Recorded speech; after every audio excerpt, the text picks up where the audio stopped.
Welcome everybody to BSidesOK 2020.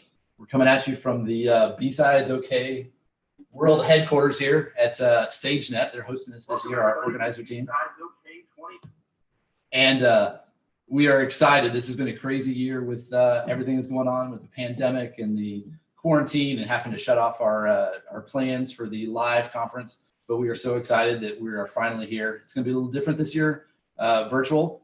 We have an amazing number of registrants. I checked a few minutes ago, we had 887 registrations. That's a significant bump from a little over 500 or so last year. So we are so excited. A couple things that I want to let everybody know about as we get started here. First off, I want to thank our sponsors. We could not do this without our sponsors. Please, if you haven't joined in Slack, join the Slack channel. If you're registered, you should have got an email this morning with the information on how to join Slack. Jump in there, jump in those channels, participate in the conversation, in the tracks, participate with our sponsors, tell them thank you for being there. And you know, whatever your role is in your organization, in security, talk to our sponsors, find out what they have to offer and see how they can help make your life better. That's why they're here, and they're making this all possible. I also want to thank our gold and silver sponsors. All of these guys are making this possible. I think every one of these guys have been around for years. They've helped BSides. This is our 6th year, and none of this would be possible without each one of them. So please thank them with your words, thank them with your business, and thank them for helping make this possible. A couple other contributing sponsors that we definitely want to point out. Stinnett and Associates has provided the Zoom channels that we're using today. We've had 2 days of awesome training. If you got to participate in the training events, I know you had a great time. If you weren't able to, you definitely want to catch that next year. But thank you to Stinnett for providing that. Sagenet has provided this facility for our organizer team to jump in and to have a location to run our command center from.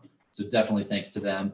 And then Techlahoma for providing the Slack channels that we'll all be interacting with. Again, I don't want to downplay that. If you're not on Slack, jump on there, engage, interact, check that out. We also have, and I forgot to put it up here, Corporate Security has provided a CTF, a capture the flag setup that is just amazing. You definitely want to participate in that. Jump on Slack. You can go to BSidesOK-CTF in Slack and participate in the CTF. It's a lot of fun. It'll be great. And then also ISSA, both the Oklahoma City chapter and the Tulsa chapter have always supported BSidesOK from the very beginning. And we definitely want to give a shout out to them. I obviously forgot to include their logo, so sorry about that. Swag. Everybody wants to know about swag. What's the deal? You come to a conference, you get swag, right? Well, that's a little bit harder to do virtually, but we are going to make it happen thanks to our sponsors. If you go to your Eventbrite registration, when you signed up, just like you did to register, go back to the website, hit that tickets buttons again. Now, when you click the tickets button, you have a new ticket you can add on. There's a swag item that's free. You can change it to 1, hit checkout. Here's the thing. When you do that, it's going to require your mailing address. We can't send you swag if we don't have your mailing address. One caveat, unfortunately, just because of the cost and expense and whatnot, we can only ship within the United States. I know we've got some people registering from around the world, and unfortunately, it's just prohibitive for us to be able to send that swag around the world. So do that. We've got free t-shirts, just like always, and we'll ship those out. Perhaps more importantly, lunch. BSidesOK is all about free lunch, right? We have worked out and coordinated, thanks to our sponsors and working with Uber Eats, we were able to give you a $15 discount on lunch. Caveat, it only works in the Uber Eats mobile app. You know what? Hey, this is a security conference. I don't want to know if I want to install this mobile app. Who knows if I can trust it? We went through, we checked it out. You do not have to give it any additional permissions. It will ask for some permissions, nothing extraordinary, but you don't even have to give it to them. You can just say, you know what? I don't want to give you my location permission. I don't want to do whatever. You do have to set up an account with them. But once you do that, you can get that $15 discount. There is a limit on that. I think we limited it to 500. But definitely go jump on there. So the first 500 could get that. What is this? Tiny.si BSOK? Do I really want to click this link that this hacker gave me? Well, you know, that's up to you. If you want the $15 discount, go for it. Maybe open it in a virtual machine on your phone. Can you do that? I don't know. The reason that we put that link on there is just so it's easy to type and see, and you can get to the actual Uber Eats link was like incredibly long, and there's no way you were going to be able to to go through it. So follow that link and you'll be able to get your free lunch. Before I get to our keynote, one more thing I wanted to say, and I forgot to add a slide on this. Huge shout out to all of our sponsors, but also our volunteers. We've got an organizer team for BSidesOK that has just done an amazing amount of work over the last 15 months or so. As soon as BSidesOK 2019 ended, we took a month off and then we immediately jumped on having monthly calls and starting the organizer process and getting everything ready.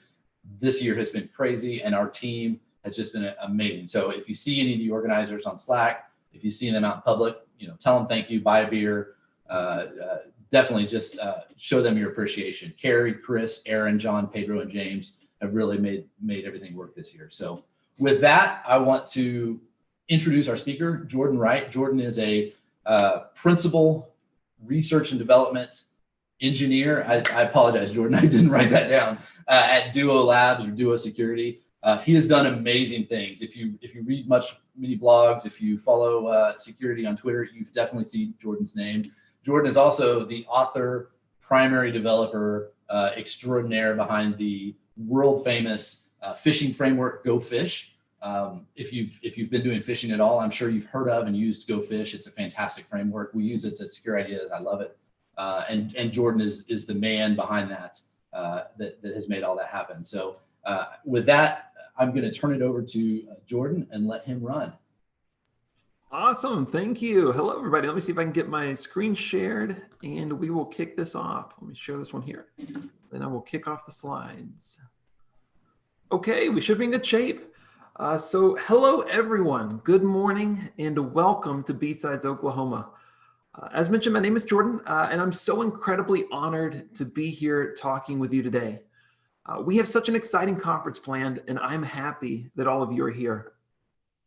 Now, Nathan mentioned this and I want to reiterate it. I want to start by giving a huge shout out to all the organizers, all the sponsors, all the trainers, and all the speakers who volunteered so many hours of their lives working to make this happen. It's no small feat taking a security conference and making it go completely virtual in a very small amount of notice. And we've done it. So huge thank you to everyone working so hard there to make this happen. Make sure that you're sending appreciations in Slack and if you see people around. So there's so much great content here and I know that you're going to have a blast. So quick intro about me. During the day, I do security architecture at Duo. It's kind of a new role. Previously, I was on the R&D side and I've moved more into the security architecture side. And this means a bunch of different things. But someone I really think highly of once said that they feel half their job is just asking two people if they've talked. And I feel it rings true since good communication is a pretty huge part of doing security well. Another quirky little fun fact about me, I wear a mask in public because I love you and I care about your health. And I think you should wear a mask too. Seriously. Another fun fact about me, this is my very first keynote. And I'll be honest with you all. I didn't expect that my first keynote would be over Zoom during a global pandemic in the middle of a Texas summer where San Antonio, the city that I live, can really only be described as just a desolate wasteland. It's way too hot here. And with all of this at home, where there's a non-zero chance that my adorable 2-year-old will burst through my office door at any moment, asking why I'm in this boring office instead of out in the living room. Because after all, there's trains, there's music, there's dinosaurs out in the living room. It doesn't make sense in her mind, and if I'm being honest, a lot of times during the day, it doesn't really make sense in mine as well. But you know what? We're here, and we have an exciting conference. So that's what we're going to do. If any of those things happen, we'll roll with it because that's the new environment that we're all working in. So normally when I'm doing talks, I can wrap myself up in the warm, safe blanket of technical facts and findings from some research that I've done in the past. After all, that's where I'm the most comfortable. But I knew that wasn't going to fly here. So with this being my very first keynote, I did what anybody would do. I looked it up. And everywhere that I found, people said generally the same thing.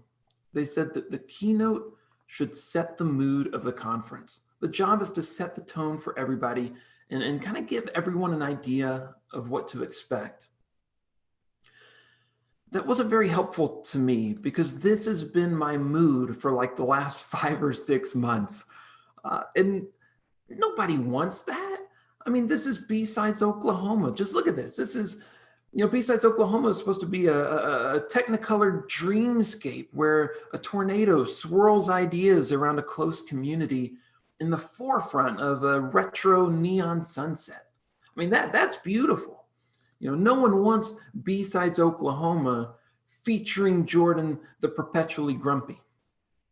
Okay, but I don't think I'm alone here. I've heard a lot of people say that 2020 has been the longest decade ever. And I feel like it kind of rings true. I mean, here we are in July, mid-July, and it feels like years have passed.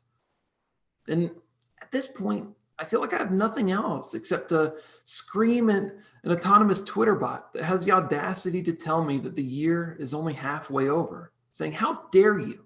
How could you do this to me? And look, I work remotely out of Texas, so I'm used to working remotely.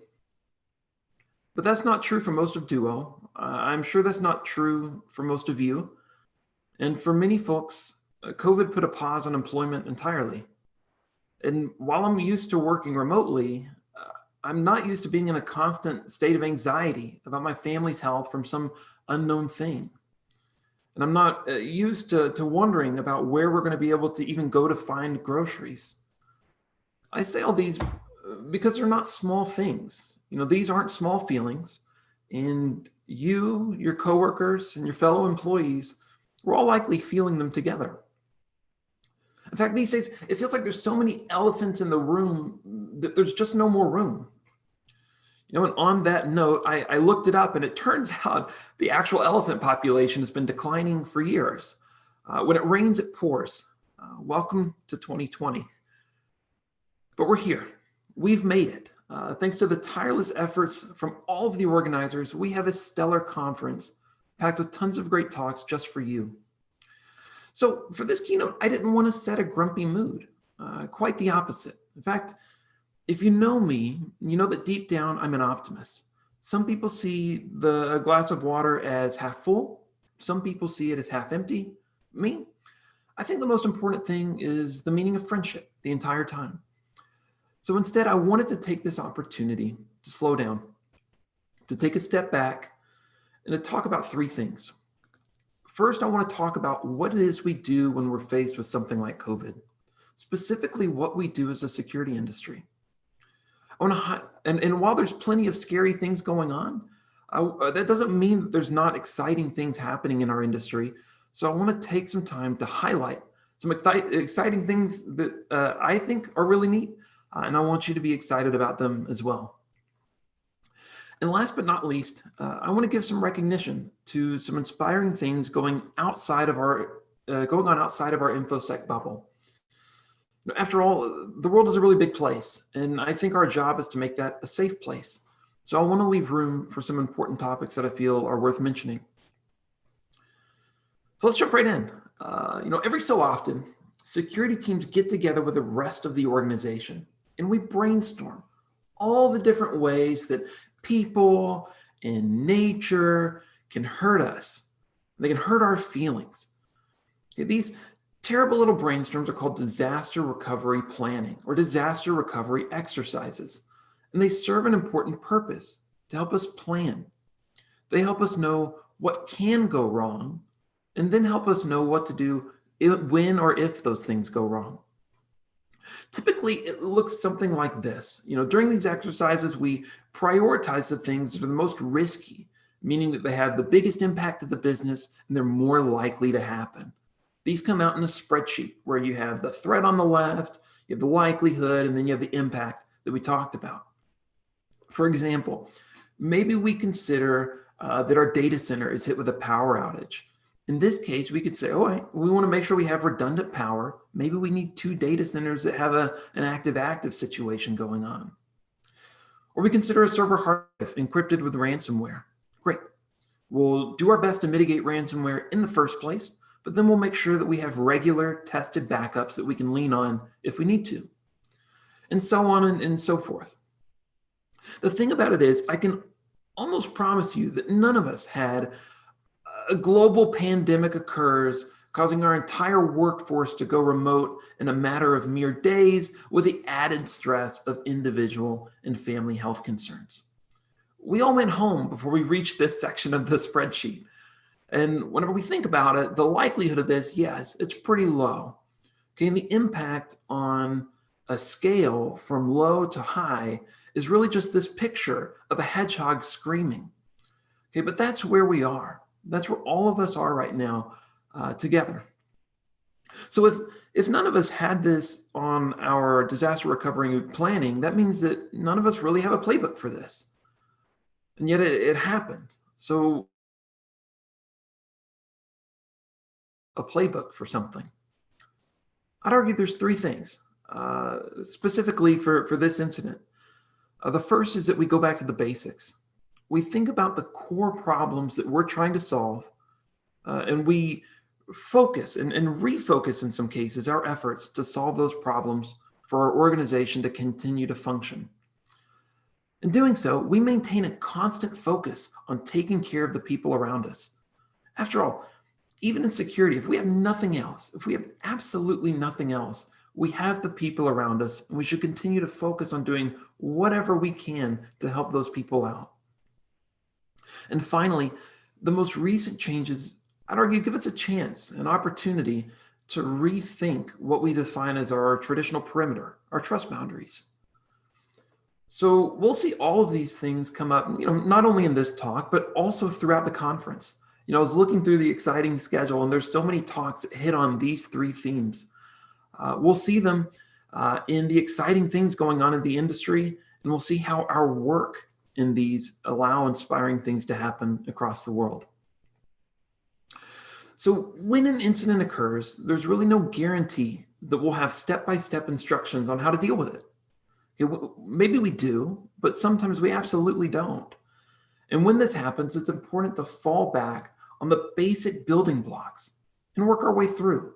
We have to remember what it is that we know and build from there. And at the most fundamental level, I think the entire job of this entire industry is to enable people to do great work safely. That's the problem that we're trying to solve. Everything that we do is centered around making that possible. So with this in mind, I want you to hear it from me that it's okay if it feels like these days your priorities are getting shifted around. It's okay if it feels like some work, some net new work is getting put on the back burner just because your cycles are spent trying to make sure people can do their jobs effectively and safely. That's okay, that's expected, and it means that you're focusing your efforts where it matters most. Because after all, really, that's kind of the key point, and now more than ever, empathy for our coworkers should be at the heart of what we do. I'm a firm believer that the most effective security and the most effective security teams are built on having empathy for your fellow employees. We're all affected by this. Every single one of us is in this boat together. So it's important to remember that we're going to get through it together. This is as an industry, as peers, and certainly as teams in your organization. But things change, and this isn't easy, and as our work environment changes, new challenges are created. One of the most obvious changes to how we work can be summed up something like this. If we're all being honest with each other, we've just had like 5 years of remote migration happen in like 5 months. This isn't a small thing. This isn't a small feat. None of us plan to have such accelerated moves to the remote workforce. But one of the things that's exciting to me is that we're doing it. We're taking on the challenge and we're making it work. But it's not easy. And for decades, we've built up this fundamental notion that we have our corporate network and we have the internet, okay, otherwise known as the good place and also the internet. And that's largely how we've drawn our perimeter. That's how we've thought about our trust boundaries. We can think of the corporate network kind of like a Bob Ross painting. Okay, it's full of mountains. It has trees. There's nice warm sunshine. And look, if you make a mistake, it's okay. Just turn it into a bird. It's a beautiful bird now. It's okay because it's your corporate network and it's a safe place. For decades, we've built our perimeter this way because we could. Our users and our applications all lived on this network. Now, in a matter of months, all of our users went remote. Now they're no longer sitting in a trusted area at their desk. We need to account for that by making sure we have the same security properties that we've relied on for so many years. And on top of that, half the battle is just allowing our employees to continue working remotely in the first place. That alone is a huge challenge. But I wasn't entirely honest earlier because there's a catch. The secret is that a lot of our applications have been moving out of our corporate network for years as we migrate at different speeds to start using more and more SaaS applications hosted in the cloud. Now we have to account for giving the same security properties regardless of where the user is, where the applications are, whether they're out on the internet or on our corporate network. So this doesn't really mesh with how we've traditionally thought of with our trust boundaries. And there's a lot of different ways that you can tackle this, but one of the exciting things for me is that we're seeing organizations use this as an opportunity to start thinking differently. Here's what that looks like. So instead of basing our perimeter on where we're sitting, what if we base it on what we know? First, what we know about the user, such as who they are, what groups they're a part of, how they've authenticated. Did they use two-factor authentication? And then what we know about the device that they're coming from, like whether or not it's in a state that we deem trustworthy, which means different things to different organizations. Maybe your organization cares about whether or not the device is a device that the company owns. Maybe you care if it's fully patched and up to date. Or maybe you want to make sure that it has all the security agents installed on it that you expect. Both of these things together make up an identity that we can use to establish whether or not to allow access to an application. Now, this is a really powerful shift in how we're seeing the industry think about access to applications. All right, if we make sure that every request is authenticated and authorized based on this identity, as well as encrypted, because it should be the default, but especially now that we don't know where these connections are coming from, then I would argue it doesn't really matter as much if the user is sitting in the office or if they're sitting at home where they should be, if at all possible. Additionally, this changes how we think about access in general. Instead of having some blanket presence on the network, now we're defining everything as granular, authenticated access to only the applications you're allowed to use in the first place. Put another way, your identity becomes the perimeter instead of just where you're sitting. This new shift has quite a few terms. Okay, Google published a series of really stellar papers on their implementation of this called Beyond Corp. But more recently, we've seen it referred to as zero trust networking. Now, you may have heard this as a buzzword recently because it's becoming a buzzword. But if you hear it again, just know that it's pretty much what we just talked about. It's granular access based on the user and the device. And look, it's important for me to mention that there is no on switch here. There's no on switch for zero trust networking. It's very intentionally a journey towards this more granular identity-based access. It's 100% okay that what's top of mind for a lot of us is just making remote access work at all, much less fundamentally rethinking how we consider our trust boundaries. That's okay. What's exciting to me is that we're seeing organizations start on this journey.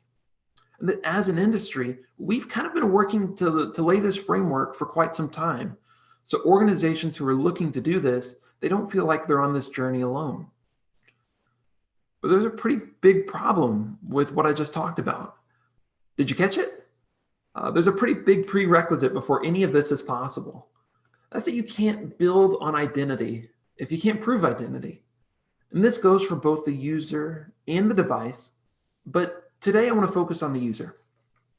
So there's a fundamental truth buried at the core of our industry, is something that all of us live with day to day, and it's been our burden to bear for as long as computers have been around. That's that passwords suck. Somewhere along the way, we've decided that secret code words are the very best that we can do to gain access to everything. And we predicate this on our theory that people are super good at keeping secrets. And look, these aren't my words. These are the words of everybody. These are the words of, George Washington probably, but they're true. All right. All of us, and I would say very understandably, pick weak passwords to begin with. That's understandable. These passwords are then reused across accounts, stolen by attackers, and then subsequently forgotten by the people who set them in the first place. And that's not a problem with people setting up,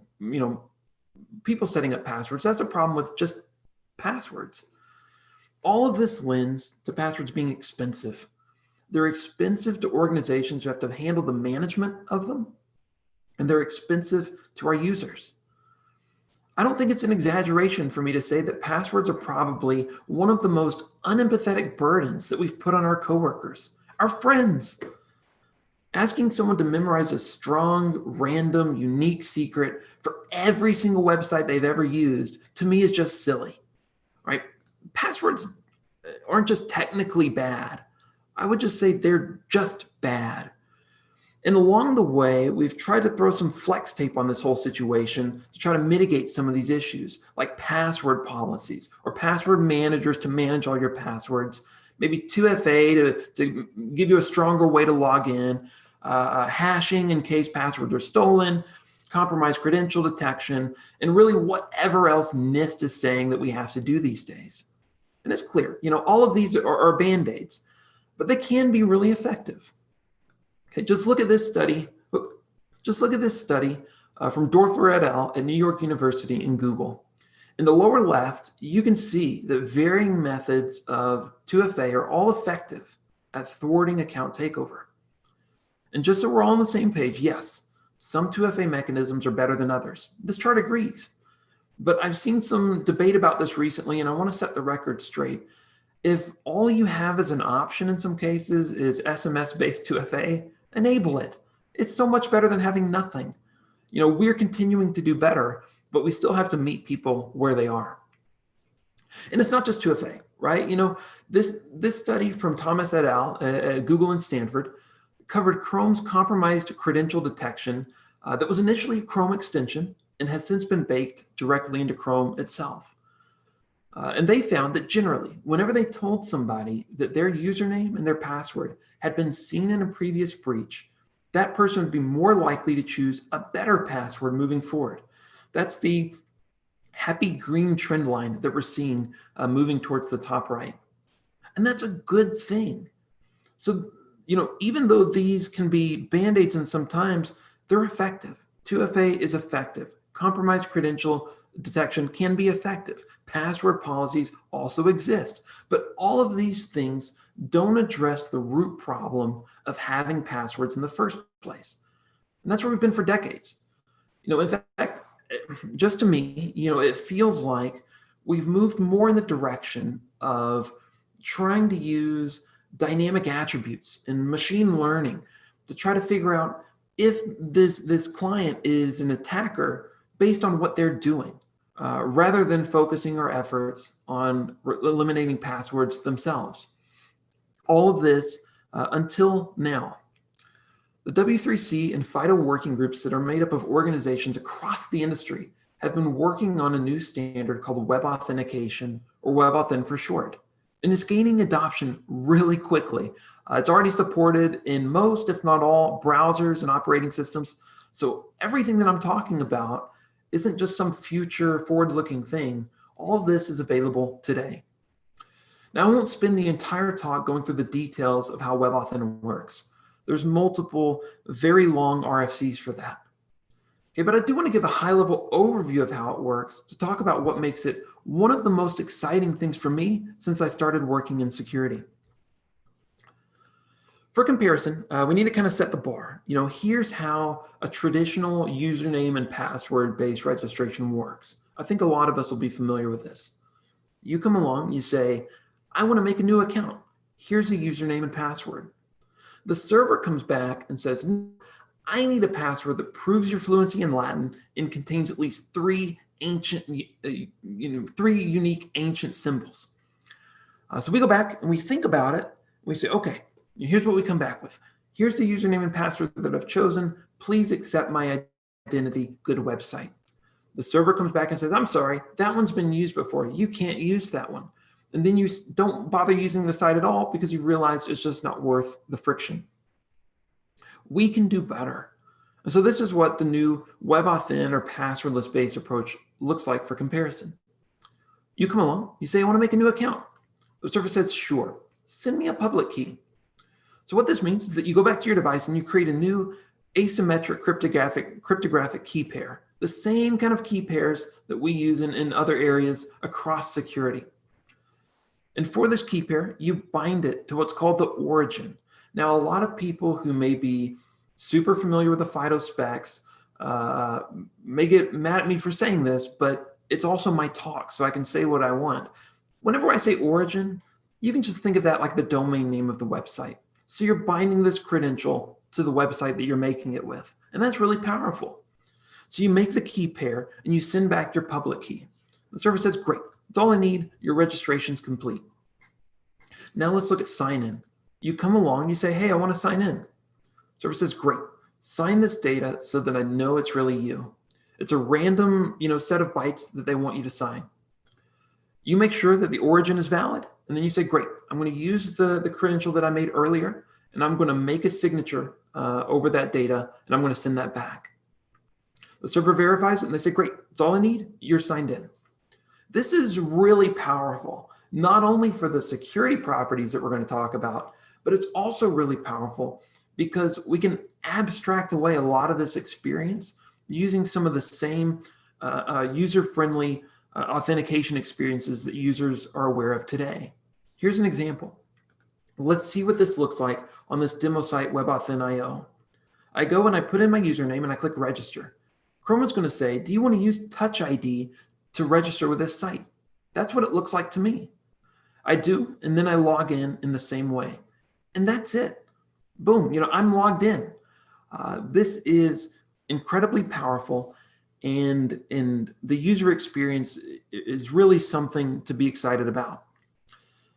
But I do want to be clear, okay? So even though this is built on cryptography and it leverages key pairs, your users should not need to know any of that. That's the way that this can go wrong. So while working groups and organizations are still trying to figure out the right verbiage to use, I can promise you that if any of us forces users to think about cryptography, like Liam Neeson in Taken 1, Taken 2, and even Taken 3, I will use a special set of skills to come find you and make you right. I will not force users to learn cryptography on a blackboard over and over again.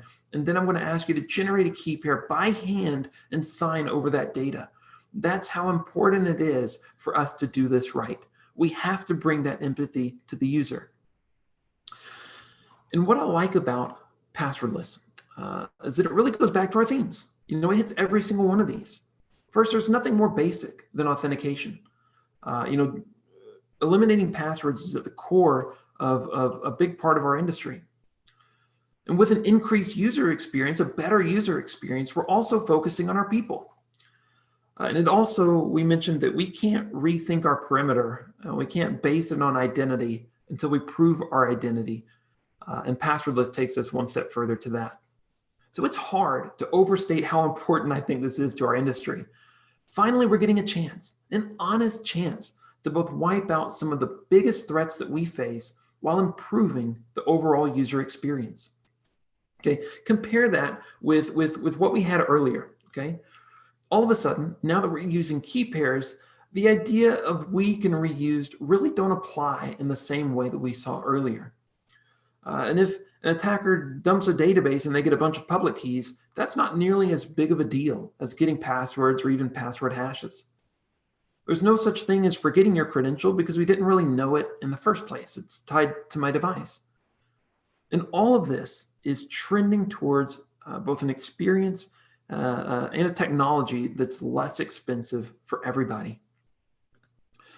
So all of this is done because folks across the industry are willing to come together and boldly take on some of the most foundational tech debt that we've built up for decades. And we're not where we want to be, okay? But we've started on the journey. Now, one of the things that I really like about passwordless is that it's focused on the end user.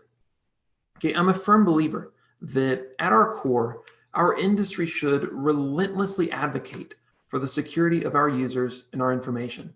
That's the reason for the season. That's what this whole thing is really about. And we've been seeing that advocacy and that innovation in other areas as well. Okay, one of the areas that we've seen a huge increase in attention to is privacy. And this interest and focus alone is what makes me excited about what's to come.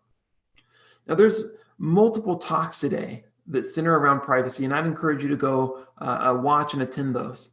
But let me give you just one practical example of how this is playing out and kind of what's top of mind for me these days. You may have seen tweets like this one, where companies you probably never heard of are showing how people are responding to COVID. Okay, let's look at the video of this. Okay, you'll watch as an analyst zooms in all the way in to a really small beach in Fort Lauderdale, Florida. They highlight the week of spring break and then lasso about 5,500 mobile devices that were on that beach during spring break. You ready for this? They then zoom out, showing where those devices came from and went to over the course of about a month. Now, there's a technical term, for how all of this functions, and it's creepy. That's the term. Okay, but have we ever really wondered how this data is collected in the first place? Typically, it works something like this. Developers of popular apps bundle in SDKs that are created by location data companies. These SDKs collect all sorts of information, such as your location, your IP address, your operating system, and in some cases, the Wi-Fi SSIDs that are around you, or the Bluetooth advertisements that they see in your area. All of this is associated with a unique advertising ID that's tied to your device. It packages all this up and it sends it upstream to the companies where it's then processed and sold in various ways. So that's how this works. And it's incredibly effective at getting large amounts of data. And look, the tweet that we saw earlier is just a single instance. Okay, tweets like these that cover Fort Lauderdale Beach in Florida or the Lake of the Ozarks over Memorial Day weekend. Stories like these that try to give some high-level commentary over how the nation is responding to COVID. And dashboards like these that try to give this holistic picture over time, they're all really telling two stories. Okay, the first is the story that they're trying to tell, which is how much people are social distancing and how much people are moving around as a response to COVID. But the other story that all of these things tell is that location data is collected from hundreds of millions of, I would argue, unsuspecting people every single day. And that's the story that they're actually telling. And look, I know that it can sound funny, right? Me coming along saying hundreds of millions of people every single day. I'm not here to try to spread fear. I'm not about that. So don't take my word for it. I'm not trying to exaggerate anything. Here are the numbers given by 4 different companies that specialize in collecting and selling location data. Look at the top left. They say 127 million mobile devices. In the top right, 200 million. In the bottom right, they say 1.6 billion. Okay, the problem with this is really twofold. Okay, first, this data isn't as innocent as it seems. All right, you'll see how quickly companies jump up to talk about how they can track mobilization in response to COVID. But then we see this same data being used by law enforcement to track immigrants. Then we see this same data most recently be used to build detailed demographic profiles of those participating in the Black Lives Matter protests. And I'm sure that these aren't the only 2 instances. So that's the problem. This data can and has been used to target both vulnerable populations and people who are just trying to make their voices heard. And the other problem is really just the sheer asymmetry of the whole thing. As consumers, you and I really don't have visibility into what data is collected about us. This is for two reasons. The first is that there's a lack of consistent, widespread regulation that advocates for the consumer. Right now, there's two well-known regulations that you might have been aware of. There's a GDPR that applies to the EU, and then there's a CCPA, which applies to residents in California. To test out, what visibility a consumer has, I ran a little simple experiment. Okay, I sent CCPA requests to 14 different location data companies. And I got back a few different types of responses. Okay, the first type of response is that 5 companies said they couldn't verify my identity according to the regulation. And we'll talk about what that means. The second type of response was that 3 companies said they didn't have any data about my mobile device. And it's pretty self-explanatory. The next type said that they weren't willing to fulfill my request because I was out of state. And then only 1 company sent me my data. And as a little fun fact, 2 of the companies actually took the email address that I used to send in the request, and they subscribed that email to their marketing emails, which, from a consumer, it's not a good look. So I'd recommend not doing that. But let's talk about one of these responses. Let's talk about the out-of-state responses.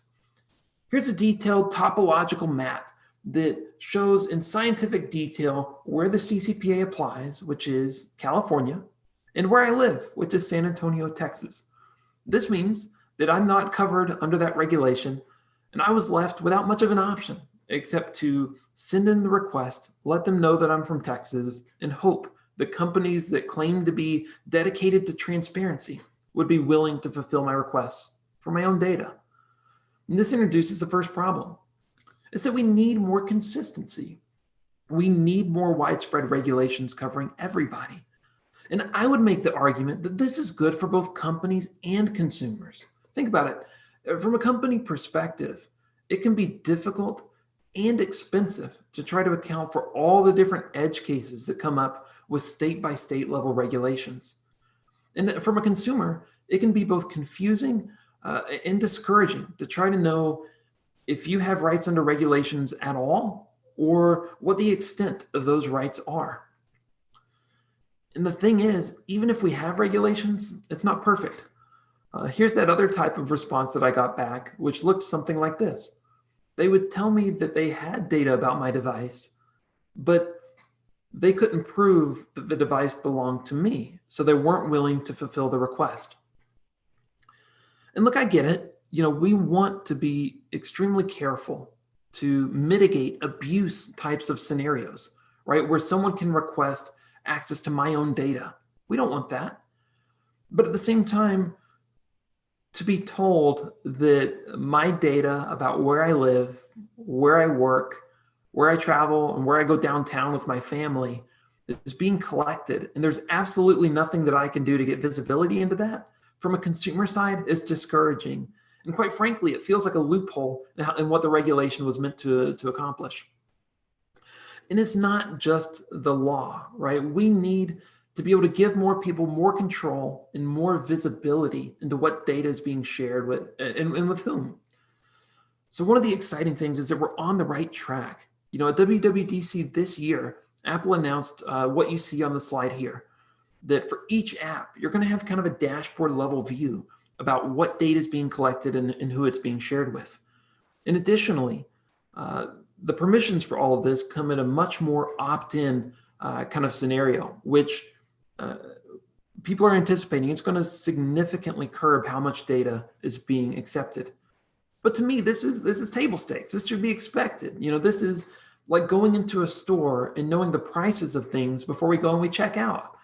But right now, people who are using applications, they don't know the price that they're paying. They don't know the data that they're giving up until it's too late.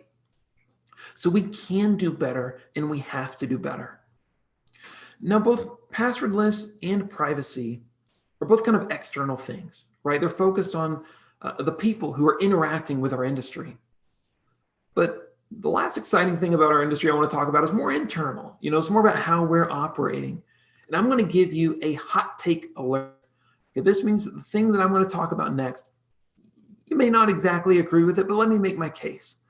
Okay, the case that I would make, the hot take, is that I don't think your organization's fundamental security challenges are very unique.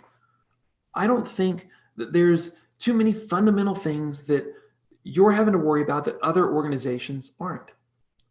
Like a magician, I'm pretty confident that I just put things on this slide that are likely taking up a large amount of your day-to-day work. Things like how do we communicate securely? How do we secure our endpoints? How do we make sure that our cloud applications are secure? All of these are fundamental problems that every single organization faces. And to me, it's just silly that every organization is largely left to figure out how to reinvent every single one of these wheels on their own. Because after all, I'm not looking at this as I want to be relatively more secure than other people. I just want to be secure for my users, for my coworkers, and for our information. So I would say that especially now, more than ever, as we're all experiencing this new normal together, it's the perfect time to level up together. And the good news is we've kind of been doing that for a good while now. First off, whenever it comes to tooling, just look at this screenshot from GitHub. We see over 10,000 open and public repositories that are under the security topic. So this is kind of a lower bound. This is both knowledge and reusable code that organizations can take and use regardless of their security budget. And it's even more than this, right? Because with these tools, and I can speak for GoFish, we're seeing incredible communities building up that are jumping in, helping people out, sending in pull requests to fix all the mistakes that I've made with GoFish along the way. And that's exciting. And I think that's the model that we should be in, is all of our organizations coming together to solve things together. So we talk about tooling, but there's kind of another angle here too. We've been seeing frameworks like the MITRE ATT&CK framework coming along and really helping us establish a common language, really helping us be able to speak in the same terms. And for organizations, we can now answer the question of, what things should I care about? And how do I respond to those things? So this to me is a sign of maturity. It's a sign of discipline for our industry, and that's a great thing. And so in addition to frameworks, there's also knowledge sharing in general and forums, just like this one, where we have conferences where people can come together and just say, hey, here's something that I know, and I think it'd be helpful for all of you as well. And this is no different. That's why I'm so excited for B-Sides, because we have an incredible lineup of speakers who have all stepped up to share what they know. I guess all of this to me was really well summed up in a blog post from John Lambert back in December, called the GitHubification of InfoSec. And the idea is that we can start establishing standards and practices that all organizations can use. And put another way, we talk about building all these playbooks. Really all I'm advocating for is that we build those playbooks and we build those capabilities together. Put an even more compelling way, I think, I would argue we need to continue democratizing security. This means at its core, making usable, effective security available to everybody. And look, all the things that I mentioned go back to doing the basics right and focusing on our people. But the world is bigger than just InfoSec. And I think it's important that we talk about that. Imagine for a moment that we have this green circle that is all the world and all the things going on. InfoSec's kind of like this little dot that I made. And it'd probably be smaller, but in Keynote, that's about the best that I could do. So now more than ever, I want to acknowledge some of the inspiring things that are happening in the world and how our work is making that possible. First, we've seen nothing short of heroism from our healthcare industry. We've seen people step up to the plate, taking on risky scenarios just to help us all get through this scenario together. And I couldn't be more thankful for all they're doing and for all, in addition to healthcare, all the essential workers are doing. But we talk about enabling people to do great work safely. This is an example of what that great work looks like. And in addition to healthcare, we've also seen us as a society stand up and say enough is enough whenever it comes to systematic racial injustice. We've seen us stand up and say Black Lives Matter. Now, we give an example earlier of how location data has been used to build profiles of people attending these protests. But what's important to me is that we're using all the technology that we have, all the skill sets that we have to allow people to make their voices heard in a safe way. That's important. And last, we've seen communities stepping up and lifting each other up. Communities come in all different shapes and formats. They could be your friends, your peers, your family, their coworkers, and certainly in your organizations. But this is a community. All the people in this virtual room together with you are part of your community. So I'd encourage us to lift each other up and just check in on one another. Check in and say, how are you doing? What can I do to help you out? Because that's important whenever we're all getting through this situation together. Now, I mentioned that I have a 2-year-old, and every so often we watch YouTube together, just a little bit. And typically we watch 2 things. All right, the first is the animated version of this book, The Very Hungry Caterpillar. If you haven't read it, it's a documentary about a caterpillar that has an increasing appetite. It starts with an apple, it moves on to 2 pears, and then, okay, at this point, she pretty much loses interest, and we move on to something else. And so we never really finish, what it is, but I can only imagine that the appetite continues to increase and increase till the caterpillar is devouring entire cities with its insatiable hunger. And then it turns into a butterfly. So happy ending. But the other thing that we watch is Mr. Rogers. And look, I don't have any jokes about Mr. Rogers. He was a national treasure, and we didn't deserve him then, and we don't now. But whenever I was thinking about what I wanted to say for this keynote and what message I wanted to send, one of his quotes really stuck out to me. In one of his episodes, he said, and you may have seen this, when I was a boy and I would see scary things on the news, my mother would say to me, look for the helpers. You will always find people who are helping. Look, there's a lot of scary things in the news these days. There's a lot of stress. There's a lot of scary things going on around us.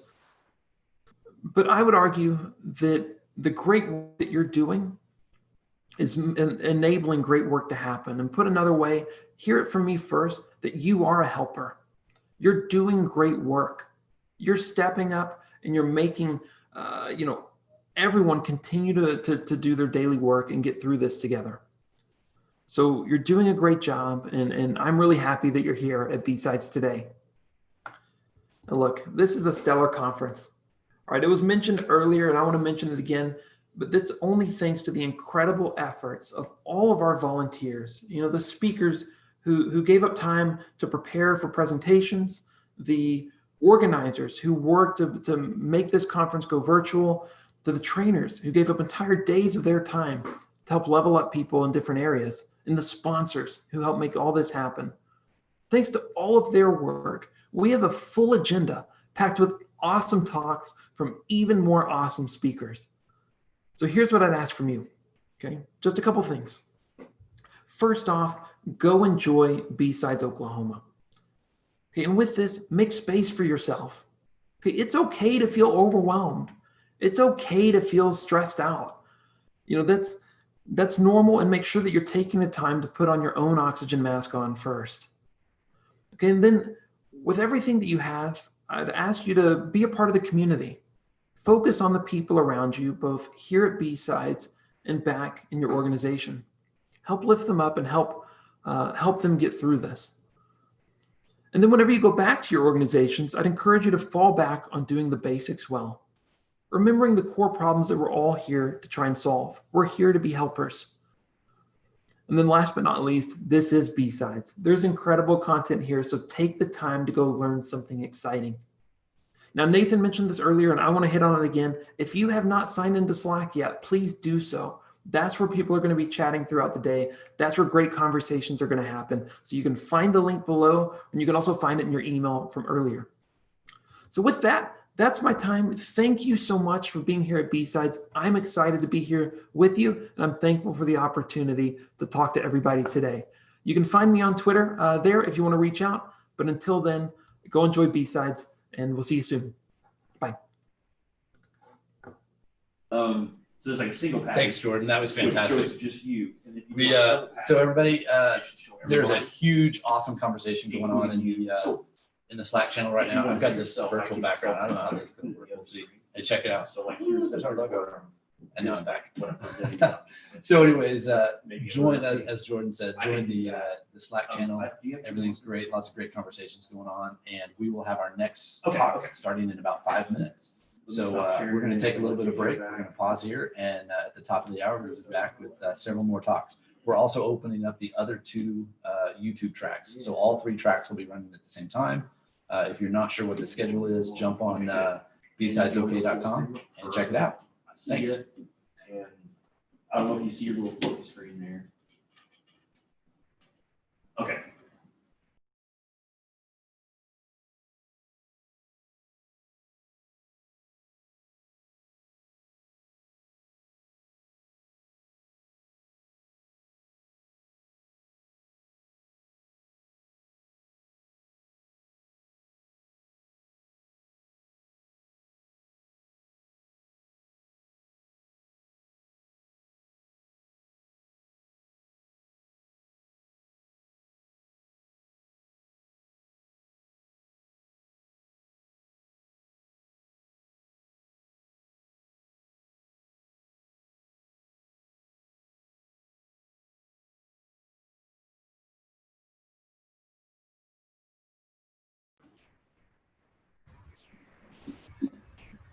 How you doing, Luke? All right. Too busy to make new talks. I hear you. We are live on YouTube, but you should be able to share your screen and get set up here. We'll do announcements and kick off introductions at the top of the hour. You want me to go ahead and start sharing around? Yeah, if you want to, or people can watch us, see my face, whatever. Chris, are you taking care of the recording? Perfect, looks good. My laptop's taking care of the recording? You sound good. Cool. Okay, turn that off. All right, so you've already taken it. I think it's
So of course, let's go over the swag. So if you update. All right, welcome back, everybody. If you missed the keynote, you missed a great talk from Jordan Wright. You'll definitely want to go back and watch that on the recording. We're getting ready to start our next talk with Luke Crouch. But before, I wanted to give a couple of quick updates or quick announcements. If this is your first time as a BSidesOK virtual event, you're in good company. It's all of our first time. We're trying to figure this out as we go. But it wouldn't be BSidesOK without free swag. So a couple things, if you would like some swag, if you would like a t-shirt, some stickers and stuff like that, go update your Eventbrite registration, add the swag ticket. So you're going to click on tickets over on the right, just like you did when you registered. Now there's a new swag ticket that you can add. You do that, you give us your mailing address, and we will mail you out swag, with the exception that it has to be within the United States. So unfortunately, we can't ship out around the world this time. Also, if you want lunch, if you go to TinySI, so tiny.si/BSOK, tiny.si/BSOK, you can get a free $15 discount for Uber Eats. Now, you do have to use the Uber Eats mobile app to order that, but that's our way of bringing you free lunch. Also, if you haven't joined the conversation already, jump on slack.techlahoma.org. That's where all the conversations go. We've got several hundred people now already talking about the tracks, those channels for each track. And so we can talk about Luke's conversation as he goes, critique him, provide some feedback and questions and that kind of stuff. Lastly, there's an awesome capture the flag going on, and you can join that in the technical Slack. It's a BSidesOK-CTF. So with that, I'm going to go ahead and introduce Luke Crouch, and I'll let you introduce yourself. Sorry about that. It's all you, Luke. Cool, thanks. So my name's, I got an intro slide here. My name is Luke. I'm a privacy and security engineer for Firefox. I'm also a board member of Techlahoma. So today I'm going to give a talk that I have given before, a little bit odd. I can't see everybody's reactions, but I gave this talk about 3 years ago at BSides, and it is about crypto from 500 BC to present. The nice thing about crypto in 500 BC is it hasn't changed in the last 3 years. It's still the same that it was. So I'm going to walk through and try to get through as much of this as I can in 43 minutes. There's a lot to cover. And if we have time and I can get some sort of feedback from Slack, let me put Slack over here on this window and track one. Yeah, okay, so I'm looking at the Slack track one, BSidesOK-track one channel on the Techlahoma Slack. So if you have questions that you want to put into there, I will try to keep tabs on that as we go. I'm probably only going to get us up through the crypto that goes to World War II, which in my opinion is some of the coolest crypto. And I think the reason that I sort of love giving this talk and loved researching all of this is when I came into security, it was very much from a software development, web development background. And so crypto felt like the sort of dark magic that I wouldn't understand. I grew up with muggles. What's going to happen when I try to do security and don't know the basics of crypto? And learning crypto from sort of the very first crypto up to modern crypto helped really sort of ground me in the sort of crypto fundamentals. And so that's what I try to convey with this talk, is to get people to sort of think about the very early primitive crypto fundamentals that fit in your head pretty quickly and easily. So we're not going to do much math because I don't really like it and it's too easy to get wrong. And the crypto engineering team at Mozilla always tells me to tell people when I talk about crypto, don't try to make your own crypto, and be extra careful with how you use crypto. So don't listen to this talk and then think that you can roll your own crypto. You probably shouldn't. You should probably just use off-the-shelf crypto that's been developing for years and years. The code book is an outstanding book. I'm basically going to follow the history, the timeline that Simon Singh outlines in this book. So that's a great resource. Journeying to Cryptography at the Khan Academy is also a great resource. So this also covers some of the modern crypto and has great math visuals for it. And then if you really want to get into it, Cryptography on Wikipedia has sort of links into all of the nefarious dark corners of crypto. So we're going to start, when I say cryptography, we're going to start with what's called steganography, which is just hiding messages. And so an example of the earliest hiding messages would be in ancient Greece, Hestiaeus of Miletus shaves people's heads and then would write a message on their heads and let their hair grow back. And then that messenger would basically travel to some other place, shave their heads, and now you can see the message again. Another example of steganography, just hiding messages, in 480 BC, Demaratus would basically write into these wood carvings and then cover it with wax, and then write into the wax a sort of false message on top. So someone intercepting a messenger on the road would see one of these tablets, see the message on top and think that was the message. And when they got where they were going, they would melt the wax off and see the real message underneath. So this is hiding messages, steganography. And then this example from ancient China, not exactly sure when, but we know that they would write messages on these strips of paper. They would wad them up and put them inside of wax balls. They would eat that. And then the messenger would go to some new place and retrieve it when they got to the new place. And then the first invisible ink starts to come out around the 1st century AD. This was Pliny the Elder used the milk of the thalamus plant, which was heat activated. So you could use this and write messages and then just heat it up to see it later. So then if we get into sort of what you might think of more traditionally as actual cryptography, which is encrypting messages, we have the very sort of earliest ciphers were transpositional ciphers. And this is basically just anagrams and moving letters around. And the strength of a sort of anagram is sort of deceptively really good. For example, this short sentence is 35 letters long, which equals 50 with lots of zeros, distinct arrangements. And if you could make 1 check per second of every single anagram of 35 letters, it would still take you 1 trillion billion years to check all of them. So that's actually pretty good, even just for an anagram. But the drawbacks of using this sort of like a random anagram is that it would be impossible for an intended recipient to actually know which sort of reversing of the anagram was correct. You might get multiple false positives. And so then you have to get into algorithms and keys. So if you want to do an anagram with sort of an algorithm and a key, one algorithm is called a rail fence cipher. And the algorithm is you write the message diagonally across some number of rows. And so in this case, your key is how many rows. So in this sort of picture example, we have defend the east wall, and it's been written over 2 rows. So if you were to do, let's say they are attacking from the north, and you were to write it over 4 rows, then it would come out as this TEKOOHRA, right? So then the recipient would basically see this TEKOO. They would draw their own grid with 4 rows and as many columns as letters in the message. And then when they write it all out, they can see the original message.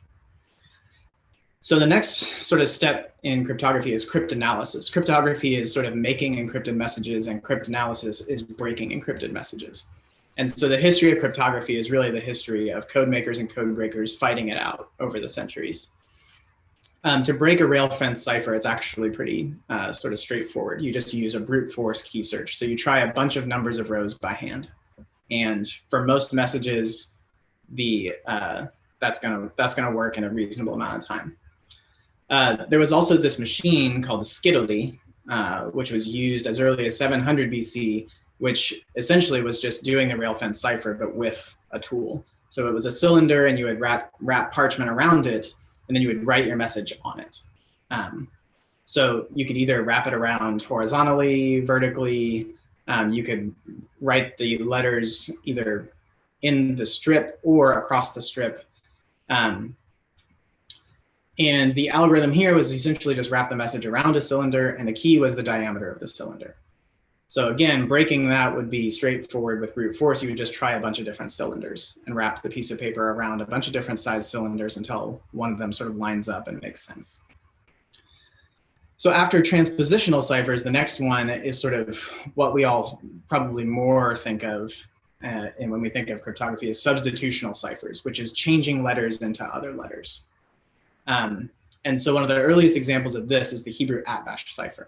And so @bash stands for Aleph Tav Beth Shin, which was just kind of explaining what it was. They would take the plain Hebrew alphabet and then they would reverse it and put it underneath the plain alphabet and then use that as substitutions, right? So this is actually used in the Old Testament a lot. The @bash cipher is used, if you ever see references to Sheshach, it is the same as Babylon. It's just reversed. It's just been through this @bash cipher. So if you were to break the @bash cipher, you could just look at the context because it wasn't really used for secrecy. It was actually just used as kind of like a literary device. So it was just sort of a Hebrew literary device that it was sort of a delightful thing that people would find, you know, these reversed words in the text. So one of the earliest sort of substitutional ciphers that we would use for secrecy would be the Caesar cipher. And this is probably one everyone's heard of, the most popular sort of early ciphers. And it was around 50 BC. And the algorithm here is you replace each letter with some other letter that's K positions down the alphabet from the plain text letter. And so an interesting note is that Julius Caesar used a K of 3 and Augustus Caesar used a K of 1. This was a little bit so you could tell who was actually probably writing the message. This is kind of just how it looks if you were to depict it. And in a lot of the slides coming up, I'm going to have this sort of standard of doing the plain alphabet and then the cipher alphabet underneath it. So the plain alphabet is in lowercase, the cipher alphabet is in uppercase. And again, breaking this was basically the same as breaking Skittily. You would just do a brute force because there's only 25 possible numbers that you could try. But what if you did a non-shifted, so more of a random substitution cipher? So you're still replacing each letter with another letter, but your key is not a number of shifts, it's now any other cipher alphabet. So if you think about, back to our anagram example, if you had 26 letters to rearrange, you would have 400 and that many zeros, possible rearrangements. And if you could check a message against one of those once per second, it would still take you 120 and that many zeros years to break that. So an example key that might just be an anagram of the alphabet is here.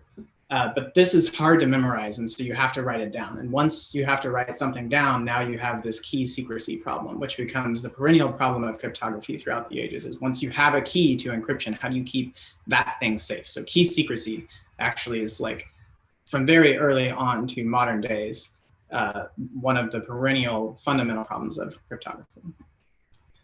And so if it's hard to memorize, could we create, instead of a random anagram, could we create a pseudo-random key that was easier to memorize? And so a way to do this is to start with a key phrase like Julius Caesar, and you remove the duplicate letters, and then you start your cipher alphabet with those letters, and you continue the cipher alphabet. I wonder if this is showing up here. You continue the cipher alphabet from the last letter and omitting the ones that are already in the key phrase. So you're going to get slightly fewer possible keys, but this would be a super easy way to memorize a small key phrase and then derive a full encryption key out of just a small piece of key material called the key phrase. And this is also something we see that came up and comes up a lot in modern cryptography, is using a small piece of key material and extrapolating to get an entire key out of it, to get a suitable key for the algorithm you're working with. So that trick was actually considered to be unbreakable for about 800 years. People were using these substitution ciphers using key phrases, and no one thought you could beat that. Until in about 800, about the 9th century AD, Al-Kindi wrote an essay called On Decrypting Encrypted Correspondence, where he explained frequency analysis attacks. And a frequency analysis attack relies on the fact that in any language, letters are going to appear with some frequency. So if you've all heard or seen Wheel of Fortune, R, S, T, L, and E are popular letters, and the actual English frequency letters are here. E is very, very popular, then T, A, O, I, N, S, H, and on down the line.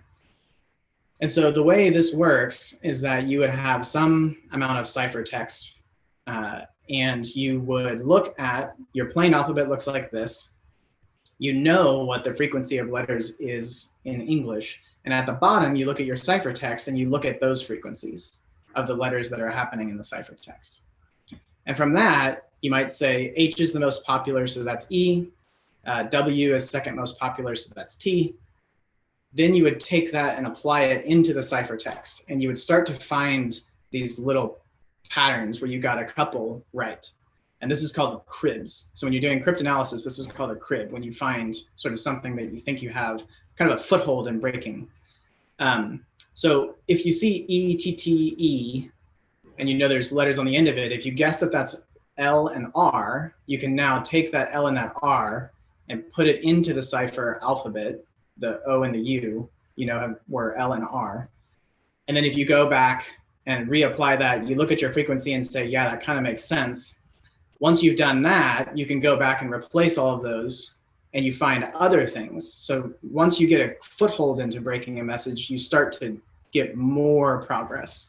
So you see another place where it says letter with one character on the end of it, and you think, okay, that's an S, and now I've found the S. And that seems to line up too. And now in this particular example, we see UVW and UVW, and they're just backwards 3 spaces from the other UVW. And so now we know this is a Caesar shift cipher of 3.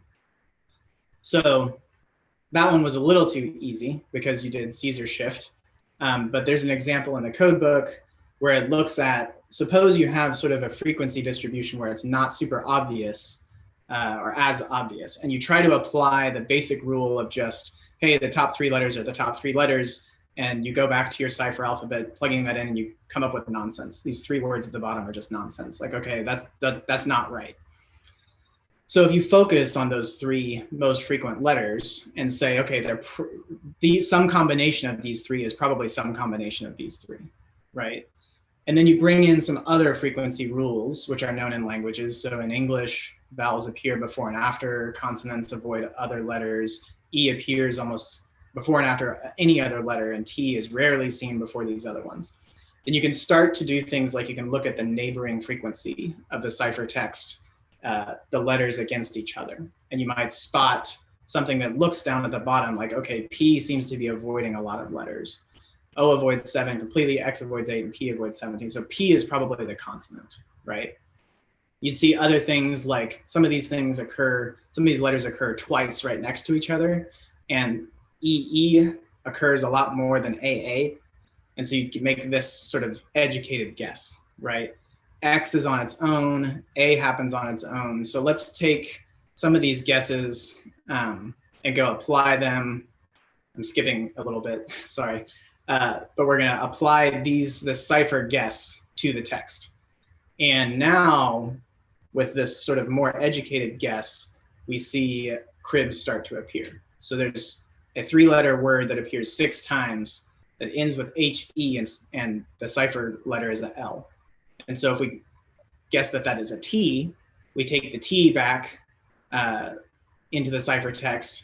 We also see these other 3-letter words pop up that starts with A, and it's a very common one, and the cipher letters are P and V. And so if we say, okay, that one's probably and, because we know that word happens a lot.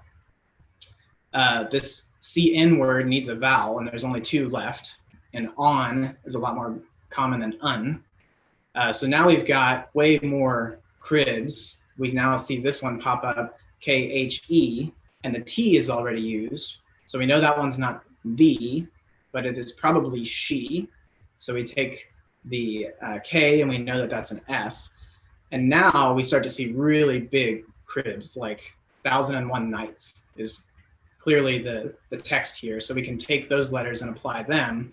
And now we're getting really rapid progress where we can find, during, when, have, been, ancient, they just kind of pop out to us, right? So what we do at the end of this is we've got the plain alphabet and the ciphertext alphabet, and all of the text is now decrypted. So that's sort of a more substantial frequency analysis example. And this cryptanalysis technique was considered unbeatable for about 800 years. So first we had the code makers coming up with substitution encryption algorithms based on a key phrase. Everyone thought you couldn't break it. Al-Kindi explains frequency analysis that can break it pretty quickly. And now the code makers are back on the defensive. So for the next 800 years, people thought, okay, you can't beat frequency analysis, so I guess secrecy is dead. But in that 800 years, some techniques came out that were trying to defeat frequency analysis. So one was homophonic substitution cipher, where they would take multiple cipher symbols per plain text letter. So realizing that the frequency of letters is what was being used in frequency analysis attacks, you could construct a new cipher key, like this one below, where you have lots of different symbols for E and A and O and the letters that are very common, so that each ciphered letter would only make up about 1% of the text. So this was pretty good, still kind of vulnerable to frequency analysis in some ways, but this key is really hard to memorize. So this one has the same problem as the totally random cipher alphabets, is now you have this complicated key and you have to write that down, and now you're having to keep this key secret, and okay, now you're back to that problem. In the 15th century, Leon Battista Alberti proposed polyalphabetic cipher algorithms. So the way a polyalphabetic substitution cipher would work is you would have your plain alphabet at the top, you would have one cipher alphabet below it, and you would have another cipher alphabet below that. So if you wanted to encrypt, let's say the word secret, you would start over at the S in the plain text alphabet, and you would use the first cipher alphabet for that S, so it becomes an R. When you want to encrypt the plain E, you jump down to the second cipher alphabet, so now that E becomes an A. And when you want to encrypt that plain C, you go back up to the first one, so that's now a B. And on down the word, you'd have R becomes H, E becomes K, T becomes K.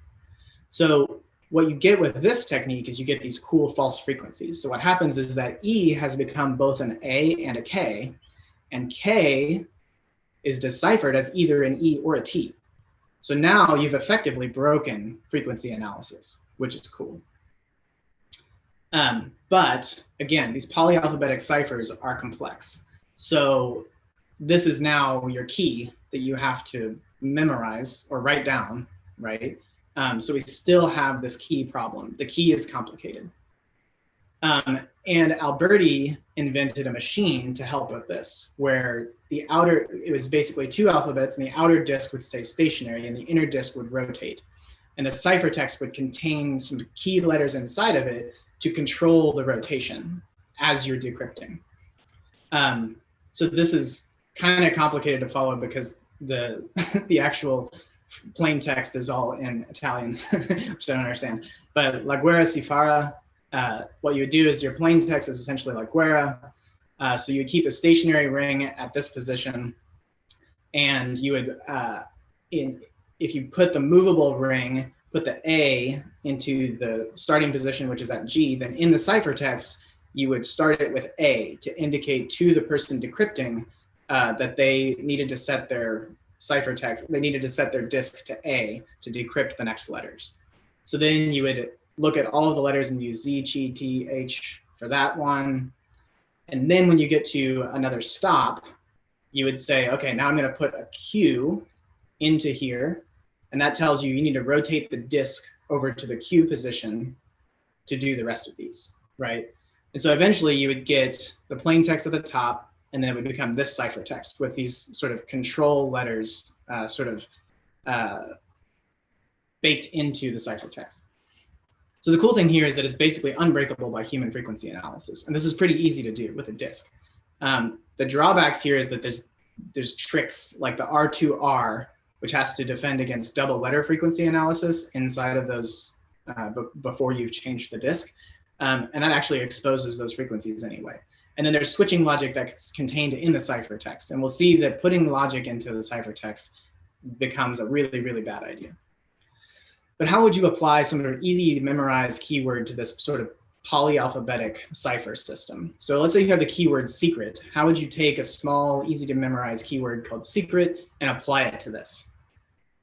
In the 16th century, Blaise de Vigenère created Le Chiffre Inchiffrable, which was a new encryption system that used the Vigenère square.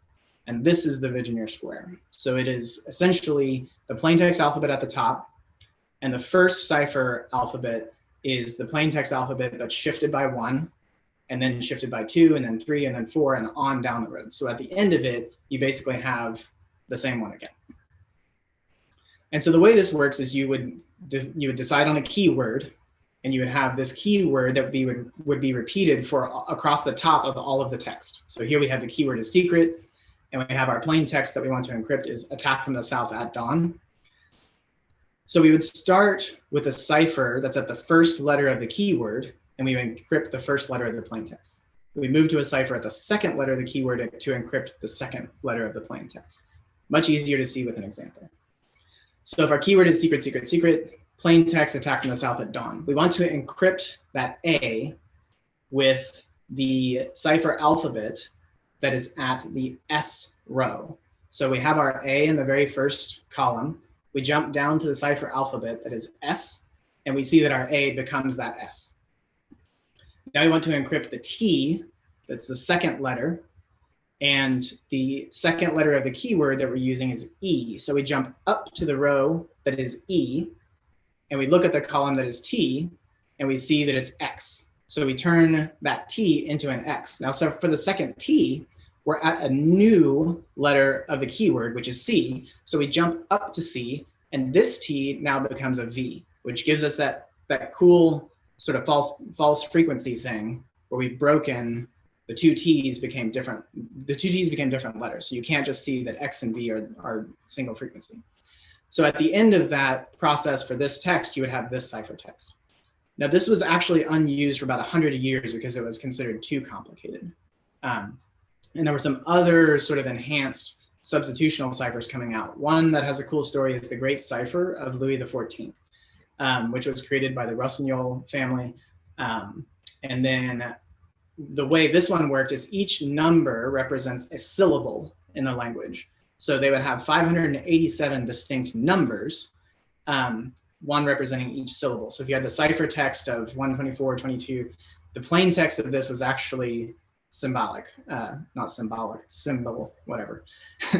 So les ennemis would become these numbers. And that cipher actually went unbroken for about 200 years. And one of the cool story there is that by breaking that cipher, we were actually able to learn the identity of the man in the iron mask. So Alexandre Dumas wrote Man in the Iron Mask before the cipher had been broken. And it has a lot of speculation about who was it? Was it a family member? Was it a twin? Was it a, all that other kind of stuff. But yeah, in 1890, when cryptanalysts finally broke the cipher, they discovered that it was, General Bouland was the person, the man in the iron mask. Okay, so now we're getting close to Industrial Revolution, which is kind of 18th, 19th century, and sort of some big developments during Industrial Revolution. Black chambers. So this is in the 18th century. This was essentially assembly line cryptanalysis. So every European power had one of these, and they were breaking all kinds of monoalphabetic ciphers. So essentially it was still manual, but it was done in sort of a very assembly line type way, where one person would be in charge of seeing the ciphertext and turning it into, using tables, like here's the most common or likely cryptanalysis techniques to go, and they would hand it off to, another line of people that specialize in breaking this or that. And this really encouraged all European powers to adopt the Vigenère square, because these chambers at an assembly line scale were just breaking all of the monoalphabetic ciphers. In the 19th century, in the 1800s, the electric telegraph was invented. And this is another huge sort of effect where a development in communications technology has a big impact on how are you going to encrypt and keep the messages that are sent over this new technology safe. And so this is where we got Morse code that we're sort of familiar with, is that operators of electronic telegraphs or electric telegraphs could still see the plain text messages. So when you see Morse code, this is an encoding. It's not a encryption. So this is just how do you represent the letter A on an electric wire, right? There's no secrecy here. Anyone intercepting these messages could just reverse the encoding from Morse back to English. And again, so then in the late 18th century, and into the 19th century, in 1854, Charles Babbage actually broke the Vigenère square cipher. So he did this without any machinery, which he's kind of known for in our worlds. But he focused on what he realized is that this repeating keyword was a problem. So anytime you have repetition inside of cryptography, that is probably going to be a problem. So his insight was you have the secret, secret, secret keyword, which is repeated on top of your plain text and becomes the ciphertext, which is going to create those false symbol frequencies that we talked about. Like if you encrypt secret, the E becomes an A and a K. And if you look at the ciphertext, the K could be either an E or a T. I'm going to use example again, straight out of the code book. Fantastic book. Everyone should get it and read it. So if you look at a more contrived example of where the keyword is shorter, like king, king, king, king, the plain text is the sun and the man and the moon, and you will get this ciphertext with a Vigenère square. What Babbage realizes is that even though there's the symbol false frequencies, there are still going to be word frequencies. And in this case, because the plain text has the word the in it a number of times, the is enciphered as DPR, but then as BUK, but then it's enciphered as BUK again. So there's a repetition here. And what he realized is that the word is going to be encrypted as the same cipher word when its position is repeated by some multiple of the key length, which sounds complicated, but let's look at an example. So the way he would do this is he would look for repeated sequences of letters, and he would only look at ones where it's 4 or more letters to filter out coincidences. He would measure the spacing between that, and that would help him identify the most likely length of the key. So let's do that real quick. So if we have this ciphertext that we know has been encrypted with Vigenère square, we see all of these different repetitions that are in here. EFIQ, PSDLP, etc. If we look at the cipher word, the repetition, and we look at the spacing between the repetitions, we can basically check off how far apart are these things. So one of them is repeated 95 spaces apart, another one 5, another one 20, another one 120. And so the common factor in all of those is 5, which tells you that your key word is 5 letters long. So what Babbage would then do is he would actually break the ciphertext up into 5 different pieces of ciphertext. And then he would break each one of those individually with frequency analysis, because in that particular ciphertext, it's been using the same alphabet, right? So this is how he basically was able to break Vigenère square without using any machinery, just a lot of sort of clever tricks and insights. So then there are more encryption systems that were coming out at the time. One was the Beal ciphers, which was published in the 19th century. It described treasure that is buried, I think, basically in Virginia and sort of the New England mountain, or not New England, what is that? That mountain range. Oh my gosh, Appalachian Mountains. And so this is Beal paper number 2. Just a bunch of numbers, very encrypted, all this other kind of stuff. And what happens is that the key is actually the Declaration of Independence. And so the way that the Beal ciphers works is that to decrypt it, you find the word that corresponds to the number in the ciphertext, and then you take the first letter of that word. So if the first number that you see is 115 and the 115th word in the Declaration of Independence is instituted, then that means that that 115 is an I. And so they did this with Beal paper number 2 using the Declaration of Independence, and they found that it described 1,014 pounds of gold and all of this buried treasure. And then Beal paper number 1 and Beal paper number 3 are supposed to describe where it's hidden. but papers 1 and 3 have actually never been deciphered. So this is sort of an outstanding ongoing puzzle in the cryptography community. Have they been deciphered? Maybe the NSA, maybe somebody else broke them and went and got the treasure and we just don't know about it. Or can they be, maybe this is all a hoax and it's just been, a tease for cryptographers. Another technique that was in the 19th century, pinprick steganography. So in 19th century Britain, letters cost a shilling to deliver every 100 miles, but you could send newspapers for free. So the way people would get free mail at the time is they would take a newspaper and they would put little dots, little pinpricks or little dots under words or letters that were in the newspaper in order to spell out the message that they wanted to send to somebody, and then they would just mail that for free. So kind of a cool hack to get free mail if you happen to be in 19th century Britain sometime. So now we're getting close to the 20th century and radio is invented, and this is a huge one.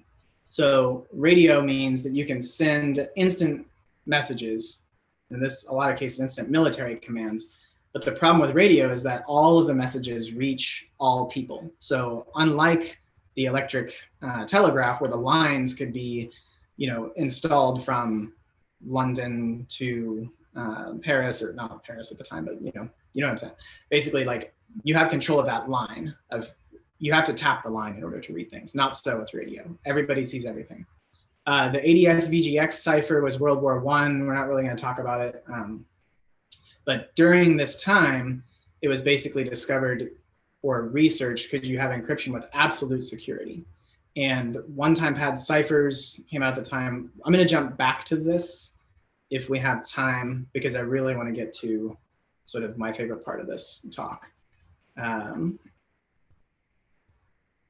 Okay, so one-time pad ciphers were essentially kind of guaranteed secrecy, but they were a giant pain in the butt to try to use.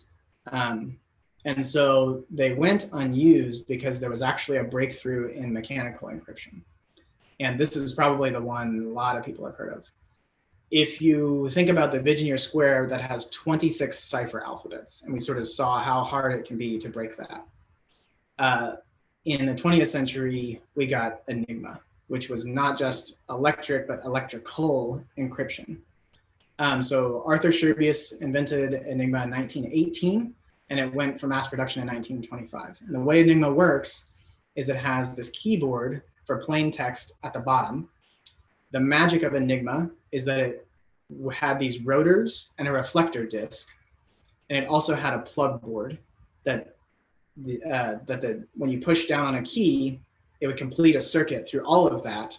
And then there was this lamp board for ciphertext. I don't know if you can see my mouse, but here, this is the keyboard. And then this up here is the lamp board. So you would push down on a letter, and then a light would light up on some other letter. And that would tell you what you needed to, what your plain text letter became what ciphertext letter. So this is the inside of one of the rotors. And the rotors have that green mess there. Is probably the most important part, which is a jumbling, a scrambling of wires from one side of the rotor to the other side of the rotor. So this is a very simplified diagram of how Enigma would work. Enigma's security came from using a bunch of rotors in series, usually 3 or 4. And every time you pushed down on the keyboard, there was a mechanical stepping movement of the rotors. So this would change the circuit path through Enigma every time you punched a letter. That's what gave you the polyalphabetic nature of Enigma. So on the top here, you see the operator has pushed down an A, it's gone through the 3 rotors and the reflector, and it's come back as a G. But the next time the operator pushes down an A, the rightmost rotor has been advanced 1 position, which creates a completely different circuit path. So now the A becomes a C.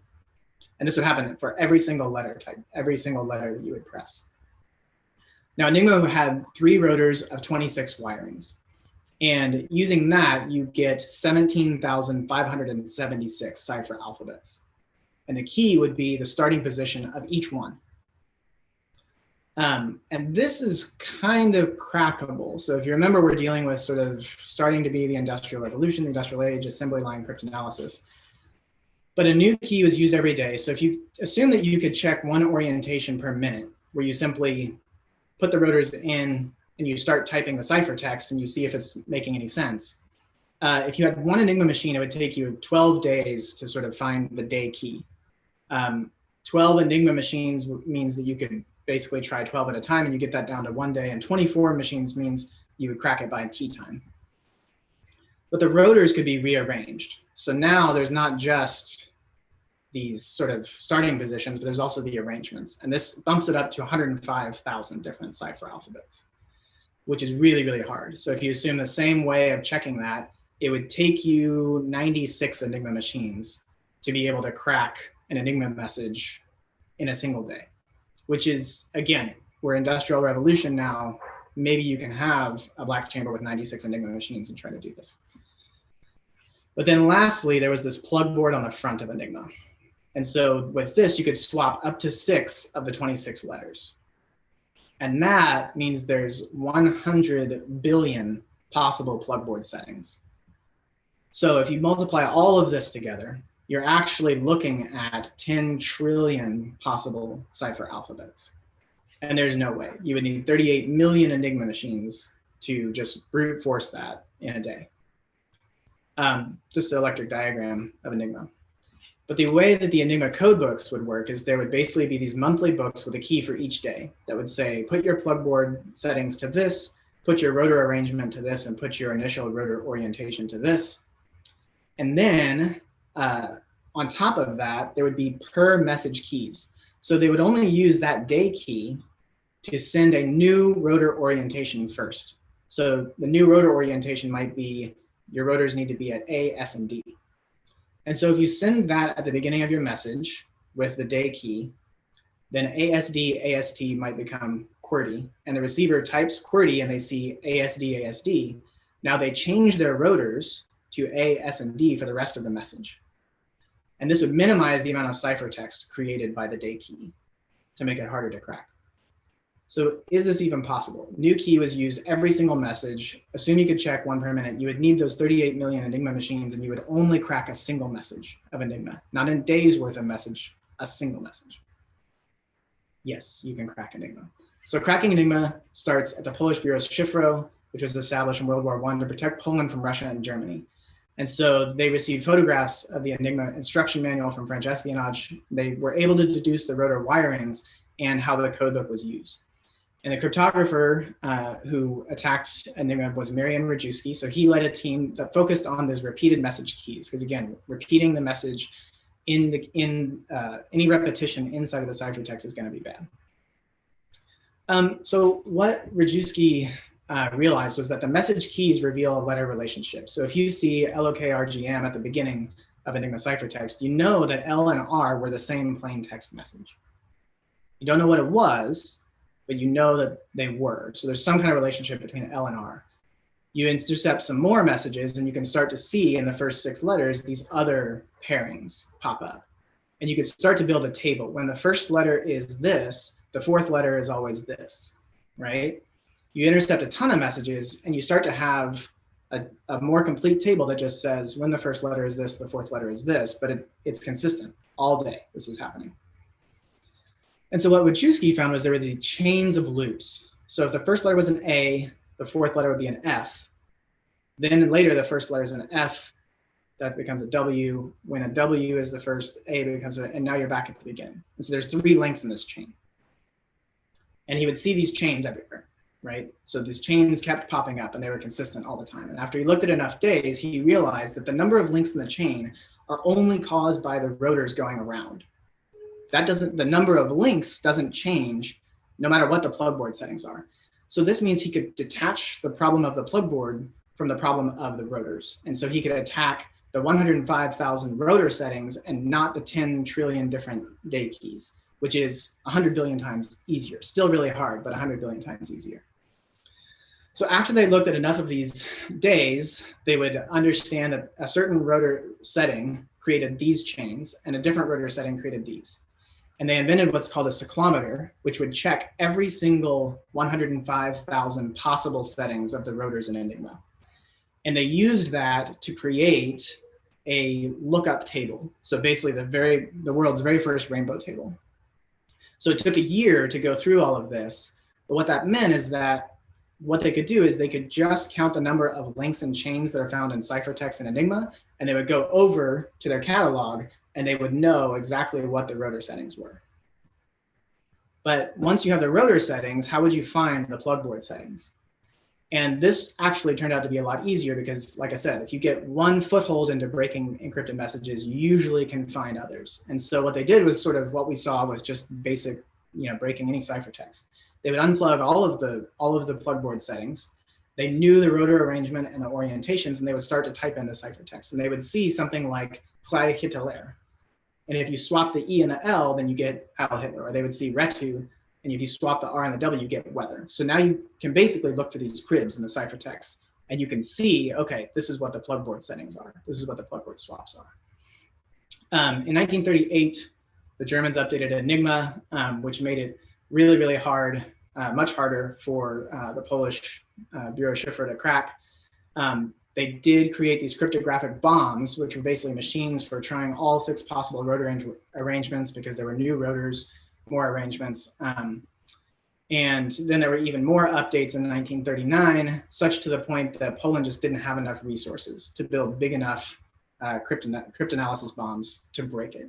And so on August 16th, Poland smuggled an Enigma and all of their research out to the Allies. And then 2 weeks later, Hitler invaded Poland. So that was picked up at Bletchley Park, which is kind of where we know the Alan Turing story. And they had more staff and resources than the Bureau Schifro. So they built bigger bombs. And then they also came up with new shortcuts like SILIs. And they realized that the rotors were never used in the same position 2 days in a row, which actually eliminates half of the rotor arrangements. That feels like a security thing, like, oh, if we don't use it 2 days in a row, that'll be good. But you actually, like, counterintuitively, that's worse security. And so we're getting up on our time, so I'm going to stop because I know we have a sponsor break too. But yeah, Alan Turing focused on what would happen if the Germans stopped repeating day keys. And so he noticed that there were these sort of known text cribs in the ciphertext. So a weather report would always include the word weather at a certain position. And so once you know that the ciphertext of ETJWPX is where weather is, then you could try Enigma settings to find which settings make it match that. And so that was what Turing's technique and what Turing's bomb was based on. So British bombs, US bombs, we made our own. And then there were other World War II crypto going on. And then probably the apex point of this is that the Americans built Colossus, which was inspired by Turing ideas in his bomb, but it used electronic valves, which were faster than electromechanical relay switches, and it was now programmable. And so this actually got us to computer crypto, but I only promised to get you up to World War II this time, and I have another longer, less exciting talk that covers all the way up to quantum crypto and quantum cryptanalysis, but we are not going to do that today. So that is the end of this talk. Hopefully you found it interesting, maybe some interesting gems of stories around the history of crypto that maybe you didn't know before. And if you're like me, I think one of the things that learning about this stuff has helped me to understand is, like I said, there's nothing magical going on. And the fundamentals of cryptography are actually like, they fit in our heads, right? Especially if you look at it from the development of the very sort of ancient secret keeping systems up into getting closer to computer crypto. All of cryptography has built on the cryptography that came before. So it's been this decades-long battle of code makers and code breakers going at each other. And so if you want to, I would definitely suggest get the code book by Simon Singh, and then from there do like Khan Academy, crypto, and that will. You still shouldn't invent your own crypto, but at least if you're using crypto, you know more about the fundamentals of it. So that's what I'll leave you with. And I saw some notes flowing by, but I didn't see any questions in Slack, but I will shut up now and let any questions that might want to get in there, get in there. Awesome. Great talk, Luke. I've been kind of watching for questions as well, and I haven't seen any, but I would say Luke is very active in the Techlahoma chat. Are you still on the board for Techlahoma? Oh, yes. Okay. Awesome. So if Well, Kindle's working, should probably pulling out my board membership yeah, roll right. call. Attending like, Chat. hey, wait a minute. Yeah, exactly. Well, Luke is very active, and so if you have questions, go ahead and throw them in there. Otherwise, we can you can follow up with him later. So at this point, we are going to bring on a sponsor for a quick little. We're going to do a 5-minute interview with some of our sponsors, giving them a chance to talk and share their solutions and explain what makes them great. So Luke, thanks for your talk, and we'll catch you in Slack.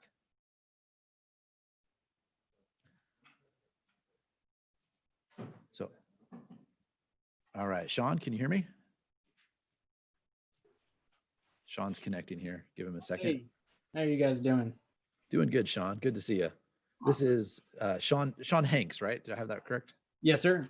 Yeah. Awesome. Sean Hanks with Fortinet. And he's going to take just a couple minutes, about 5 minutes, to tell us a little bit about Fortinet, some of the solutions they've got, and what makes Fortinet awesome.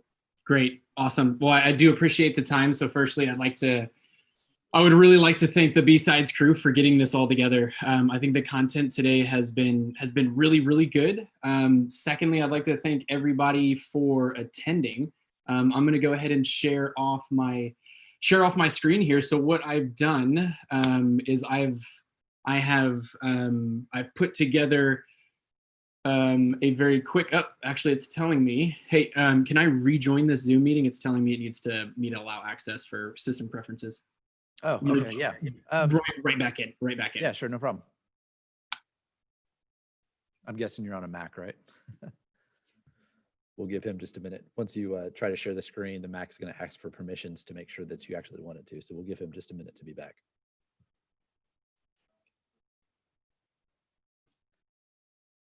While we're waiting, if you haven't, remember to go join the Techlahoma Slack. Some great conversations going on there in there. All right, there he is. Let's add him in.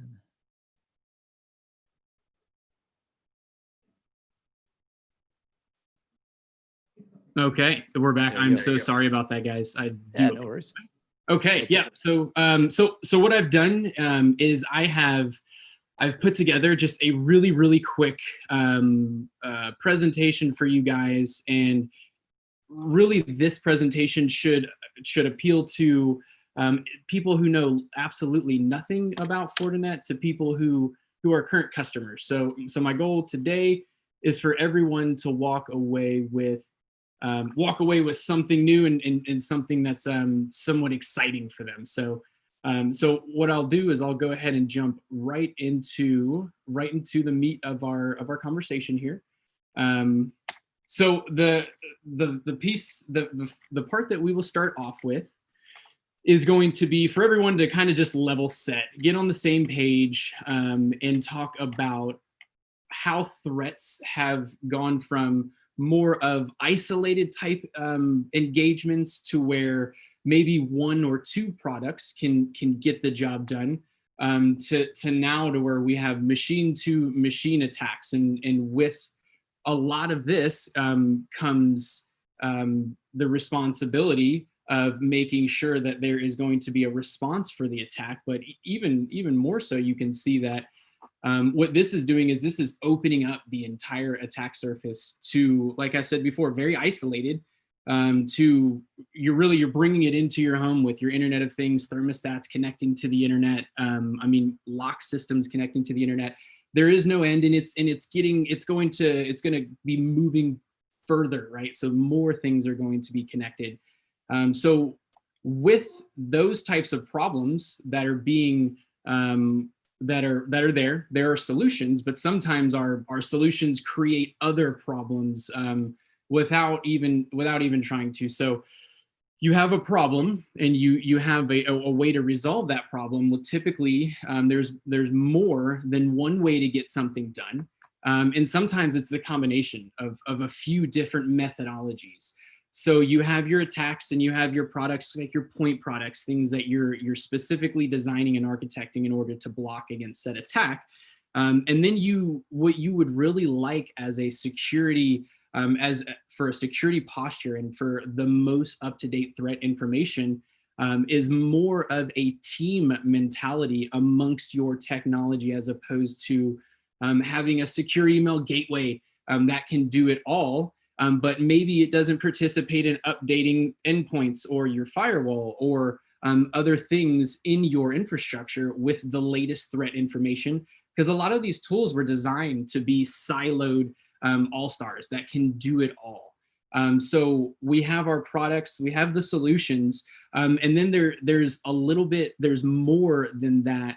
As the threat attack surface is expanding, you need constant threat information that's being shared by the guys who actually have the information itself. And I'm not talking about making some logs, but sharing information about indicators of compromise, making sure that they're not able to get on other parts of your network. So with that type of technology, Fortinet itself, we're a cybersecurity company. Some of you may know us as a firewall company. This slide really shows you the fabric, the Fortinet security fabric ready devices that Fortinet ourselves, that we are engineering, we are business to so vendor to business. We're here to help you design solutions, and that's not just firewall stuff. So Fortinet, everything coming from a NAC solution down to your security orchestration and your endpoint response to your very dynamic and cloud deployment. Fortinet is a very and it can be a homogeneous deployment with a greenfield type solution. So we have the ability to tie in a lot of our technology that is unrelated necessarily to an edge firewall getting out, or a user getting out, but even following a user, a phone or something to that nature, protecting against a website, doing sandbox and detonation, things like that. So much more than a fiber, than a security fabric. Right there, you have products that were designed and built to share information, and really the most important piece, and I think this is the most important slide. I know I'm running up on my time. Plus, I bounced out, so please. This is going to be the most important information for some of you who have never heard of Fortinet. Is we have partnerships with a lot of third-party vendors, and that cybersecurity information sharing, that team type of mentality, actually extends to more than likely a lot of your products that you currently have right now. So I have the ability to integrate a lot of my technology that is responsible for doing something other than what maybe a firewall is doing. And I have the ability to tie that into what you currently have, using an automatic, this is an ecosystem that's already been pre-established. So this is all work that's being done by Fortinet and third-party vendors to ensure that security posture and make sure that you have the best security hygiene that you can possibly have. So with that, I know that that's 5 minutes. So I do appreciate everyone's time. If you guys have any questions, or if you want to go deeper into what some of this stuff is with like a quick demo or something like that, please feel free to reach out to me. My name is Sean Hanks, and I'll send that chat information. But once again, thank you guys so much for your time today. I really do appreciate it. All right. Thanks a lot, Sean. It was good to have you. Awesome. And you guys will definitely want to check out Fortinet's solutions and also interact with them on the in Slack. They've got a bunch of folks in there. You can jump in and participate. They can answer questions and give you anything. We are also bringing in Michael Goff at the moment. Michael is going to be our next speaker, and we'll get started here in just a minute. How you doing, Michael? I'm doing well. Can you hear me okay? I can hear you. Hear me okay? Awesome. Yep, you sound great. We've got 3 tracks kind of running in the same room, so we're working on the mics, trying to figure out the audio gain levels and all that to make sure it works. Where are you at? We are in Sagenet World Headquarters. Sagenet World Headquarters. Sagenet. Yeah, they have a kind of a meeting room that they opened up for us, a couple rooms here that we can use. So we've got the 3 tracks running in here, and then we've got a little command center next door with some snacks and beverages, and lots of laptops running. Where's my lunch? Where's your lunch? So install the Uber Eats app. Thank you for the prompting there. Install the Uber Eats mobile app and go to tiny.si/BSOK. And lunch is on us. Good deal. There, let's get you down on a better level here. So it's I've got 11 o'clock. So let me just throw a couple other announcements real quick out there. If you're just joining us or if you missed some of the previous announcements, we do have swag. We've got some t-shirts and stickers and some other stuff from some of our sponsors. If you would like to get swag, go back to your Eventbrite registration, click on the green tickets button, like when you first registered. And there's going to be a new ticket that you can add called swag. It's free. You can select one, and then it's going to prompt you for your mailing address. Go ahead and put that info in there, send it to us, and we will mail you out some swag here. It'll probably be a couple weeks for us to get everything together, but we'll send that to you. The Uber Eats lunch discount I already mentioned. If you go to tiny.si/BSOK, you can get a $15 discount on lunch until those run out. I'm not sure where they're at right at the moment. And then also, if you haven't already joined the conversation in Slack, you can go to slack.techlahoma.org. You can get a free invitation, join the Techlahoma Slack and all the conversation that's going on there, ask questions and interact with the other participants. So with that, I'm going to introduce Michael Goff, the infamous Michael Goff. I don't think he necessarily needs an introduction. Michael's been speaking at BSidesOK probably since the beginning, I think. Were you at the first one? Michael, do you remember? It's hard to remember. I know. Is that the Hard Rock? Do you remember being at the Hard Rock? I do remember being at the Hard Rock. Okay, so many, that was many times. Yeah, that was the first and second year we were at the Hard Rock. So yeah, definitely good memories there. So Michael's going to be talking about processes and having a process to check your running processes and everything involved there. So Michael, I'll let you take it from here and introduce yourself. All right, let me get my screen shared. Oh, screen failure. Did you give me control yet? You should be able to. Yeah, you should be able to share screen. It's not letting me. It's telling me error. Error. Uh-oh. Error. Danger. It's giving me a please try again later error code 105035. What? Let me see if I can do 2. Nope, doesn't like me 2. None of my screens. Uh-oh. That's not good. No. What kind of system are you on? Desktop. Powerful. Gigabit Ethernet. No. Windows. Thank you. I don't think anybody else has had problems. I don't know. I've never had an issue. Do you want to jump out of the session and jump back in real quick? Yeah. All right. Maybe I can sing a song or tell a joke while we're at it. I don't know if I have any good jokes. There's the classic, where do generals keep their armies? Anybody know? In their sleeveys, their army in their sleevey. All right, yeah, that's best I got. They go downhill from there. Anybody in Slack? We'll just open it up. Anybody got any good jokes in Slack? Yeah, this is what we've devolved to. We're crowd surfing jokes here. All right, there's Michael coming back. Crowdsourcing, that's what I meant. Gabe, I'm back. You're back. It's good because I was starting to tell jokes. It was going downhill. Uh-oh. All right, let's try this again. Share screen 1. Share. And that worked. What the heck? There you go. Awesome. Now we are seeing the whole thing, not just the presenter view. Now you should be good. There you go. Now we got you. All right. All Ladies right. and gentlemen, the one and only Michael Goff. Let's I guess. That was easy. Yeah, okay. Let's get that in there. Nice. All right, guys. As Nathan said, I'm Michael Goff, principal for NCC Group, founder of Malware Archaeology and IMF Security. And we're here to talk about everybody needing a process to check your running processes and modules. The bad guys and red teams are coming after them. I am a blue team defender ninja, malware archaeologist, logaholic. And this is normally where I do my hello, I'm a logaholic. Everybody says, hello, Michael, but we're virtual. So I'll just imagine you all saying that. And I'm a principal incident response engineer for NCC Group. And I love properly configured logs because they tell us who, what, where, when, and hopefully how. I'm the creator of all these cheat sheets and also LogMD. Many of you have heard me speak at this conference before and others.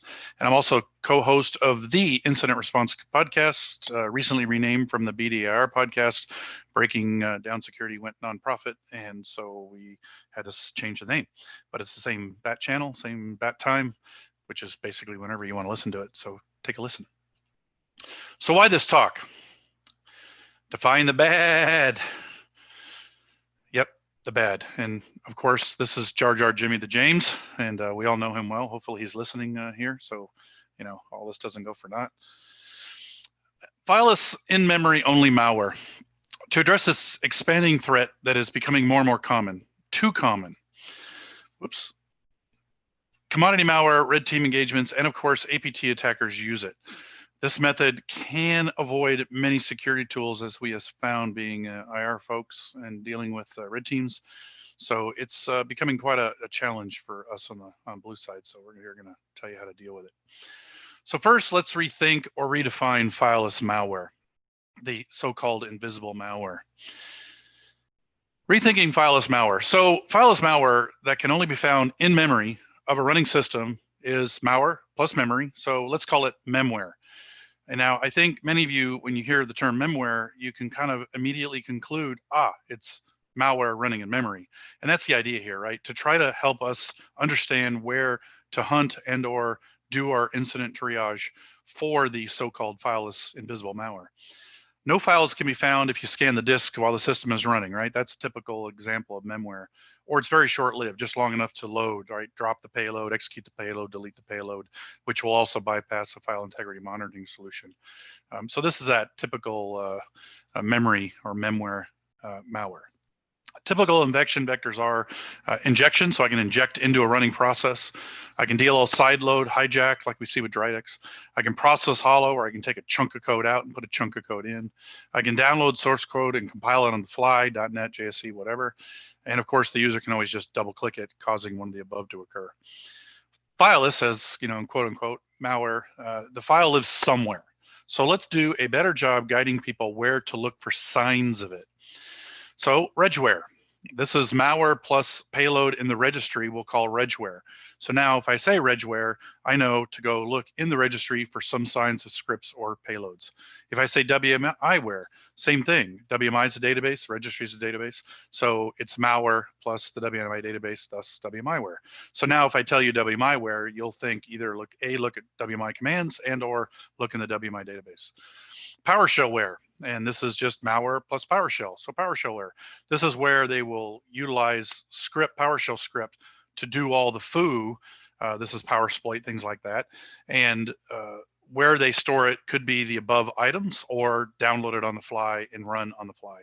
And then there's compileware. This is the typical, again, malware plus payload compile on the fly, CSC, things like that, that will compile the malware and detonate from on the box. So that way there's no signatures, because every piece of compiled ware will be different.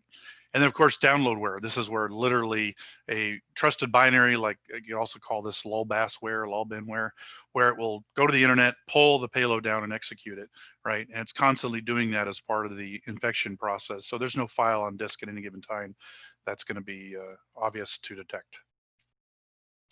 Keep in mind, not all malware will have an auto run or accept, or a auto run forest run or accept or persistence. The latest TrickBot, for example, on domain controllers. So they're infecting a client's workstation, and then they're using the SMB flaw or the SMB opening to inject their payload to a domain controller, which is where all your credentials live. So it's a great place to live, and being a memware type solution. So that way, if I go doing IR and triage and I go scan the disk for typical locations, see users, whatever, I'm not going to see it, right? I'm going to have to rely on other mechanisms. How did they get it there? Maybe look at lateral movement or scan the running processes and their modules. Especially the red team doesn't like to leave IOCs, so they're going to do stuff like injecting into memory or DLL sideloading, right? They'll definitely want to utilize this capability. And then again, on like Dridex does on shutdown of the box, they can write an auto run to disk, and then when it starts up, delete the auto run. So that way there's no detection of it during the system's live running. So that's kind of an important point. Dridex used to use this a lot. The latest Dridex I evaluated from July did not do this. Maybe they decided that they don't have to because nobody's catching their stuff anyway. And of course, so what in memory may be all we can see. That's an important point. So we're starting to see more and more malware where the only signs of it existing are in memory. They've done a good job of making sure it doesn't live on disk. They've used various techniques to get it into memory without it living on disk. There may be signs of stuff in the logs, but we'll talk about that. And again, like I mentioned in the latest TrickBot, the domain controller does not have any remnants and does not survive a reboot. So there isn't going to be an ASEP, there isn't going to be any files on disks. We literally have what's in memory only to detect this attack. So how do we find this stuff? Well, first things first, we must map everything to MITRE ATT&CK. This is kind of crucial. I think as security practitioners, as we build log queries and log alerts, as we use our EDRs, whatever tools, LogMD, whatever, we need to make sure that whatever we're looking for, whatever we're alerting on, that we map this to something that allows us to start coloring in the total picture of what attacks us. In this case, there's 3 examples here: T1500, 1127, 1055, 3 examples, 4, and 1196. Compile after delivery, so this is that compile on the fly. Trusted developer utilities, this is the LolBins stuff. Process injection, this is where I'm going to inject into Explorer, for example. And then the infamous control panel items, the control panel applets, which I'm going to talk about later. And then, of course, sub techniques are coming. Well, guess what? 2 weeks ago, they came, and so they're now out, which, whoops, boink, boink, which now leads us to a couple more ways of looking at this area.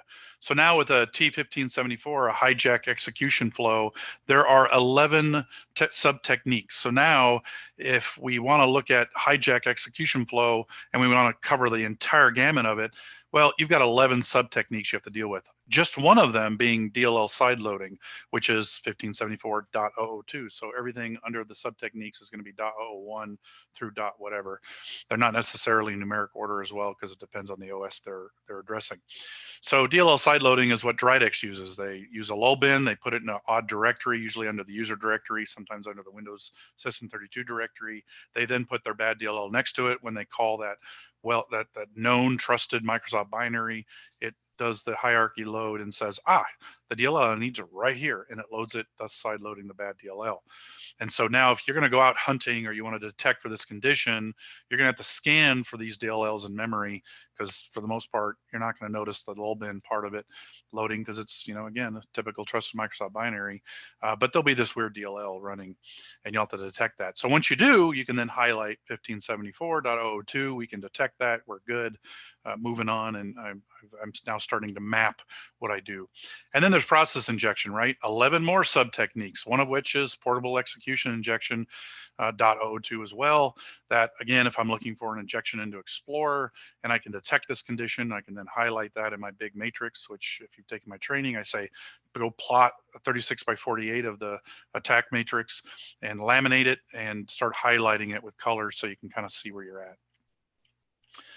So we need a process, and I say process because I'm giving kudos to my, in the upper right-hand corner there, to my friend, colleague here, Andrew Hay. I always give him a bust his chops. So we're using the Canadian version of process so we can separate the process you need to create from running processes. I'm not going to say process because what am I talking about? So process is the logical flow of things you're going to do. Process is what's running in memory. So thank you, Andrew, for reminding me of the Canadian version of process. These tools, again, aren't just preventing the technique, right? Our security tools just aren't preventing it enough. I worked with a large EDR, and they consistently got by, the red team got by with CPL attacks, which was really a drag because it's a consistent problem we had over and over again, because the EDR just did not do a good job of this LolBin loading a side loading or just calling a bad DLL, and how they got the DLL was downloading it on the fly or storing it on disk. We need to build a process into our hourly, daily, weekly, monthly routines to detect and alert for this technique. Now, whether you're hunting, It doesn't matter whether you're detecting, whether you're through your SIM, your EDR, whatever solution you want to use, LogMD. But we need to do something here. We've got to start looking at this area. And of course, we need to build a process for our daily, weekly, monthly, yearly routines to threat hunt. So as you start building threat hunt capabilities, can I go out in my environment, look for signs of DLL sideloading like Dridex? Can I go out and look for signs of injection into Explorer, things like that? So there are basically two different ways you can do this. One, dump memory. This is the traditional forensics scenario.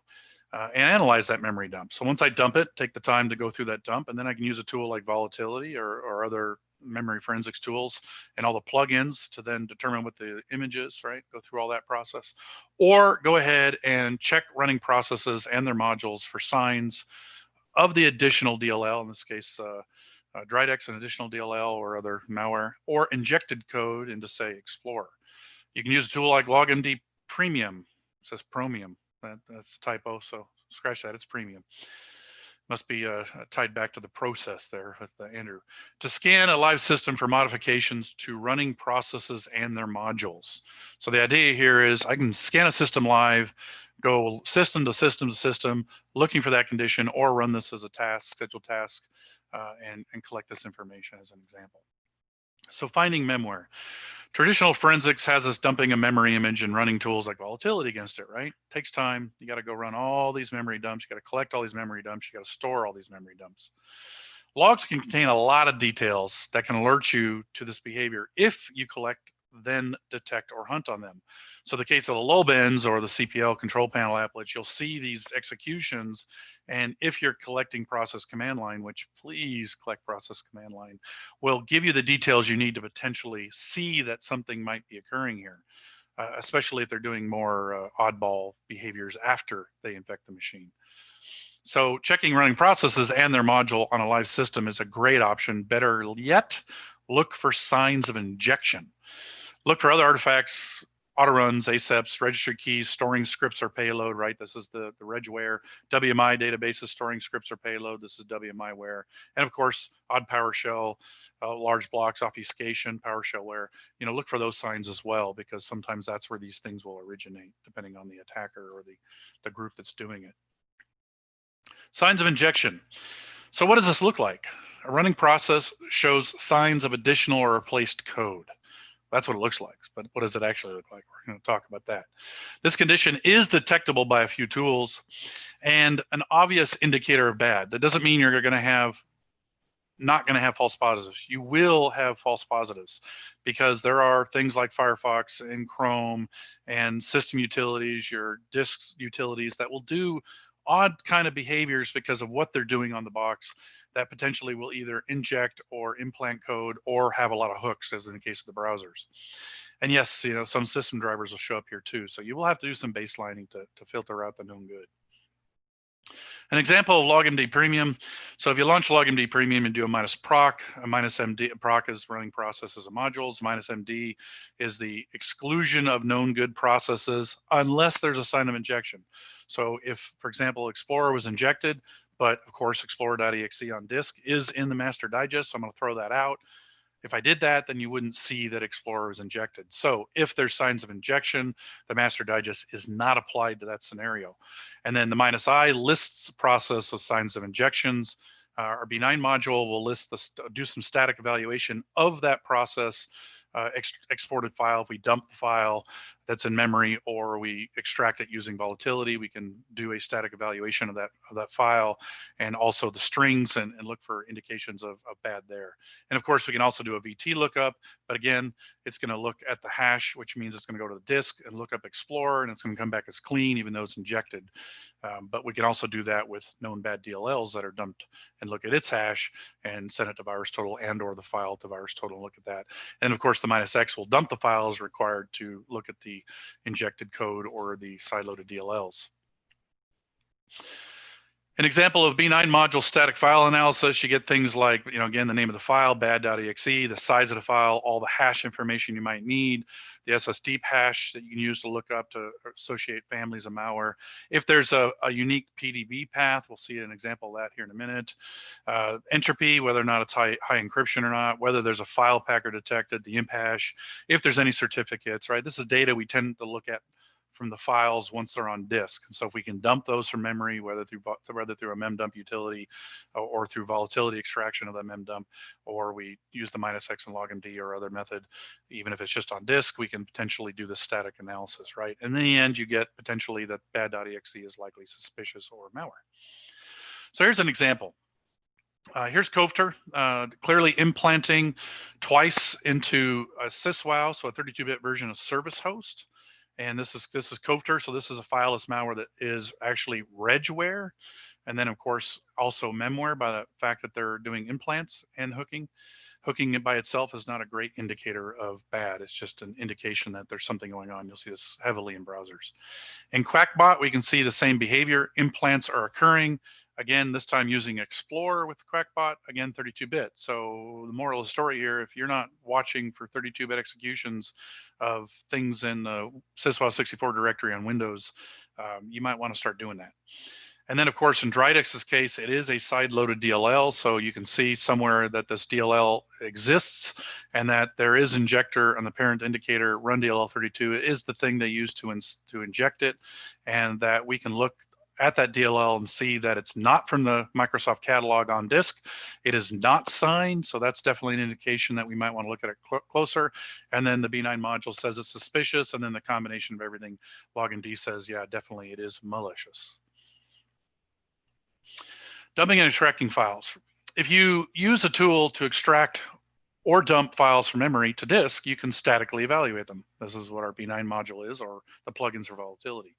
You can look up the hashes in API like VirusTotal, but keep in mind when you dump things from memory, those are not the same files you see on disk, and VirusTotal or other hash repositories generally will know nothing about these because the extracted hash is not the same as the payload that was delivered to you because it comes from memory. It's definitely going to be different for every machine and every dump. So you can send the file itself and then let the engines regurgitate that, sandbox regurgitate it and go through it and see if it's malicious or not. Evaluate the makeup of the file to determine good, suspicious, or malicious indicators. You can extract the strings and then potentially even reverse them if needed. And that's how you can look at these files. You can use a memdump or volatility to extract the DLLs and drivers, right? This is an example where you take and extract from memory the files, DLLs, and drivers using volatility to then be able to act on those files that you've extracted from memory. Pretty typical thing for us forensicators to do. Or you can use logmd premium to extract the files running live on a box. You don't have to do a memory dump. With the -x, we will dump that information. If there's signs of injection, we will dump those files to be further evaluated. Extracted files, logmd, and volatility, right? So same samples, QuackBot, Kofter, and Drydex. This is extracted using logmd's B9 module. Logmd extracts it, and B9 does the evaluation. And so again, Jimmy the James says these are bad.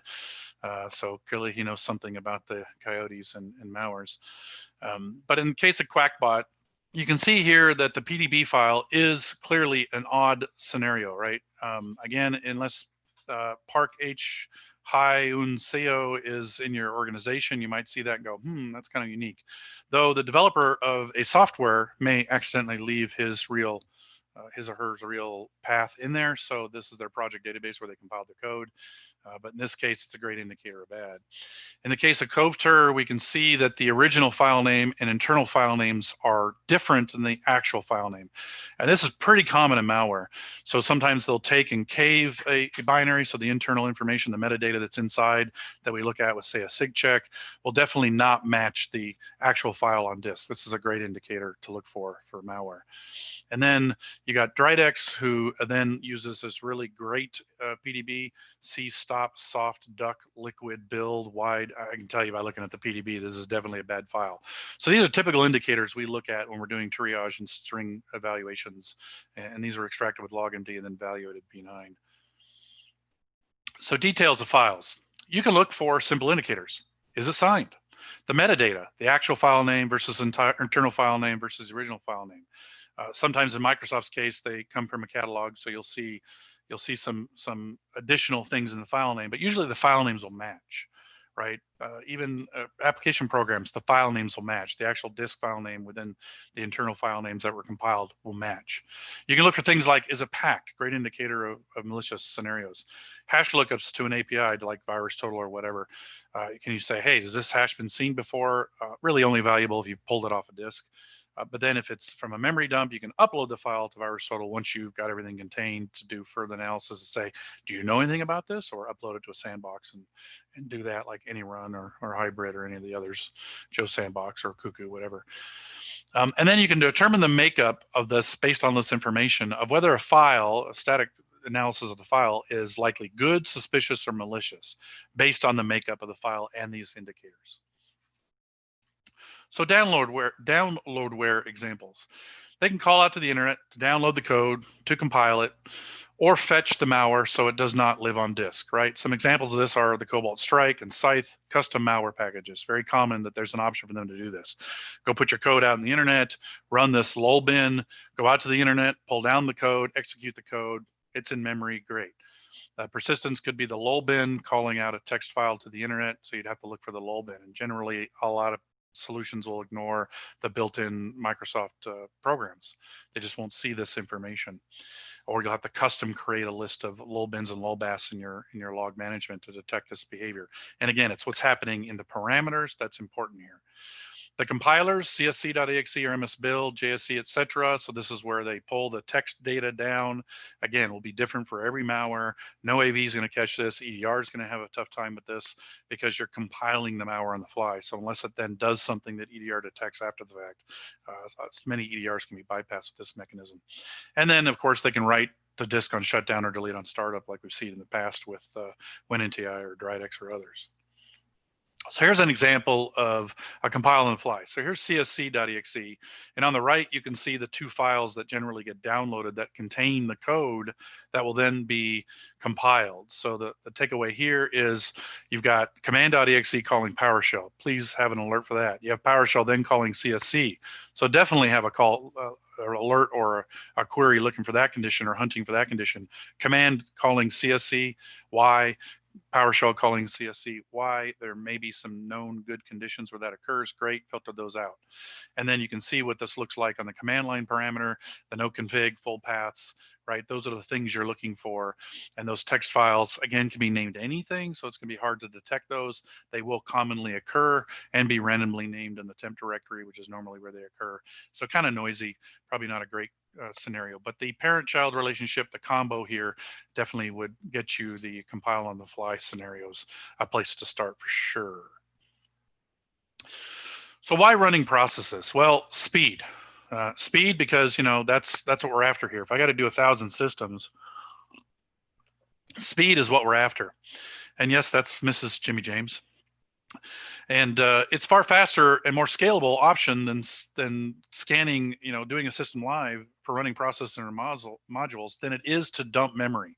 I don't know if you've gone and done 20, 30, 50 systems dumping memory and then determining the image info from volatility of which will allow me to process those and then go through and do all the processing of that.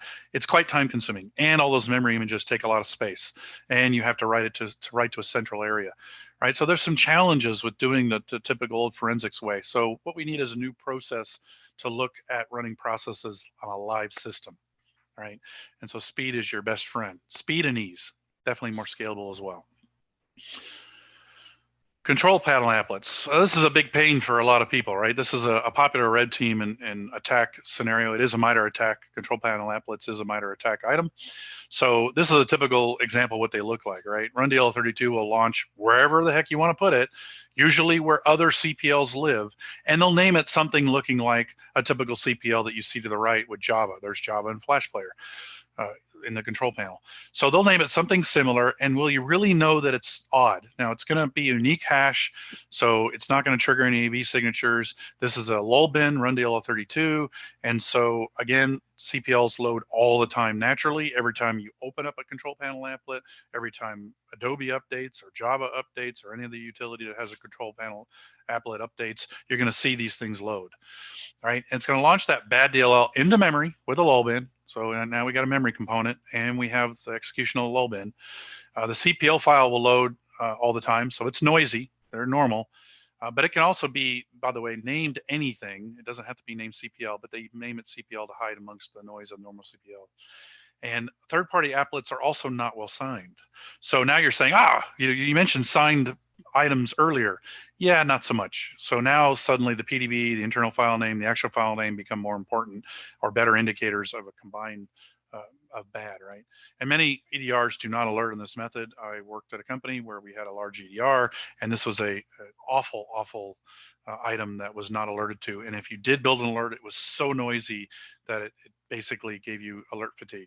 So again, the red team loves this because Cobalt Strike has it in there, and it's so noisy, and many EDRs don't do this, but it is a MITRE ATT&CK technique ID, so you need to address it. And it's probably one of the #1 red team attack vectors. I know in several places it's used heavily in the red teams getting in and staying persistent for quite a while and saying, hey, I mean, you can't detect us, why not? Well, mainly because you're too reliant on EDR would be my #1 reason, and not enough logging. LolBin, control.exe, or rundl32 will be the launcher. It's hard to detect because of the normal noise. EDR is poor at this method in many cases. So how do you catch this highly used and successful injection of code or loading of bad DLLs into memory? Well, one, logging executions of 4688s, right? This is the running process in a Windows box. You're going to look for CPL files and or control and or run DLL, and you're going to go through the hassle of baselining what is normal. You're going to create a lookup list in Splunk, or hopefully your EDR will have an easier way that will allow you to slowly exclude these norms. Or you can post-process those CPLs and see if they show signs of being malicious to further like we do in LogMD, to further say, hey, this is maybe a bad CPL file. Because you can say if then else, right? You can do this automation and actually go evaluate the files. The paths usually will be the same. They'll put them in the same C temp or C Windows temp or C users temp, wherever they're trying to emulate their CPL, their control panel outlet, and they'll hide right amongst all the other noise, right? And so if you static analyze these CPL files, whatever the extension is where they're executed, might give you the dead giveaway that you need. So catch me if you can.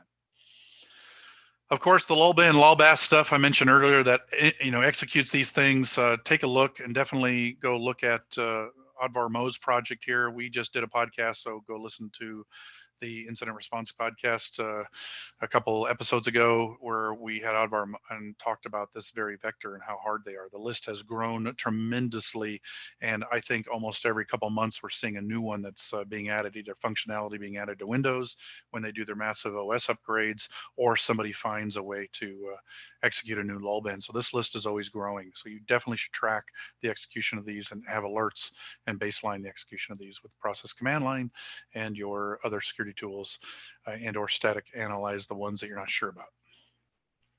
So monitoring for and threat hunting. So here we go. This is, of course, Jimmy the James monitoring all the goats. Monitor for and threat hunting. We need to develop a process to monitor, detect for and or threat hunt for the signs of these techniques. Step 1, you have to enable the data. You have to enable the logging. You got to go look at the cheat sheets. You got to go turn this stuff on so it's collecting locally. This will help you in doing a ad hoc threat hunt. It'll help you with doing an ad hoc IR triage in case, let's say, you want to manually execute LogMD, for example, or other tool. Or if you're collecting it to SIM, you got to have this data, this process command line running. You got to have the data sources collecting so that SIM can be of value to you. So if something does trigger an AV or EDR, the data you need to actually investigate this will exist somewhere for some period of time. Step 2, create detections for many of these techniques we've discussed thus far. Process command line will be key. It is in the parameters that you will catch this bad foo. Step 3, come up with a process to scan running processes and their loaded modules. However you want to do it, I don't care. Of course, I'm going to tell you LogMD works great for it when we ship that version for you here in the near future. But detect these memory-only infections. This is critical, right? The TrickBot that I talked about infecting domain controllers. seriously ask yourself, do you have a solution that can go hunt for this or detect this? Do you have a triage solution? Do you have a way of checking for this without seriously borking the box and dumping everything and putting the system on hold while you dump the memory and all that? Right. So you need to detect these memory only infections, and this should be both for regular detection and for threat hunting. So you should have the ability of doing both. If you have an automated tool that can look for it while it's running as an agent, great. But how would you hunt for this condition? Because they're going to everly change, right? They're constantly changing. So I need a way to go check systems to eliminate that I don't have this condition if some weird indicator popped up in a box. Some new feature from Microsoft makes a bunch of stuff go off and you're like, there's something bad on that box, or just Patch Tuesday.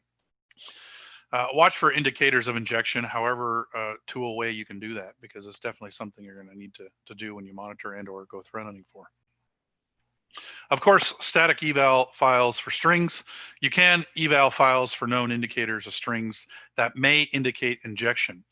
A LogMD Premium B9 module not only looks at the structure of the file to determine likely good, suspicious, or malware, but it also dumps the strings, which allow us to evaluate the existence of strings. We can post-process with a list of a settings file that will have a bunch of strings in it that you can populate anything you want, and look for these indications that a file might be malicious. Again, strings are potentially going to give you a high false positive rate, or normally naturally exist in things like drivers and bloatware from your vendor. So be aware of that, right? And strings look like this, and basically a dump. There's a list of words, right? You'll see that this program cannot be run in DOS mode if it's a binary. Again, we only look at the binaries that execute. You're going to get the dump of the typical stuff, the API calls on the left. And then, of course, you get all this interesting stuff on the right? So you can go through and say, all right, I've now dumped this, because this is a typical step us triage people take, and where we dump the strings and then we go look through the strings for signs of indications of bad, like we see at the bottom left. We see dinkumware. Like, what's that doing in here? Because this came from a piece of malware, right? Not enough memory. We can kind of look at some of these calls going, this kind of looks kind of funky to me. And then, of course, there is a list of strings that are known to exist when you're injecting open process, virtual, dot, all the way down, create process, CW.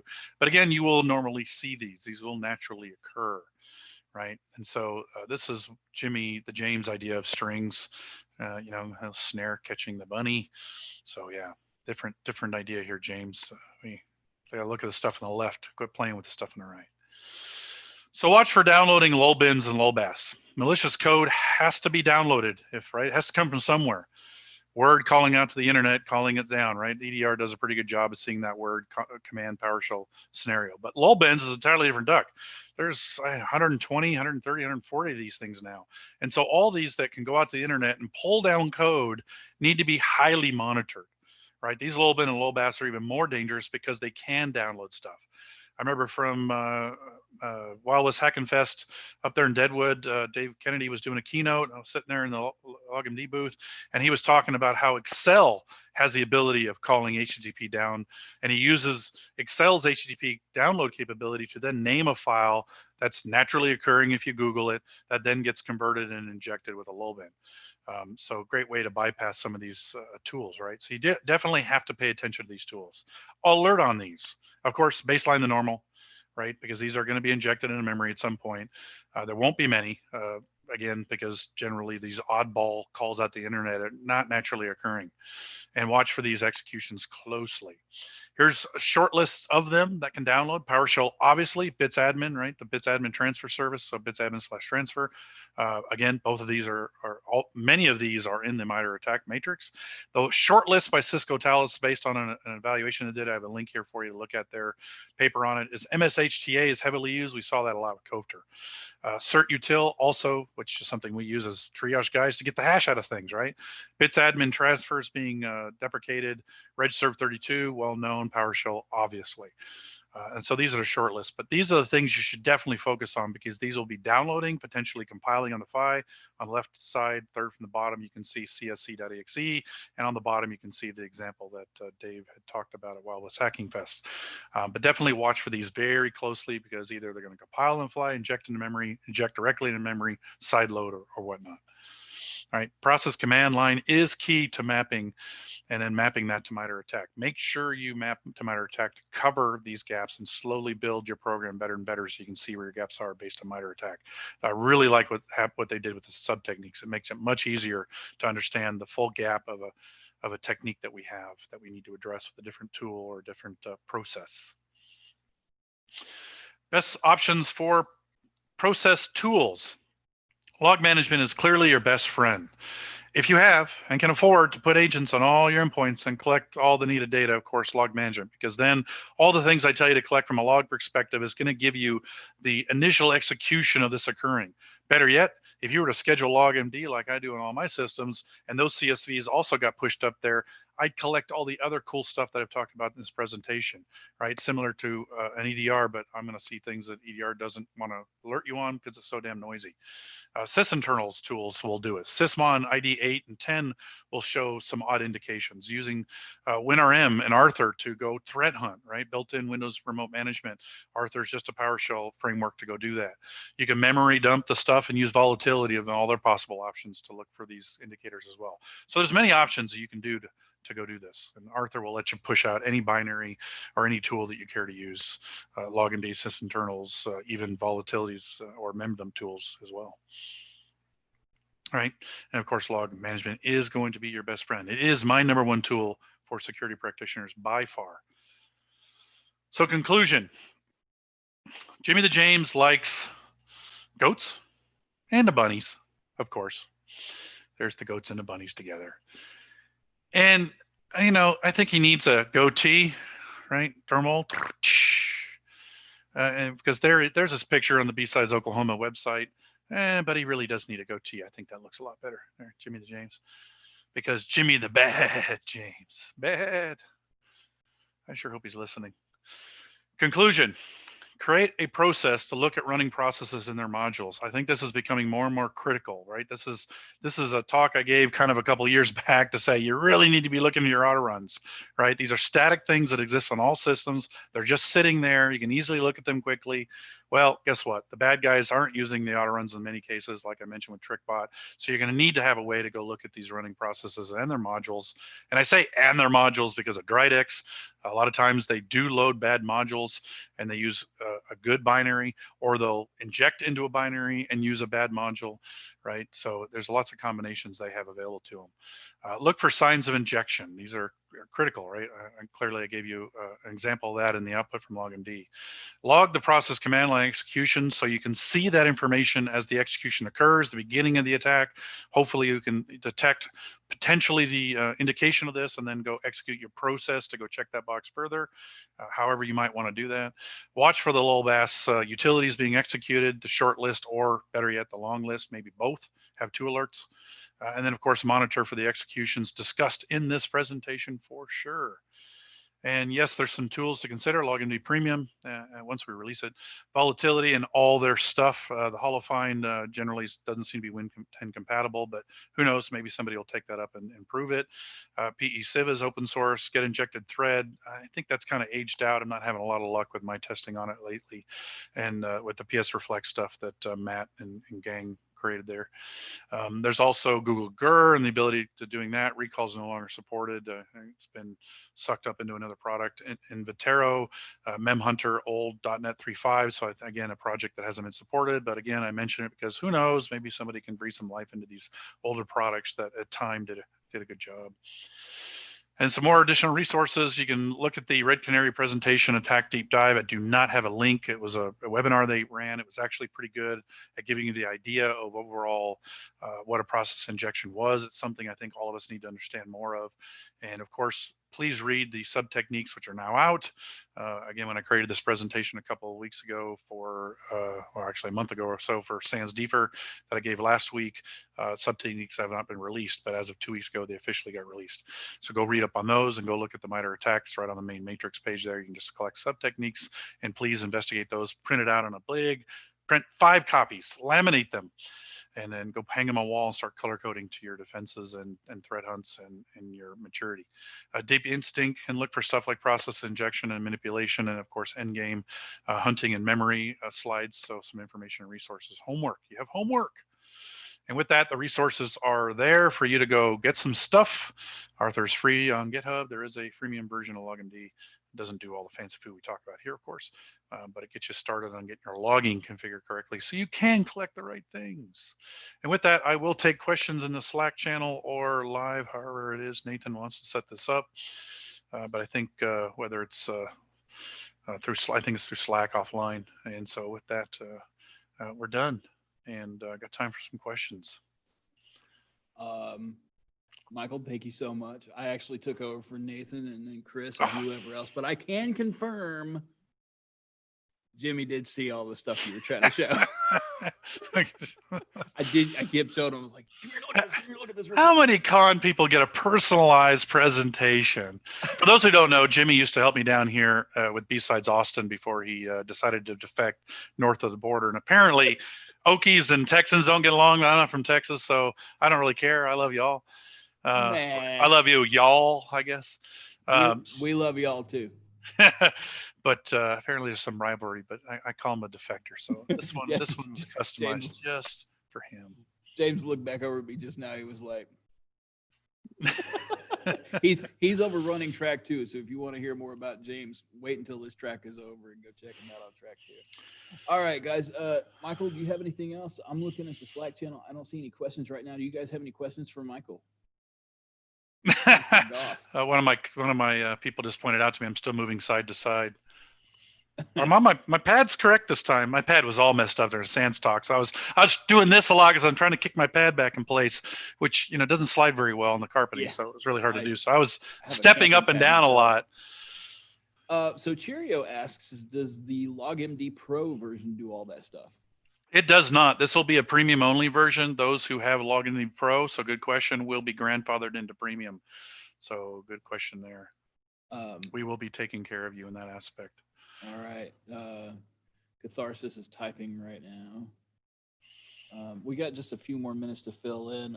We do have at 11:50, everybody, we've got Melanie Hendricks with Sagenet is going to join us for an interview real quick. Just so you know, Sagenet again is the company that has basically brought us in here and helped us to run B-Sides this year. And so big ups to Sagenet and everybody, all of our sponsors. We really appreciate all you guys. Secure Ideas, True, Stinnett, Critical Start. I've got tons of so many different sponsors. Fortinet, I don't have them in front of me right now, but thank you so very much. Looks like Sweeney's waiting with Melanie. So if you guys have any more questions, okay, let's get this one more in real quick. Looks like we've got about 3 minutes left. Do you consider process migration as process injection? That's a good question. Probably because you're manipulating process. So let's just summarize anything you're doing to manipulate processes, to move one to another, to replace it, anything, I think is something we need to consider, especially if it's being used for bad. And this is obviously an area that they're capitalizing on in Windows because, again, Windows is just broken. So there's so many things you can do to Windows. I mean, the fact that there's 135, 142, whatever the number's up to of LolBins, right? So application whitelisting is great, except when they use a LolBin against you. So anything to do with process manipulation, any way, form, or manner, is an area that's going to be used more and more by the trick bots, WinNTIs, Coveters, Drydex, etc. of the world. Scythe, clearly the red team tools will definitely utilize these. So I'm going to say yes. Okay. Well, ladies and gentlemen, thank you so much for joining Mr. Goff's talk today. Again, we've got Melanie Hendricks, who's going to join us here in just a moment with Sagenet to talk about Sagenet. For the interview, it's going to be with Sweeney. As soon as he's ready here in just a couple minutes, he's walking around here somewhere. I'm going to see if I can't get him to join. I see him. He's starting to come up. I can hear you. Aaron? Yeah, I can hear you. Can you guys hear me? Awesome. Yeah, we're doing this remote. We're getting fancy here. I feel like a news reporter here. We're roving. Yeah, we are roving. Coming from Nathan. Yeah, live from Sagenet at Tulsa, Oklahoma. This is Melanie Hendricks and Nathan Sweeney. Awesome.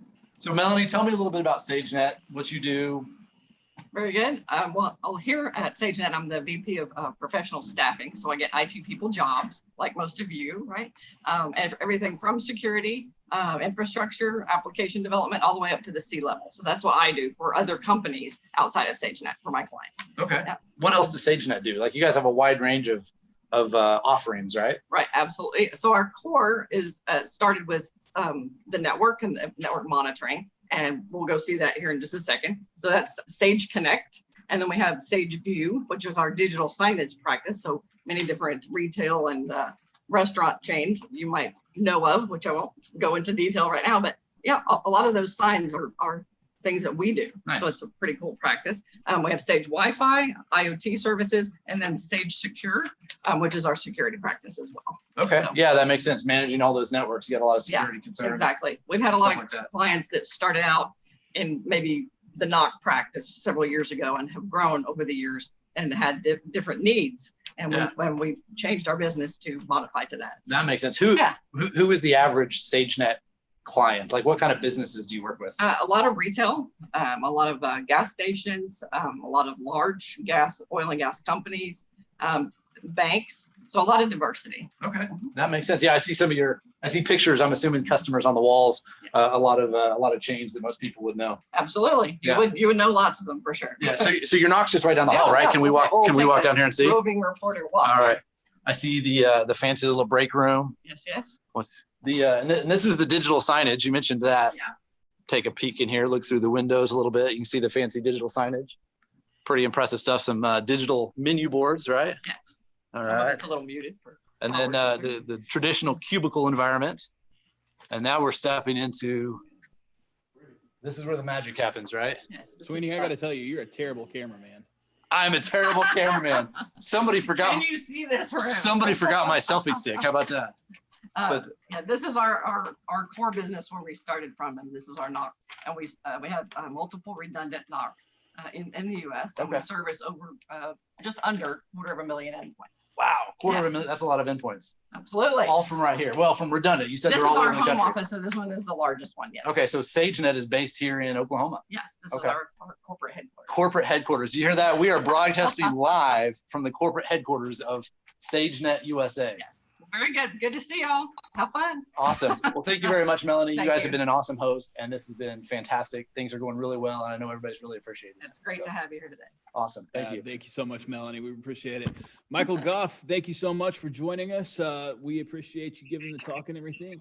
And Sweeney, I'm going to hand this over to Nick Harris here in just a few minutes. We've got about 9 minutes left before we actually get ready to start and everything. So I'll have a few other things to talk about real quick. Cool. I Yeah. kind of expected that interview. A little bit And your longer. and your shirt definitely gave away. So yes, I was at year one because I have that shirt. Yeah, I almost wore that shirt myself today, and then I was like, oh, I'm sure somebody else is going to wear it, and I don't want to be Twinkies with Sweeney. So, But he's such a sweetie. sure. Wow, Just like I heard the James. wow in the background. Just like James, absolutely. Well, so everybody, just real quick, let's talk about swag. Update your Eventbrite registration. Go to Eventbrite. BSides, where is it? Well, if you check the BSides Slack, you'll see it. And that Slack is at techlahoma.slack.com, or excuse me, slack.techlahoma.org is where it's at. Join the conversation on our Slack channels if you haven't already. The launch is ready to go. You should be able to get to install the Uber Eats mobile app. Go to tiny.si/BSOK to get the app and to get your order started. It's up to $15 per person, and we have a limited number of that. So, swag again. Update your Eventbrite registration. If you're here, you probably are registered on Eventbrite. Go to Eventbrite and re-update your registration information with your address and other information. Add the swag ticket, and we'll send you a little bit of swag. And again, if you guys missed it earlier, unfortunately, that is limited to the United States only. Shipping anything outside of the United States is a little bit cost prohibitive. So, Nick, I assume that means you because you can speak Russian. So, Да, я говорю по-русски чуть-чуть, но in the United States. No. That's fantastic. Guys, if you guys don't know, we also have a CTF going on right now. Look at in the Slack channels, you've got hashtag BSidesOK-CTF. Want to thank Rook with Corbin Security for setting that up for us. And it's pretty fun. I actually jumped on last night. He kind of set it up for the staff so that because we weren't going to be able to play on it today because we're busy in here, we could jump on last night and throughout today and tomorrow and stuff like that, kind of play with it. And I'm happy to say I scored the first 100 points because I'm just that cool. So guys, talk amongst yourselves. We'll be back with you here in just a few moments. All right, I'll be around for questions if anybody wants. Yeah, anybody chat. has any questions, jump in the Slack. Let's see. Got anything else? Bad jokes. Bad jokes. That's pretty great. Yeah. Yeah, you have to do a lot of work to get a customized Prezzo. or just I'm sure it'd tick you off at some point in time, right, Mike? or that, I suppose, yeah. Like move to Oklahoma. Oh, I am the most humble person. If anybody's watching the Slack channel for track 1 right now, I am the most humble person on the BSidesOK team. Yeah, you're absolutely right. I'm the humblest guy that I know. I'm just like my son. Oh, let's see. We got just a few minutes left. You got any dad jokes you want to tell Sweeney to fill this time? Just ask Alexa for a joke. Oh, let's do that. Hey Alexa, tell me a joke. Are we on? Can they hear me? Well, they can. Yeah, they can hear you. You do just fine. So, Aaron, did you know that pregnant? Oh, what do you get when you cross a cat with a fire-breathing dragon? You know why? Hey, I don't know if they can hear you. Try that again, because Goff just told a joke and I didn't hear it. Oh, what do you get when you Pregnant cross? horses are faster than non-pregnant horses. All right. You're killing me. Goff, go for it. What do you get when you cross a cat with a fire-breathing dragon? I have no idea. A nicer cat. Not nice. Okay, Sweeney, go. All right. Why are pregnant horses faster than non-pregnant horses? Because they have twice the horsepower. Ba-dum-bum. Ba-dum-bum. You know why you can't hear a pterodactyl go to the bathroom? Because the P is silent. Ba-dum-bum. This is a family show. Not anymore. Goff says not anymore. Do you know why Waldo only wears striped clothes? Because he doesn't want to be spotted. Ba-dum-bum. Ba-dum-bum. That's how I got it. Oh God, I'm gonna put him on camera real quick. Just so What about solid? Does he want to be solid? Does he want to be solid? He says. How about this? Which side of the chicken has the most feathers? The outside. Ba-dum-bum. Maybe radio silence isn't such a bad thing right now. Track 2 We at got some app pulled up right now that's like all sorts of jokes. It's an RSS feed. It looks like It's actually my to-do list. So oh, it's your to-do list. I created a to-do list with dad jokes because I'm a dad and I've got to collect those somewhere, right? So when I hear a good one, I save it. Oh man. Yeah, Well, Sans Deep for track 2 had I hear so many construction. jokes. not They really wrote it up answer as a blog entry. This is like dad joke bootstrapping camp. Yeah, we agree, Chris. We totally agree. These are awful. One awful. of my all-time favorites. Do you know how to think the unthinkable? With an iceberg. What's the difference between a Zippo and a hippo? One is really heavy.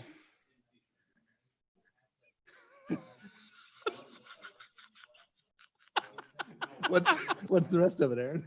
I don't know. I just thought that was that like it didn't need anything else. One is really heavy. That's all you need to know. The other's a little lighter. Oh God, Nick, you may have to save us. I was just about to say this is going to be a tough. Start this talk early. This is All going right, to be hold a on. tough What follow. did Batman say to Robin when they wanted to get in the car?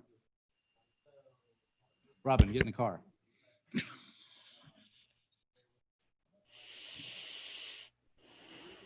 Classic. Nathan Sweeney, y'all.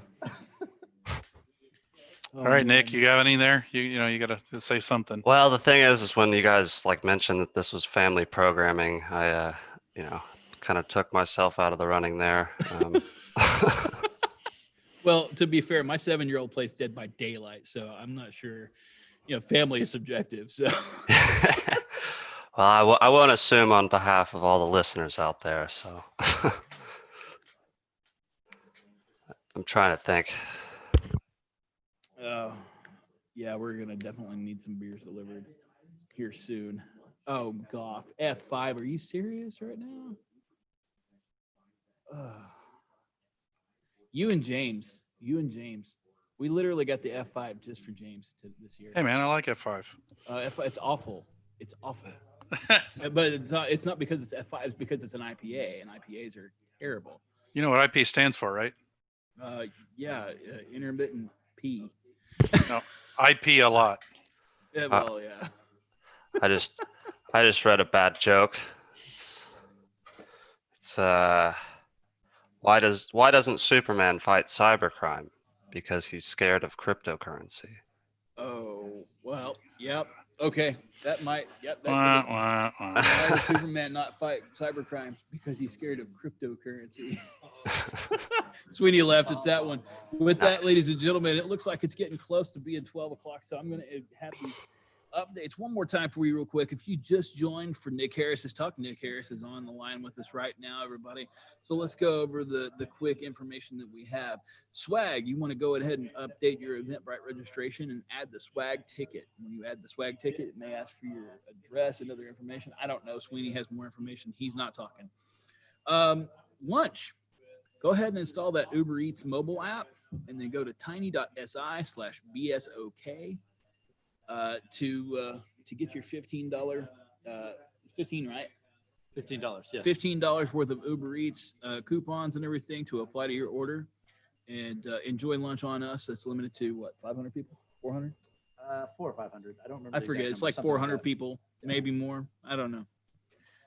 Slack. If you're not on Slack yet, join the conversation. Go to slack.techlahoma.org and join me, join Sweeney.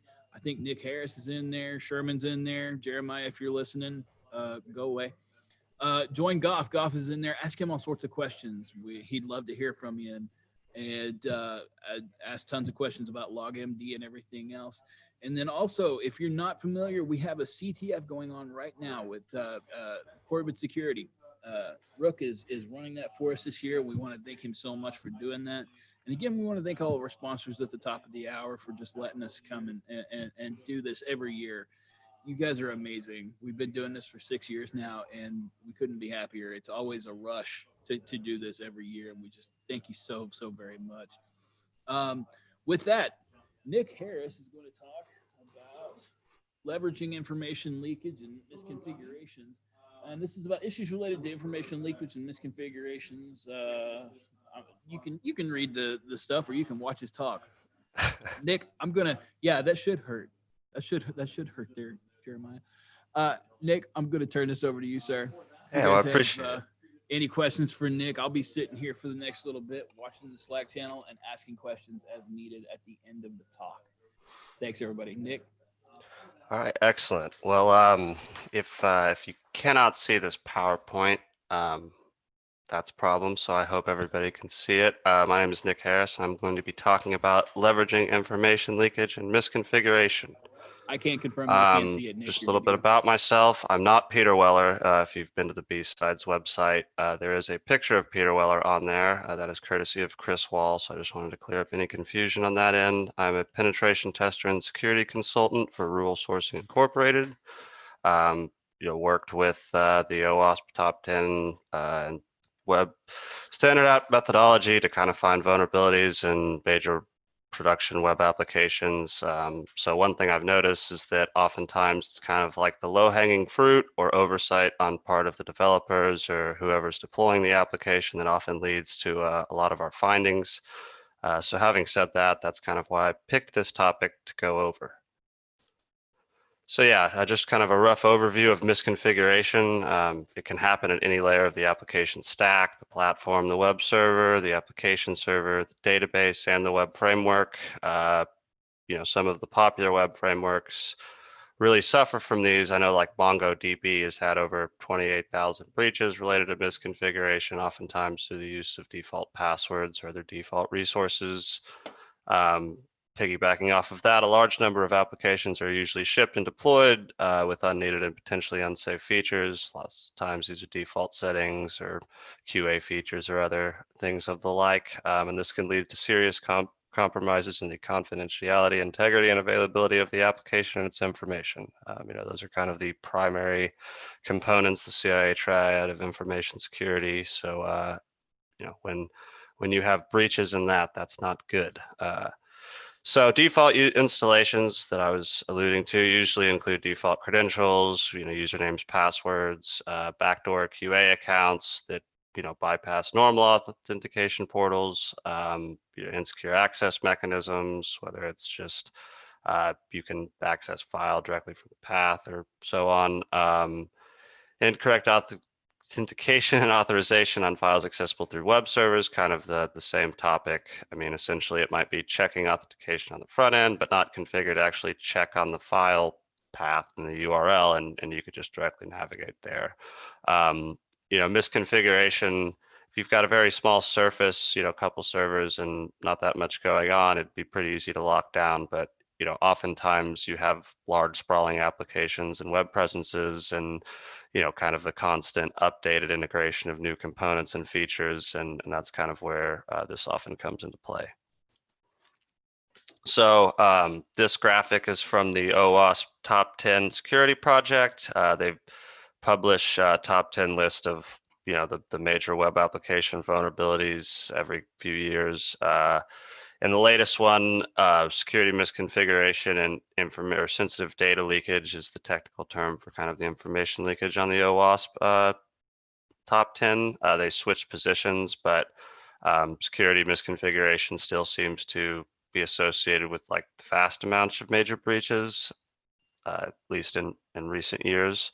But you can see here they have kind of a quantified category for these various components of why this is a problem, whether it's like the prevalence, the exploitability, the detectability, and the technical impact. So, the technical impacts are lesser here, but oftentimes misconfiguration can be leveraged into a much more devastating attack.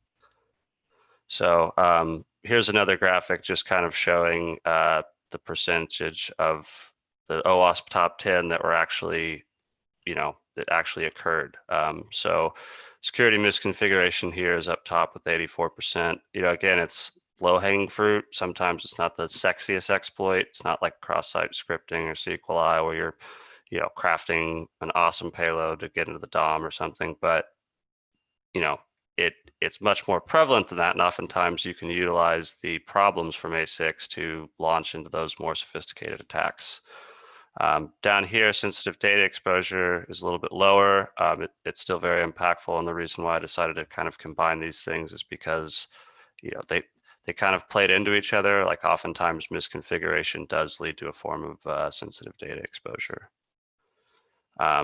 Kind of on that overlap, here's another graphic showing how the A6 kind of encompasses all of the top 10. Again, usually misconfiguration is leveraged in some way to craft a much more devastating attack. And yeah, that's why, sometimes it's a chore to do, but it's doable. And, I think it can go a long way into securing your web presence or whatever resources you're trying to protect.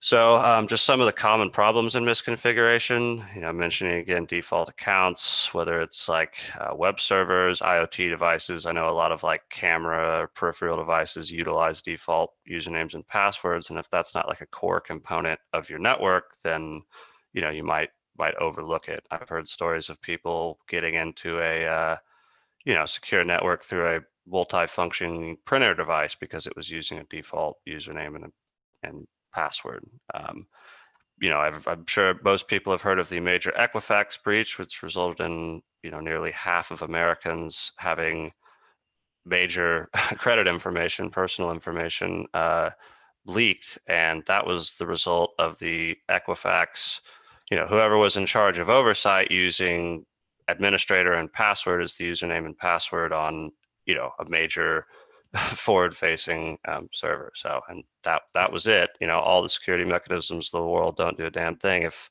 you're going to use administrator and password as the credentials, because it's working as it's intended. It's just not, you know, wasn't configured correctly. In addition to this, QA portals. I mean, oftentimes in pre-prod environments, there'll be some sort of, you know, extra functionality or resources provisioned to provide QA testing and feedback. And if these things aren't deactivated prior to launching that application into production, then that can lead to major problems. In addition, remote administration, whether it's actual control or just, you know, like being able to view logs or verbose error messages and debugging information, content management, kind of along with making sure all your assets on your application are secure, not just the front end portal, because if people can just, you know, bypass that directly and it's not actually checking the authentication on the resource, then that's a problem. Debugging in verbose errors is a big thing. You know, it's pretty easy to generate errors through either manual or automated fuzzing. And if you're getting very, very detailed information back from the application, that's often utilized to launch a more sophisticated attack. I mean, if you know exactly how the application is processing information, you know, or what's causing the issue and why it's being caused and where the issue is located, then you can really hone in on that and kind of chip away at any security mechanisms that might be in place. Obviously, security through obfuscation isn't really security, but if you're employing obfuscation in addition to actual security measures, it can go a long way.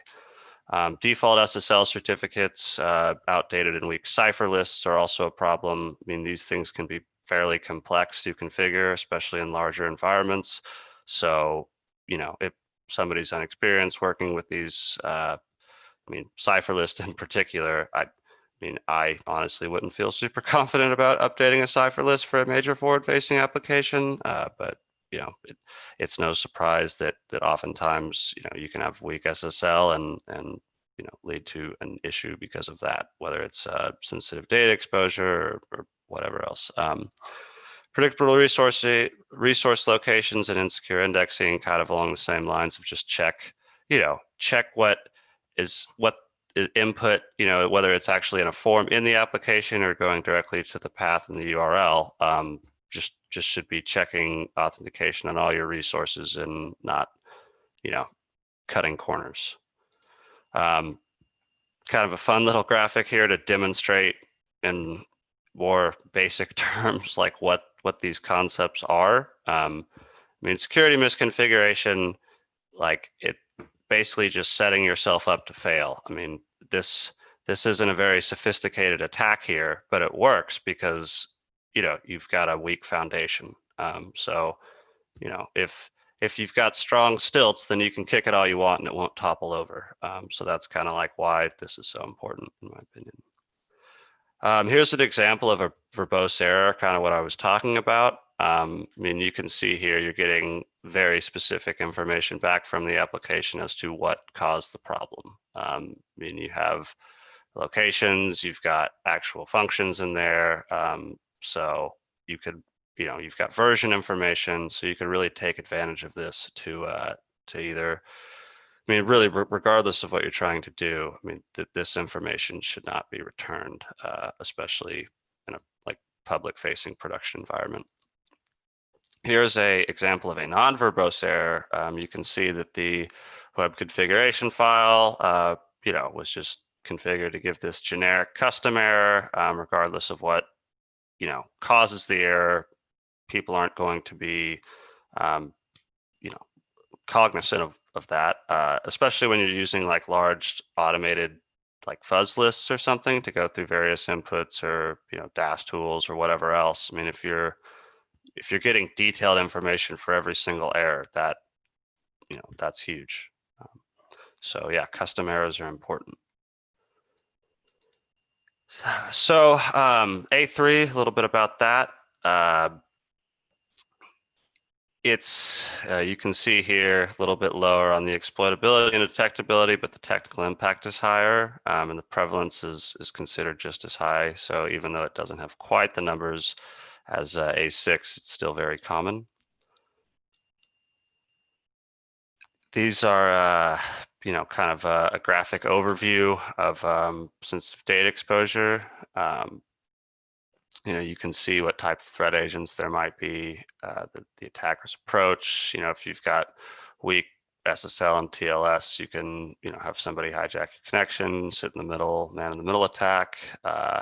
Not encrypting sensitive data. This is a big deal because even if you're requiring authentication on a database, if somebody can get SQLi on that database and dump its contents, well, if it's all encrypted, that's not a big deal. But if it's not, I mean, that's where you see these massive dumps of hundreds of billions of social security numbers, or where these giant rainbow tables of passwords come from, or so on and so forth. So I mean, if you're using a very, very strong encryption mechanism, it's going to require a lot of time and resources on behalf of the attacker to actually get anything.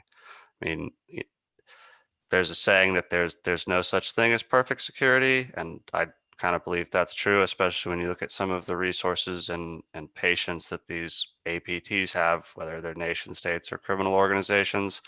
But for the most part, unless you've got like, classified or some sort of highly valuable, highly sensitive information, those type of threats aren't going to be going after your stuff. So if you just do kind of simple things like secure configurations or encryption of the database, or, make sure you're using strong ciphers and proper key management, I mean, that can eliminate most of the people that, because they'll just go find something else that is more vulnerable.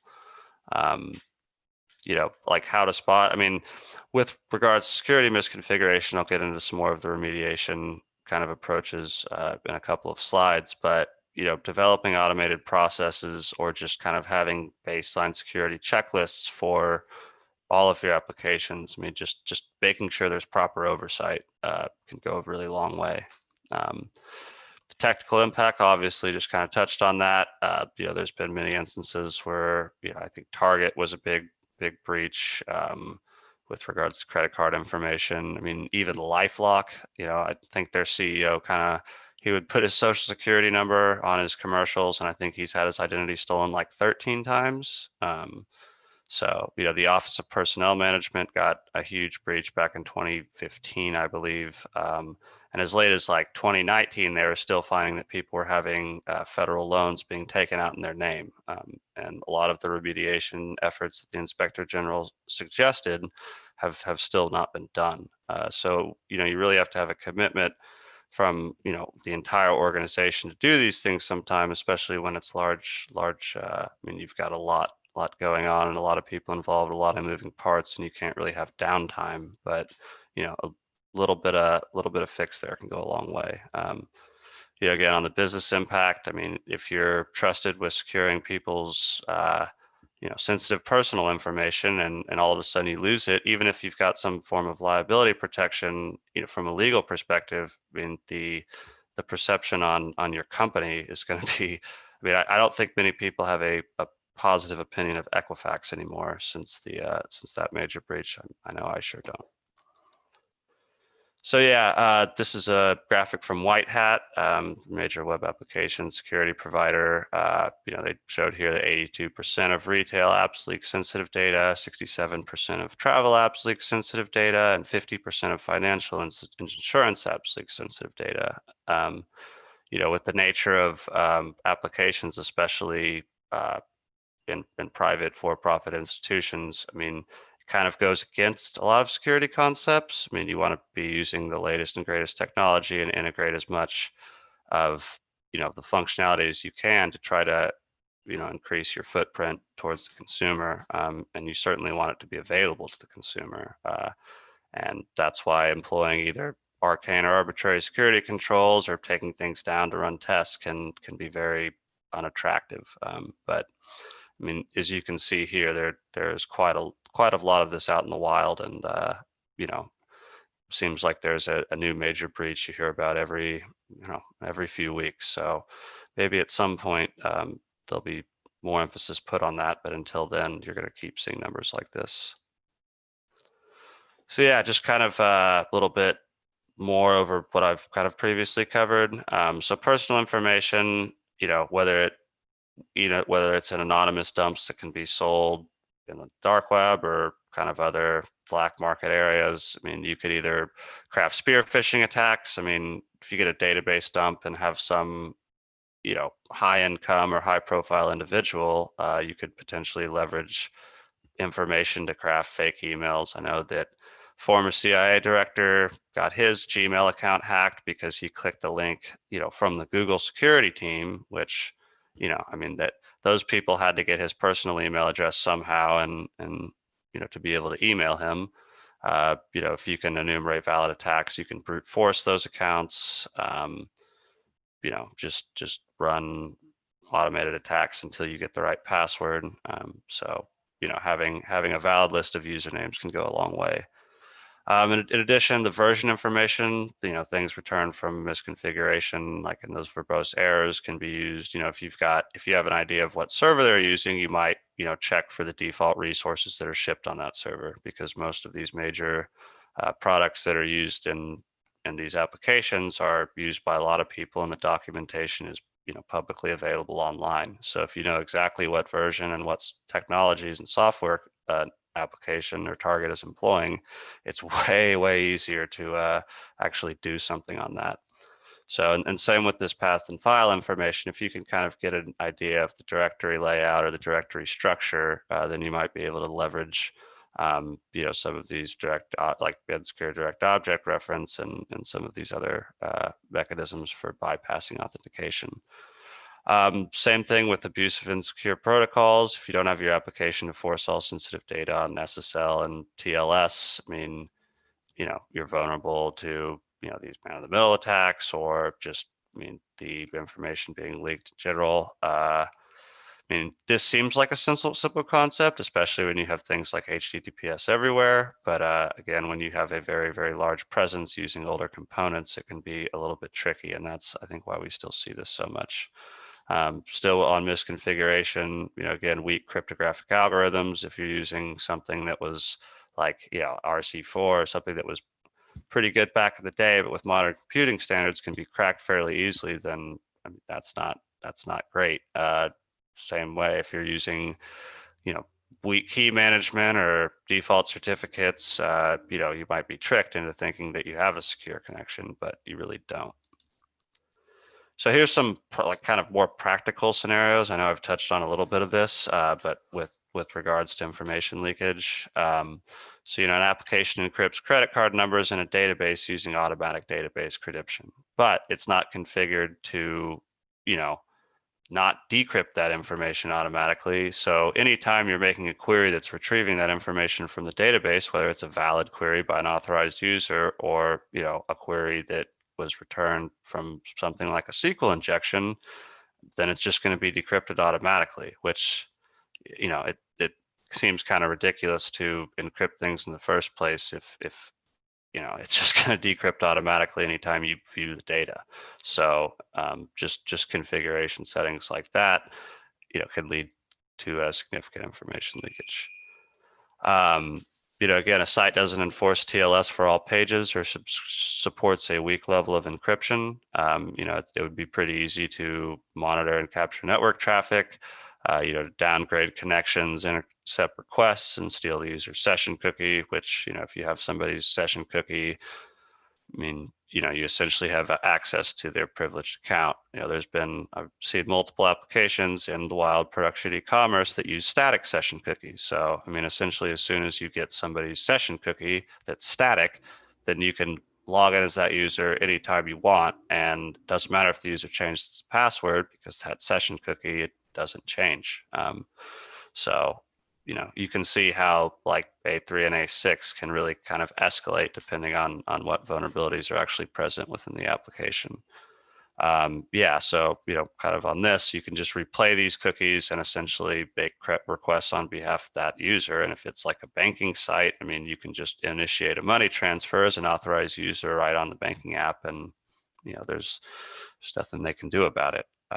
You know, they could change the contents of a message, like, you know, somebody's user sending something to the administrator. They could change what the text was to, you know, delete my account or change my email to this, or so on and so forth. So you can really see how in these type of scenarios, it can cause some major problems.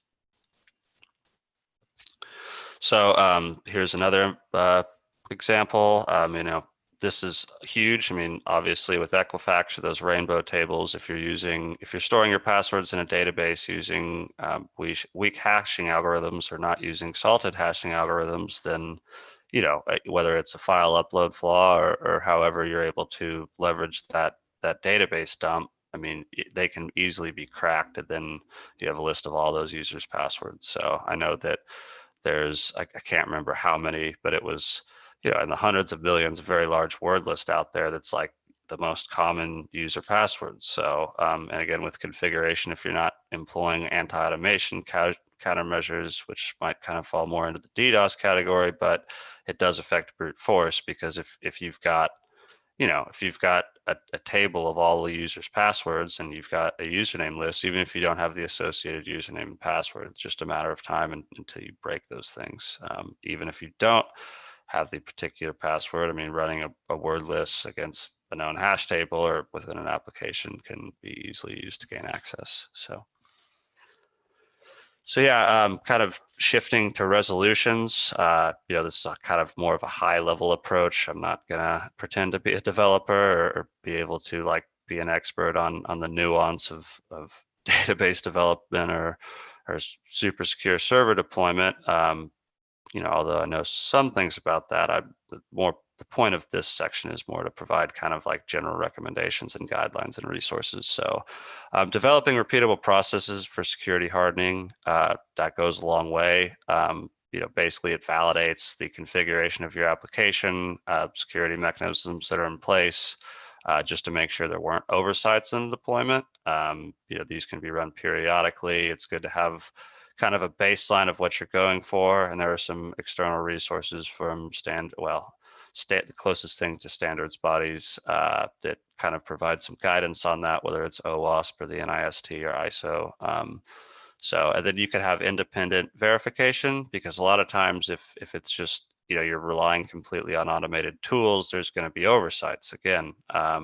So, I mean, that's one thing. In manual vulnerability assessments, a lot of times you'll find things by just, trying to poke the application in a way it doesn't expect. And, if you just are sort of testing things by normal routine operation and it's all good, well, then, I mean, there's still a lot of potential for oversight on that end.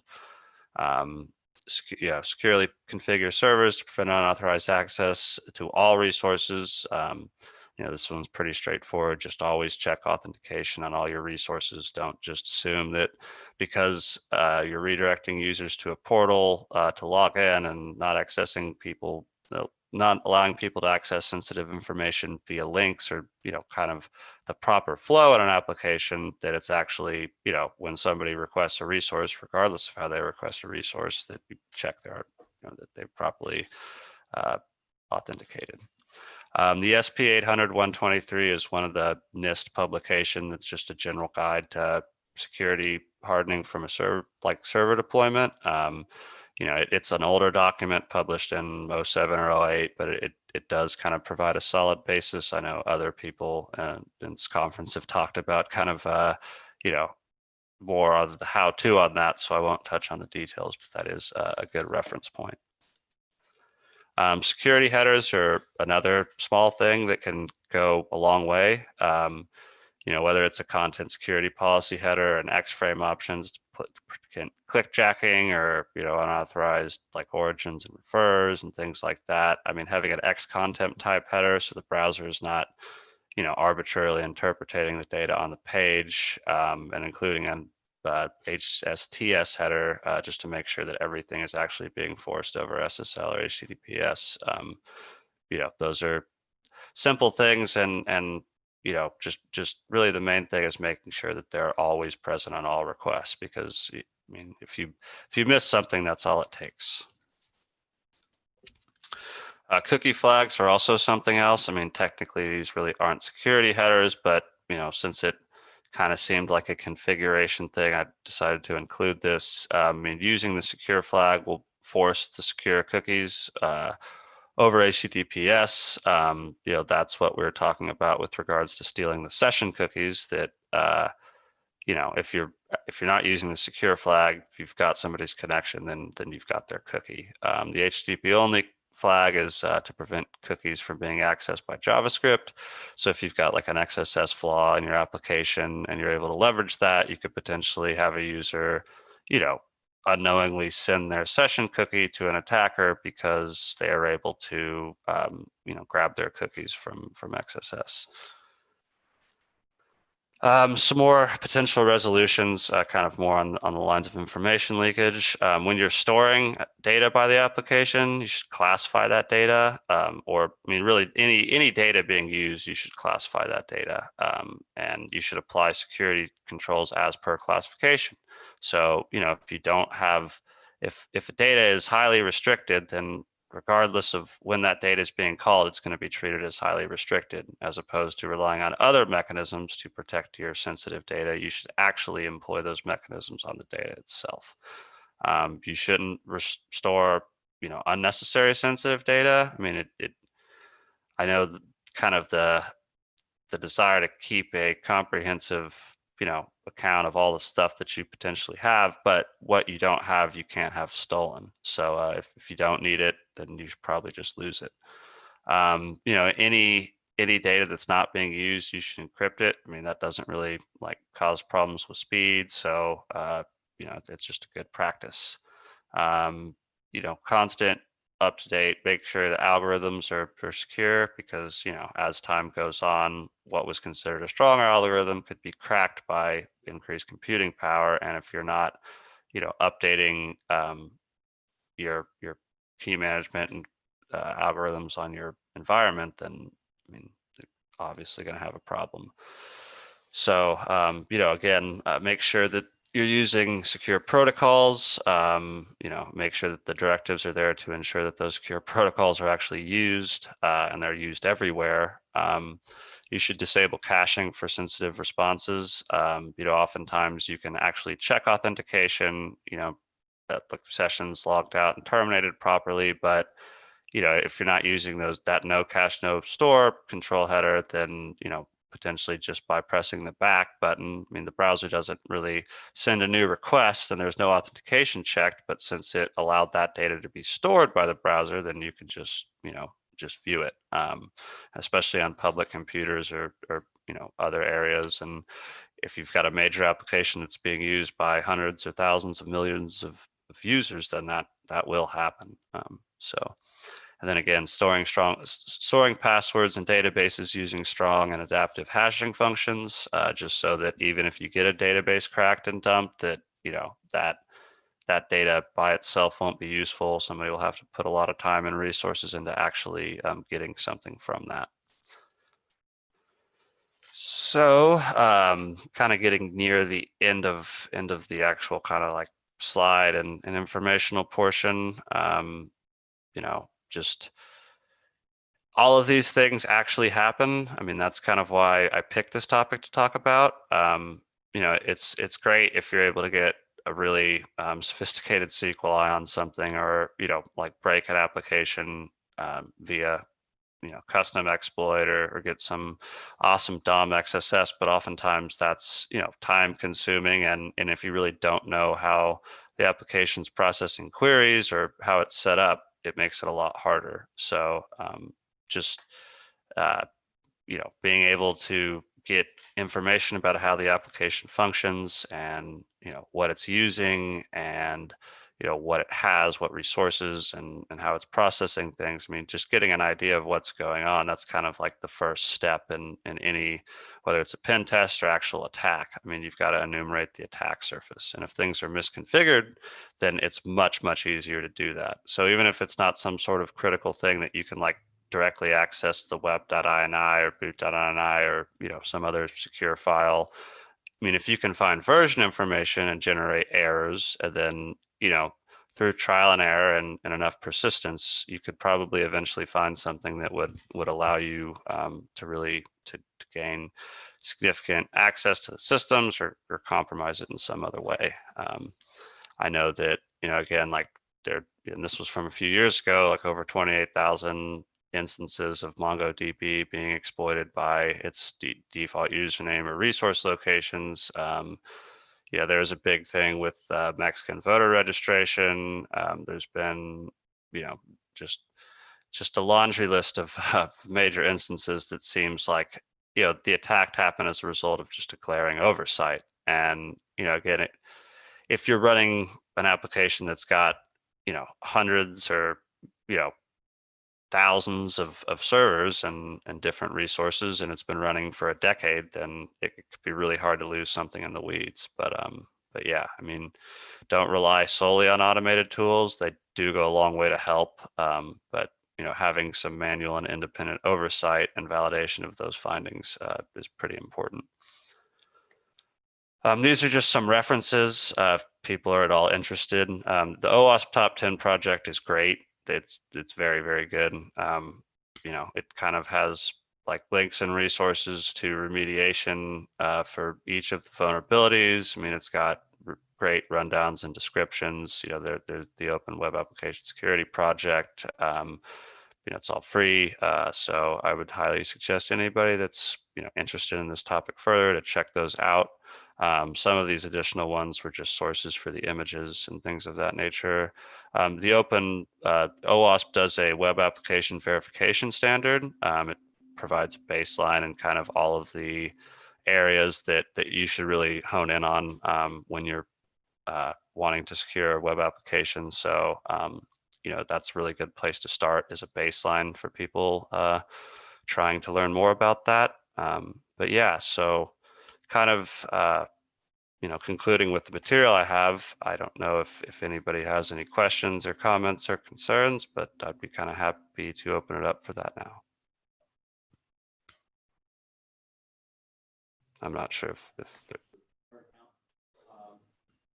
Thanks, Nick. We are actually trying to find that out right now. I added you to the Slack channel in track 1 there, Nick, so that you can. Oh, cool. I'll check that out. So far, I just want to talk about Nick's point a while ago about having access to some of the source code, some of the application information, and stuff like that for noting where you can find these vulnerabilities and stuff like that. And sometimes it's super helpful for pen testers to have that information because we have a very limited time frame that we can attack an application or infrastructure or whatever else. Whereas attackers, real attackers, bad guys, the criminals, don't have that time frame. They can go as long as they want.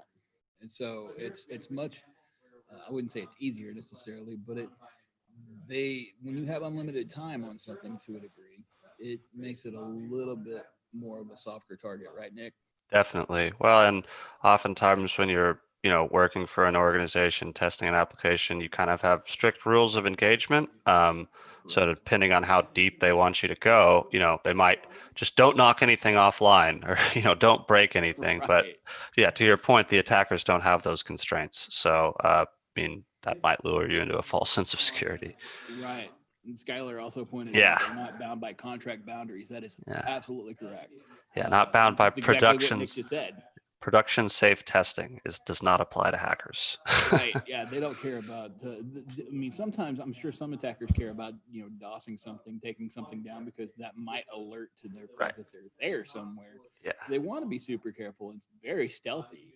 Yeah. Often real attackers are probably going to be more stealthy than what a pen tester is because, quite frankly, we're there for a limited time. We're there to try to find out what we can do. And quite frankly, if you're doing your job right as a blue team, for instance, then you'll know that we're there and you're going to try to shut us down in the first place to keep us from being able to do anything.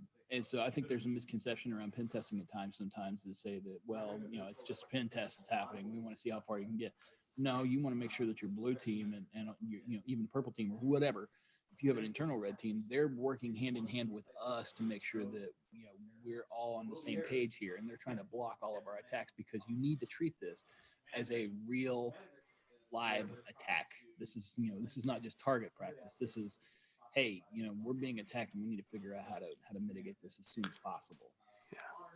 I 100% agree with that. And, that's kind of where pen testing services or just vulnerability assessments can really come in and help out, the independent verification of whatever security configuration settings that the application or team might employ. So, actually having somebody try to break your stuff really goes a long way.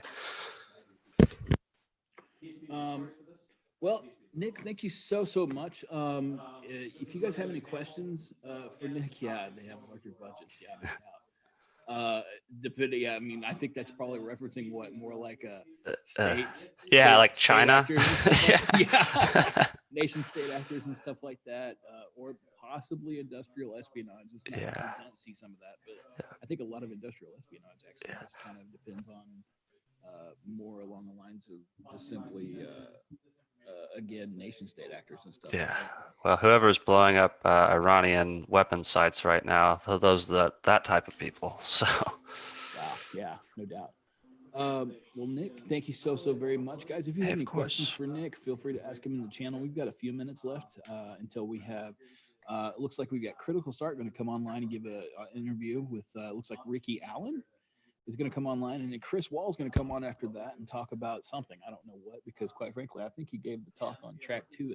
He's actually in the middle of the track 2 talk right now. I heard it was SQLnet.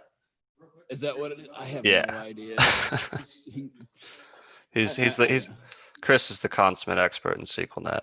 He's a consummate expert in like web app in general. Like if I have questions about he used to work for Crew.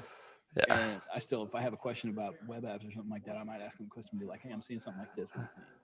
I see that, like, when he gave a talk at the InfraGard conference, the Information Warfare Summit back in August, I believe, October, they mistitled his presentation because he was given on SQLi and they called it SQLnet. So I don't think there is a SQLnet, so it's kind of like a joke. I thought that I've never heard of that, but that's probably something he knows about that I've not heard of yet. That's pretty funny. That's well, I have but to yeah, ask him about that later. Yeah, you should. But yeah, well, thank you for everything as well. I appreciate everybody their time and consideration here. Well, of course, we're glad you were able to join us, Nick. It's always a pleasure to have people come on here and talk about especially pen testing. That's what I do for True, and so I love hearing other people's perspectives on it, and because I always learn from everybody that I talk to. Yeah. It's just, if you're not constantly learning, you're literally going nowhere because this changes so often. But I think that's what is so important about having a solid community, is because it does change so often and there is so much that I don't think anybody could be an expert on one thing, but if you've got good resources, that goes a long way. I absolutely 110% agree with this. All right, well, guys, like I said, if you have any questions, feel free to ask Nick. We've got about 10 minutes left. Yes, Ryan, this job really is about lifelong learning. You're absolutely right.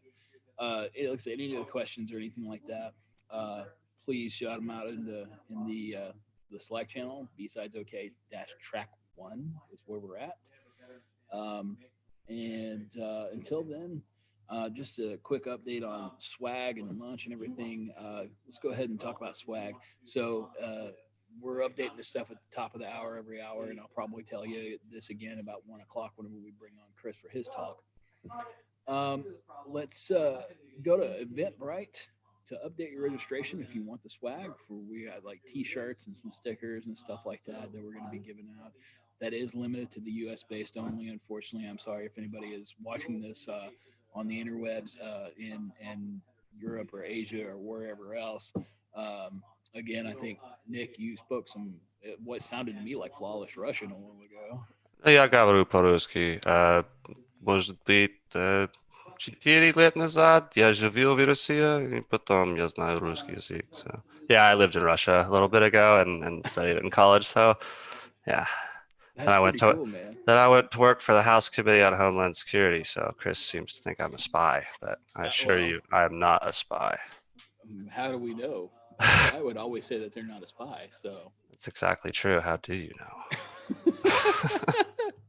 Anyway, update your Eventbrite registration and add the swag ticket to get your free swag from BSidesOK this year. The t-shirt was designed actually by Chris Wall, who's going to be joining us next. It's pretty slick, I gotta say. I'm very excited. It's basically the background you can see behind Nick there, and then of course on our BSidesOK.com website. Lunch, if you haven't grabbed lunch yet, please go install the Uber Eats mobile app. Once you install the mobile app, get signed into it and everything, go to tiny.si/BSOK. That's tiny.si/BSOK. And for those of you not in the know, that is from Secure Ideas, I do believe, and I'll have Sweeney probably correct me on that later if it's not. But I'm 99% sure that's from Secure Ideas, one of our sponsors, and one of the people that we actually, I absolutely love around here. Big thanks to them for helping us out with that. But lunch is getting a $15 coupon on Uber Eats. So up to $15 on B-Sides for whatever you want to get from Uber Eats. And really appreciate you all joining us today. Slack, if you're not in Slack right now, join the conversation. Get on slack.techlahoma.org. That is slack.techlahoma.org. And for those of you who don't know how to spell Techlahoma, it's tech and then the rest of Oklahoma.org. There's a CTF going on right now. Capture the Flag. That's Rook from Corbett Security's putting that on for us right now. If you join the BSidesOK-CTF channel, information for that is in there. You can join that CTF, get started on it. If you've never played on a CTF, I highly recommend it, especially if you want to do something like what Nick and I do, as far as from the perspective of attacking and having fun, just playing with stuff online. It's a lot of fun to do that. Rook's CTF is set up, and I actually started playing on it last night. And I believe that Carrie Joe, one of our coordinators here, was so kind to point out that I'm the humblest guy that they know around here, because I told them I was the first one to jump on the staff version of the CTF last night and score the first 100 points. So to be fair, it was a password cracking exercise, and I still had our Kraken server back up at the office. So, Nick, it looks like you're monitoring the channel, right? Yes, sir. Yeah, I didn't feel like it was kind of, since it wasn't topic related, I don't want to interrupt you. So Hey, I'm just here filling time, so please talk to the people. We'd love to have you talk more. I'll let you know when I need to cut you off. Oh, certainly. Well, yeah, I mean, it was required to be voluntary. So I guess I can consider it voluntary that I left Russia. But it was an interesting experience. It makes you appreciate Western plumbing. That's one thing. The pipes were built in the Soviet era, and Soviet era pipes aren't good. So Trying to find our next interview spot starts in 5 minutes. It should be Ricky Allen with Critical Start. And tell you what, everybody, we will be right back.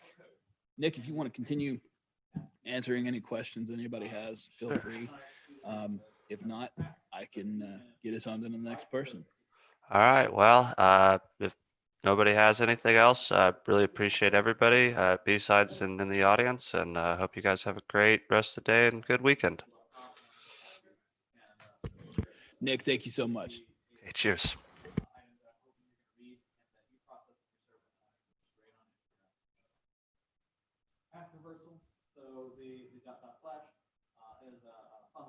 All right, everybody. As was said before, we should have Critical Start coming up here pretty soon to join us for an interview real quick, and we shall be right back.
All right, everybody, welcome back.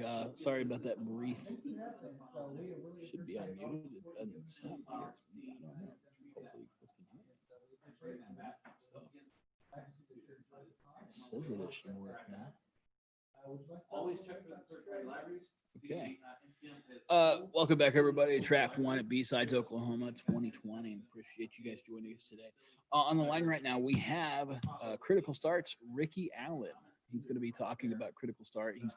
Critical Start is one of the sponsors that we've had at BSidesOK for many, many years now. I've been putting their logos on the back of our t-shirts for quite a long time now. We really super duper appreciate them being here as a sponsor every year.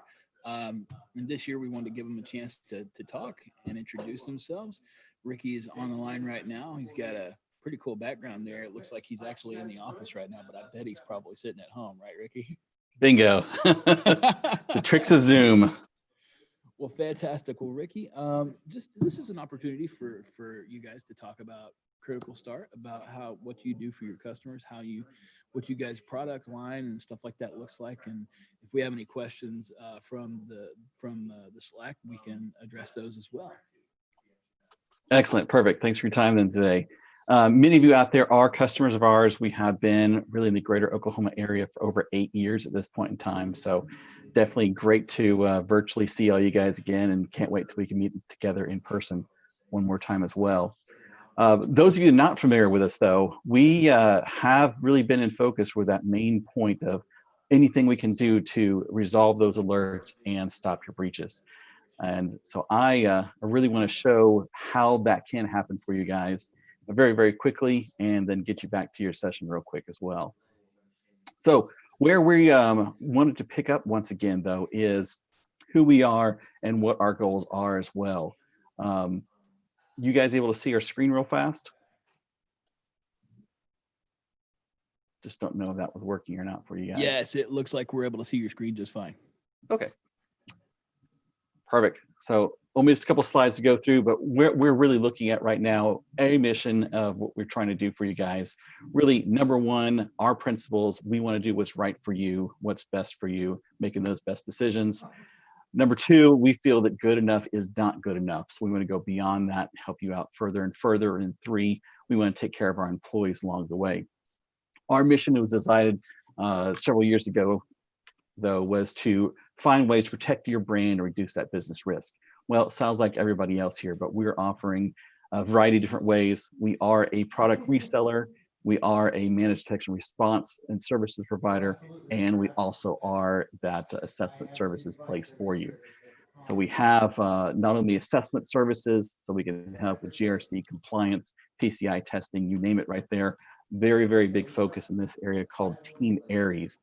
So definitely just check out some blogs on our webpage. We just released a brand new platform for testing and management. So it don't have enough time to cover it today, but definitely please go look.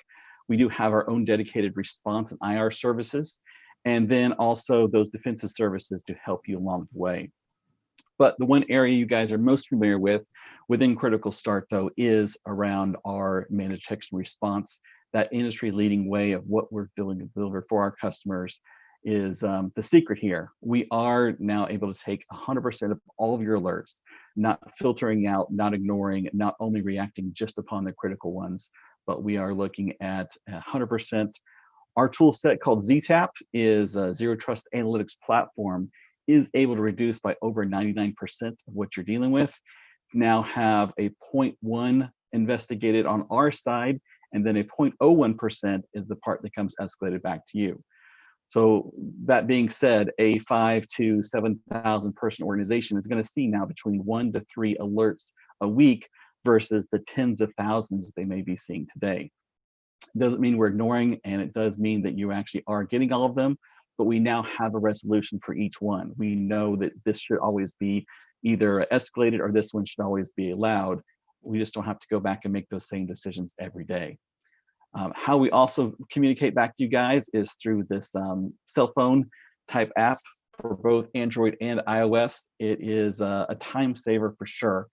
We are not in front of our computers all the time, but we do have our phones in our pocket. That point of escalation met in a bi-directional application for you to either enter comments, actually run queries, and get more information from your endpoints and details like that is extremely beneficial, and has cut down for us to have a very industry-leading mean time to response of really right now about 18 minutes is what we're shooting at. So that is way better than the 110 days that the Polyalphabetic Institute has come out with recently, along with Verizon's DBIR. But we definitely want you to come take a look at it. So as a next step, please come visit criticalstart.com. Come see the Critical Start difference, where we are able to bring down that dwell time by resolving every alert, being your in-house SOC, and dealing with our mobile SOC application on our phones, and definitely will help you guys with your security operations hands down. Appreciate your time. As next step, please go visit. We have some brand new ebooks we just released that walks through this entire piece for how to revolutionize your security operations. So with that, I'll let you guys get on to the rest of your day. Definitely appreciate your time and the chance to sponsor BSides. Ricky, thank you so very much. Hey, listen, if you guys cannot hear me, please let me know in the Slack channel real quick. Micah, I'm trying to do better. If you can hear me, please let me know real quick. Yeah, you guys do sound good. It was the just the first 30 seconds of you joining up. It was very quiet though. Okay, yeah, I've adjusted the mic gain levels and everything because we're trying to keep it like if you could see back here, I could just kind of give you guys an idea. We're in a big open area right now with everybody. You can see Chris is sitting over here as well. And the funny thing is, if you look just over here, if I could turn this around just a little bit, you can actually see Chris was literally just sitting right over there. So this is Sagenet. This is where we're at right now. We're all in a big open area. And big thanks to Sagenet and Critical Start and all of the rest of our sponsors for being here with us today. It's been phenomenal. Thank you so very much, everybody. Ricky, you have anything else? No, I'm open for any questions though. Okay. Anything pop up? Guys, let's check the Slack channel. You guys got any questions for Ricky? Okay, it says everybody's telling me the sound is better, so that's good to know. I'm really excited about that. Thank you. Guys have any questions at all for Ricky? We'd love to hear from you. That's the reason they do this. They want to hear from you as well.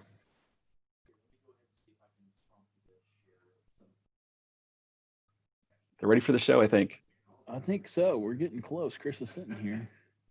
Well, I tell you what, Ricky, if you want to hang around in the Track 1 channel and also just check out, yeah, just yell so Track 2 and 3 can hear me. If you want to hang out, you guys also check out the BSides-sponsors channel in the Slack. That's where all of our sponsors are also at, taking questions and fielding information from about anything that anything that you guys may have questions about for all of our different sponsors. And remember, they're the reasons that we're able to do this. So please go talk to our sponsors and just thank them for being able to help us put this conference on every year. Again, Critical Start's been with us since almost the very beginning, at least year 2, if I'm not mistaken. Were you guys around year 1? Oh, I attended, but we didn't sponsor then. I was at that one. Yeah. I remember you being there and everything. I think since year 2, I've been putting your logos on the back of our shirts though. So I really do appreciate that very much. Well, guys, thank you so much again for joining us. Real quick, we're almost at the top of the hour. Chris is sitting over here foaming at the mouth, ready to go, I think, to give his talk on SQLnet. Nick, I hope you're listening. He's smiling. So let's get back on this again. Let's talk about swag. Let's talk about launch. Let's talk about Slack and CTF. Swag, update your Eventbrite registration. Let's get your Eventbrite. Take 2. Update your Eventbrite registration for BSidesOK and add your address and everything. Add the swag ticket, and we will send you guys some BSidesOK swag. And that includes our very own Chris's design this year. I'm kind of jealous that his designs are better than all the ones that I've ever done for it. I may have been usurped now. I don't know. Lunch, go install the Uber Eats mobile app. And after you install the Uber Eats mobile app and get signed in, go to tiny.si/BSOK. That's tiny.si/BSOK. Of course, that's for BSides Oklahoma. and get $15 off of Uber Eats. Get a $15 coupon for Uber Eats for whatever you want to get from Uber Eats. We're giving you $15 to eat lunch on us just for joining us. Thank you so much for that. Slack. Join the conversation. Go to slack.techlahoma.org. That is slack.techlahoma.org. And for those of you who don't know how to spell Techlahoma, that's tech and then Oklahoma minus the OK .org. And that's where you can also find information for our B-Side sponsor channel. You can be in track 1 if you're not there already. And you can join us from the CTF at BSidesOK-CTF. Big thanks to Rook with Corbett Security for putting on the CTF for us this year. It's all in the cloud. CTFD is up right now. It's really cool. I had some fun with it last night, just kind of goofing around a little bit. And hopefully here in a little bit, I'll be able to play a little bit more.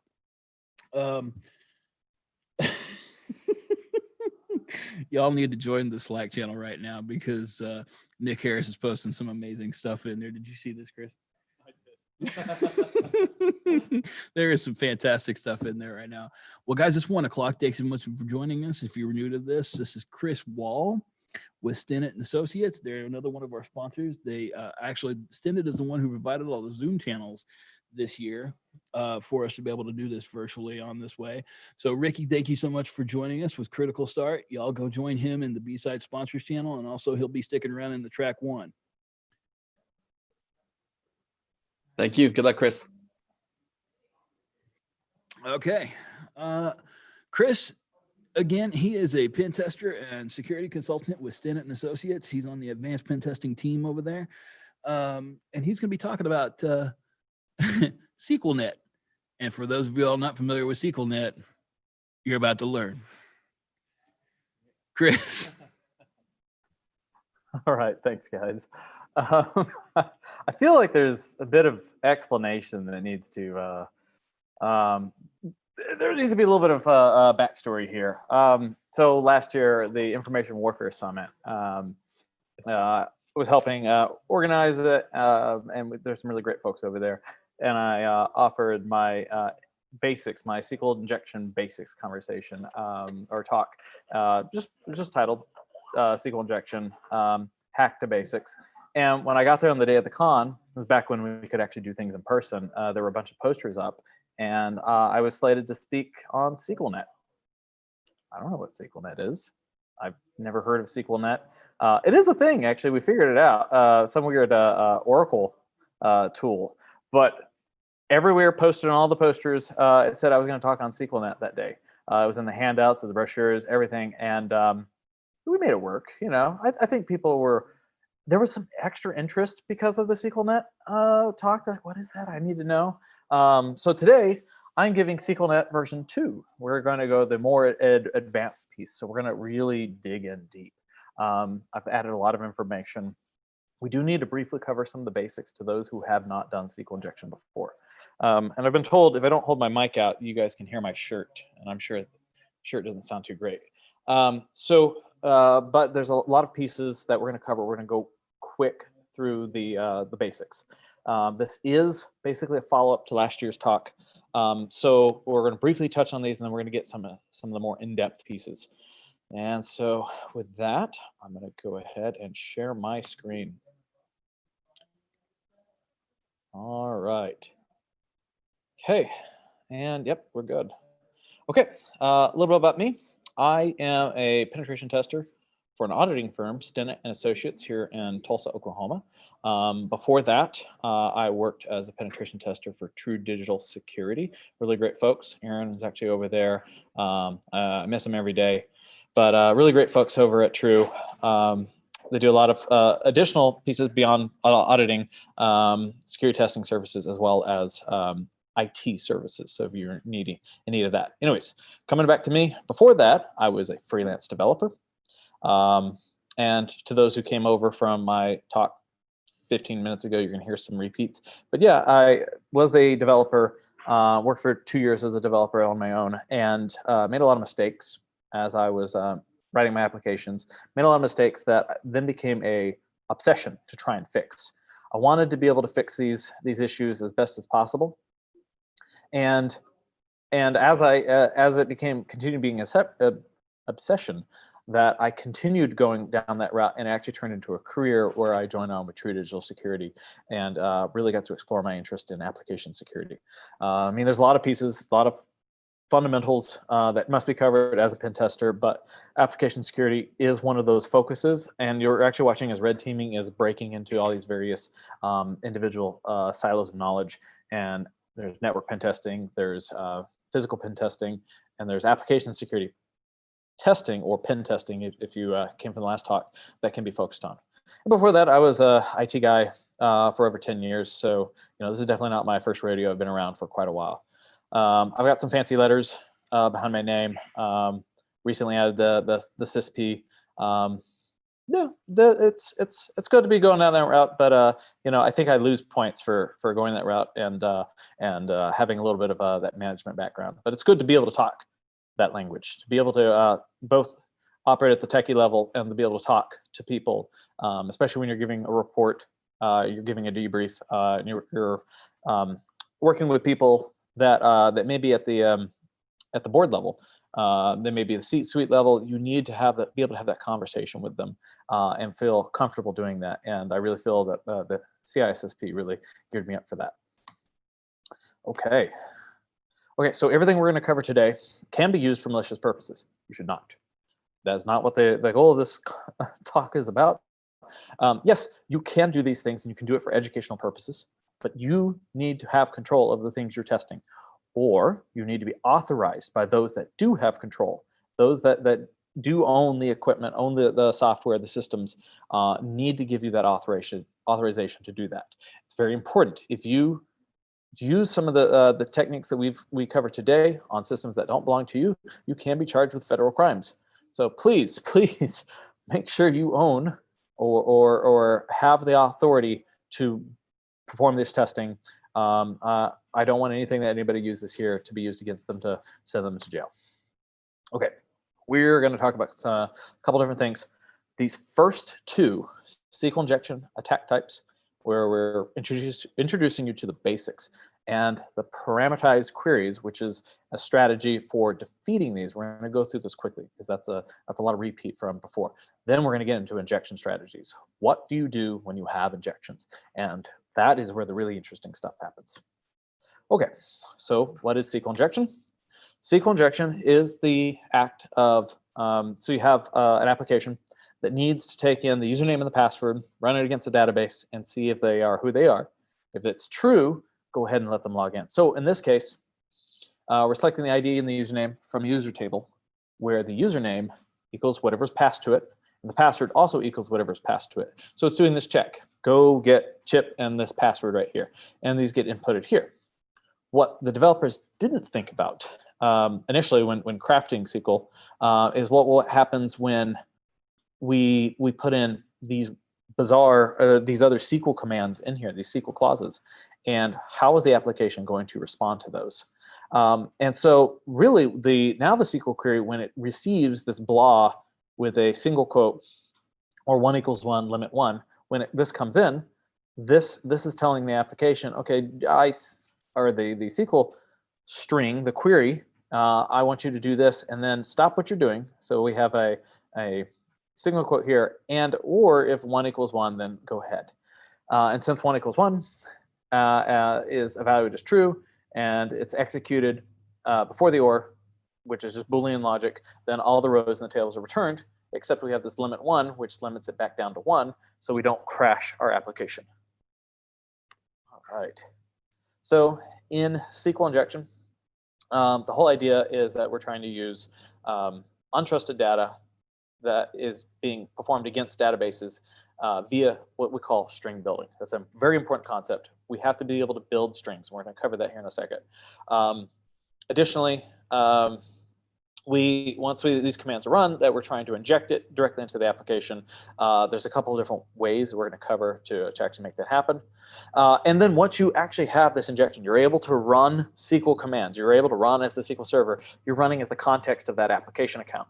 What does that mean? That means that whoever's authenticating to SQL, or maybe you're even operating as the SQL database server, you're able to operate given the permissions on the underlying infrastructure, the systems, you're able to operate with those permissions. And this one is the #1 risk in the OWASP top 10 for a very good reason. So how do we detect SQL injection? Okay, so the easiest way is to send a single quote. SQL, it will expect a string when it sees a single quote. So if you send a single quote and you get an error, or any kind of SQL specific syntax, maybe you do the single quote and then the syntax, you can actually cause some interesting behavior. Another way to do it is Boolean conditions, such as sending it statements that it's going to evaluate as true or false. So we can actually get interesting behavior. We can introduce time delays and other pieces that will indicate that, such as out-of-band communications, will indicate that we're actually telling the SQL Server what to do. We're no longer operating within the bounds of what the application designers wanted us to do. We're operating outside. And what I mean by out-of-band is I could tell the SQL Server, go pull this data from another server, a server that I control, evil.com. So go pull that information from there and send that information back. And giving us an indication. If we don't get all these other indicators, then we can get out of band and we know, hey, that guy's listening. Okay, first order SQL injection comes from direct interaction. I send a request, the server responds, done. Transaction's done. That is first order. That's the one that we're most familiar with if you've seen it. Second order is a little bit more interesting. The commands are run later. So at that point, we can go inject malicious content and then go retrieve it later. So it won't execute initially, but it will execute later. So, and once you put the data in the database, almost all databases trust the data in the database, which is has its own security implications by itself. And so we can put this malicious data in the SQL database and then be able to call upon it with commands and be able to take advantage of. And like you can add it. You might have filters that say, no, you can't add anything that does this. Well, what if I add these words letter by letter? And the filters are, it's just a letter. It's just going to concatenate it onto the records that are in there. So at that point, they don't see it as a problem, and you can just add it in and be able to get a second order SQL injection, which is actually far harder to catch than a first order SQL injection. Okay, we need to talk about string building. Again, these are SQL injection basics or SQLnet injection basics. So string building. And for the eagle eyes in here, you'll actually notice that there's one little piece in here that doesn't hurt it, but doesn't need to be in here. So what is string building? Here's a SQL query. We have select everything from the users where email equals whatever the email was passed into it, that parameter, that value. And then the password must equal the MD5 of the password that was passed into it. So here we go. Let's do a SQL injection. The emails, I may not know of anybody's email addresses, so I'll just give it some stuff that looks like an email. And then here, this is where the actual SQL injection is occurring. We have this single quote. We have a parenthesis, and we have or 1 equals 1 dash dash. There's a little guy that actually doesn't need to be there, but this is a really great way of looking at this, so I love using this slide. So what this means is it then processes the string as select everything from the users, where email equals this, and password equals the MD5, the hash of what's in here. So we are opening and closing this information. So this single quote matches this single quote. We fill something in there. It doesn't matter what's in there. We close the single quote.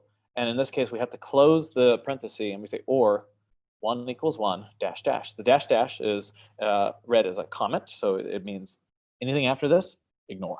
So at that point, if there's more to the string, we'll just ignore it. We'll just do what I told you. And so this is evaluated. Select everything from users where false, because we got the wrong email, and false, because we got the password wrong, the MD5 of the password, but we did get the true.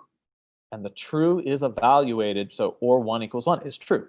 Remember, trues are evaluated before falses in any of these comparisons. So this really evaluates down to, we drop one of the falses. False or true is always true. Then we have select everything where false or true again, which gets evaluated as true. So select everything from the users where true. That will give us the entire users table. Give us every record. Okay, we're gonna go kind of quick here. So this is just a recap. This is a way of doing what's called stacked queries, where I'm sending this information over more than once. And a stacked query is where I have my injection point, which I'm sending over, go get me this ID, user ID of 105. Stop what you're doing and also run this command, drop the table suppliers. And at this point, here's how the SQL query now appears. You see this new information, and at this point, well, yeah, it's going to return 105, and it's also going to drop all the suppliers, and that's a really big issue. So you can do stacked queries, and you can do really crazy stuff once you have stacked queries working. Okay, what's the risk? If you're a developer, if you're a blue team, you need to know why you need to stop these things. If you're a security tester, you need to know what you can do with these things. So data retrieval, it's probably one of the bigger ones. Let's say it's an environment protected by HIPAA regulations. So at that point, if I retrieve somebody's private information, that's a really big issue. I mean, it would be a big issue just about anywhere else, but HIPAA has such privacy concerns that we really need to make sure that we stay safe on that. But we can do even more than data retrieval. We can modify data. Once we modify data, we can hide information. I'm sorry, we're going to remove information. We can change account balances. This also has a SOX implication, Sarbanes-Oxley. You need to make sure that the integrity of the data is true. So when you present that to the public and the stakeholders, that information is known to be the integrity of the information has been kept secure the whole time and has not been altered. But you can also do some database level exploits where we can start operating as the database. And so while these affect the data specifically, this has to do with now I'm using your database against you. I'm attacking you from your database, which is very problematic. Okay, injection points. We can inject in the where clause, select ID and username from the user table, where user equals user and password equals password, most common one. We have in, where we select some information, where the column name, and then we pass in another SQL statement that goes and retrieves this information. And then so we have a query out of another query. But this works perfectly fine because now we can attack inside the query. So an in can be attacked. And we have unions. So where we're unioning, we're combining two different tables together to produce a single table. And that's actually a really interesting one to get that information displayed onto the website or whatever application you're using. So we have some basic detection methods, I should say. You can test for logic. So here we have a page and we have a query string of ID equals 1 or 1 equals 1 dash dash, which is evaluated as true. We have the same, and we just add in this single quote, which then still can process it. So the detection, what we're getting at here is that I can pass this in without any single quotes, but another way I can do it is I can pass it in with that. And I'm looking for errors. I'm looking for strange behavior that maybe the application will display less information or maybe display more information, or it'll just throw back an error such as a stack trace or an HTTP 500 message. And at that point, I know that it's very likely we have SQL injection. So we can do that with double quotes as well. We can also send information that's going to come across as false. So it will stop the processing of information. We can perform arithmetic. So 1 equals 1. 1 divided by 1 is true. 1 divided by 0 is a false. So interesting piece is how SQL handles that. And if you're really just, it's a simple, I need to check and see if it's there. Breaking the string is the easiest way to find out. Breaking the string, you can do so with a single quote or with double quotes. And there's lots of different ways to do this, but the single quote is probably the easiest way to check for this. It's not, if there's no, if it's going to strip single quotes out, or if it's going to have no need for them, it may not process it correctly and may not, especially if it's using numeric information. You may not get valid information, and that's where you can do the Boolean operators like we talked about before. But send a single quote, and then you send a second single quote, and the error is fixed. So the first single quote caused the error, the second single quote fixed the error. Oh, you almost certainly have SQL injection at that point. So we need to talk about how database detection works. This is important. So there's a lot of different ways. We're going to go really quick on this. So MySQL, you can tell it to sleep. You can run benchmarks where we're actually doing a benchmark and we're doing some encoding. How fast can you encode this over this amount of time, which is in milliseconds. You can do string concatenation, and the way the different databases do concatenation is different. So we can try to figure out what the underlying database is, database management system, I should say. So we can send these to MySQL and see how they respond. And one of the key giveaways is usually what kind of pages we're talking to. If we're on PHP pages, we're almost certainly using MySQL. That doesn't necessarily mean that we are, but they typically are paired together because they've been developed alongside each other for so long that it's common for them to have working integration together. Okay, so now how do we take the injection that we found? We've detected it. How do we go to injection? How do we look and see, is it really SQL or MySQL? Well, taking advantage of the version clause, or command, I should say, is probably the easiest way to do this. So we're trying to select the version. We can do that with a union. So ID equals union, go get the version. So this is a global resource that we can go request. We don't need to specify what table it's in. We have a union with a subquery. We can find it that way. We can do it with a union of null. Like, hey, I know that we're combining some tables, and there's going to be a couple columns. And you know what? I want the first column to be the version of MySQL and the second column to be null. I don't really care what's in it. -- to continue going. So these are ways of being able to take that and keep going. And we can do it with stack queries, where you have your first query. No. I'm being offered beer, so it's probably a bad idea right now. It's not B-sides without beer.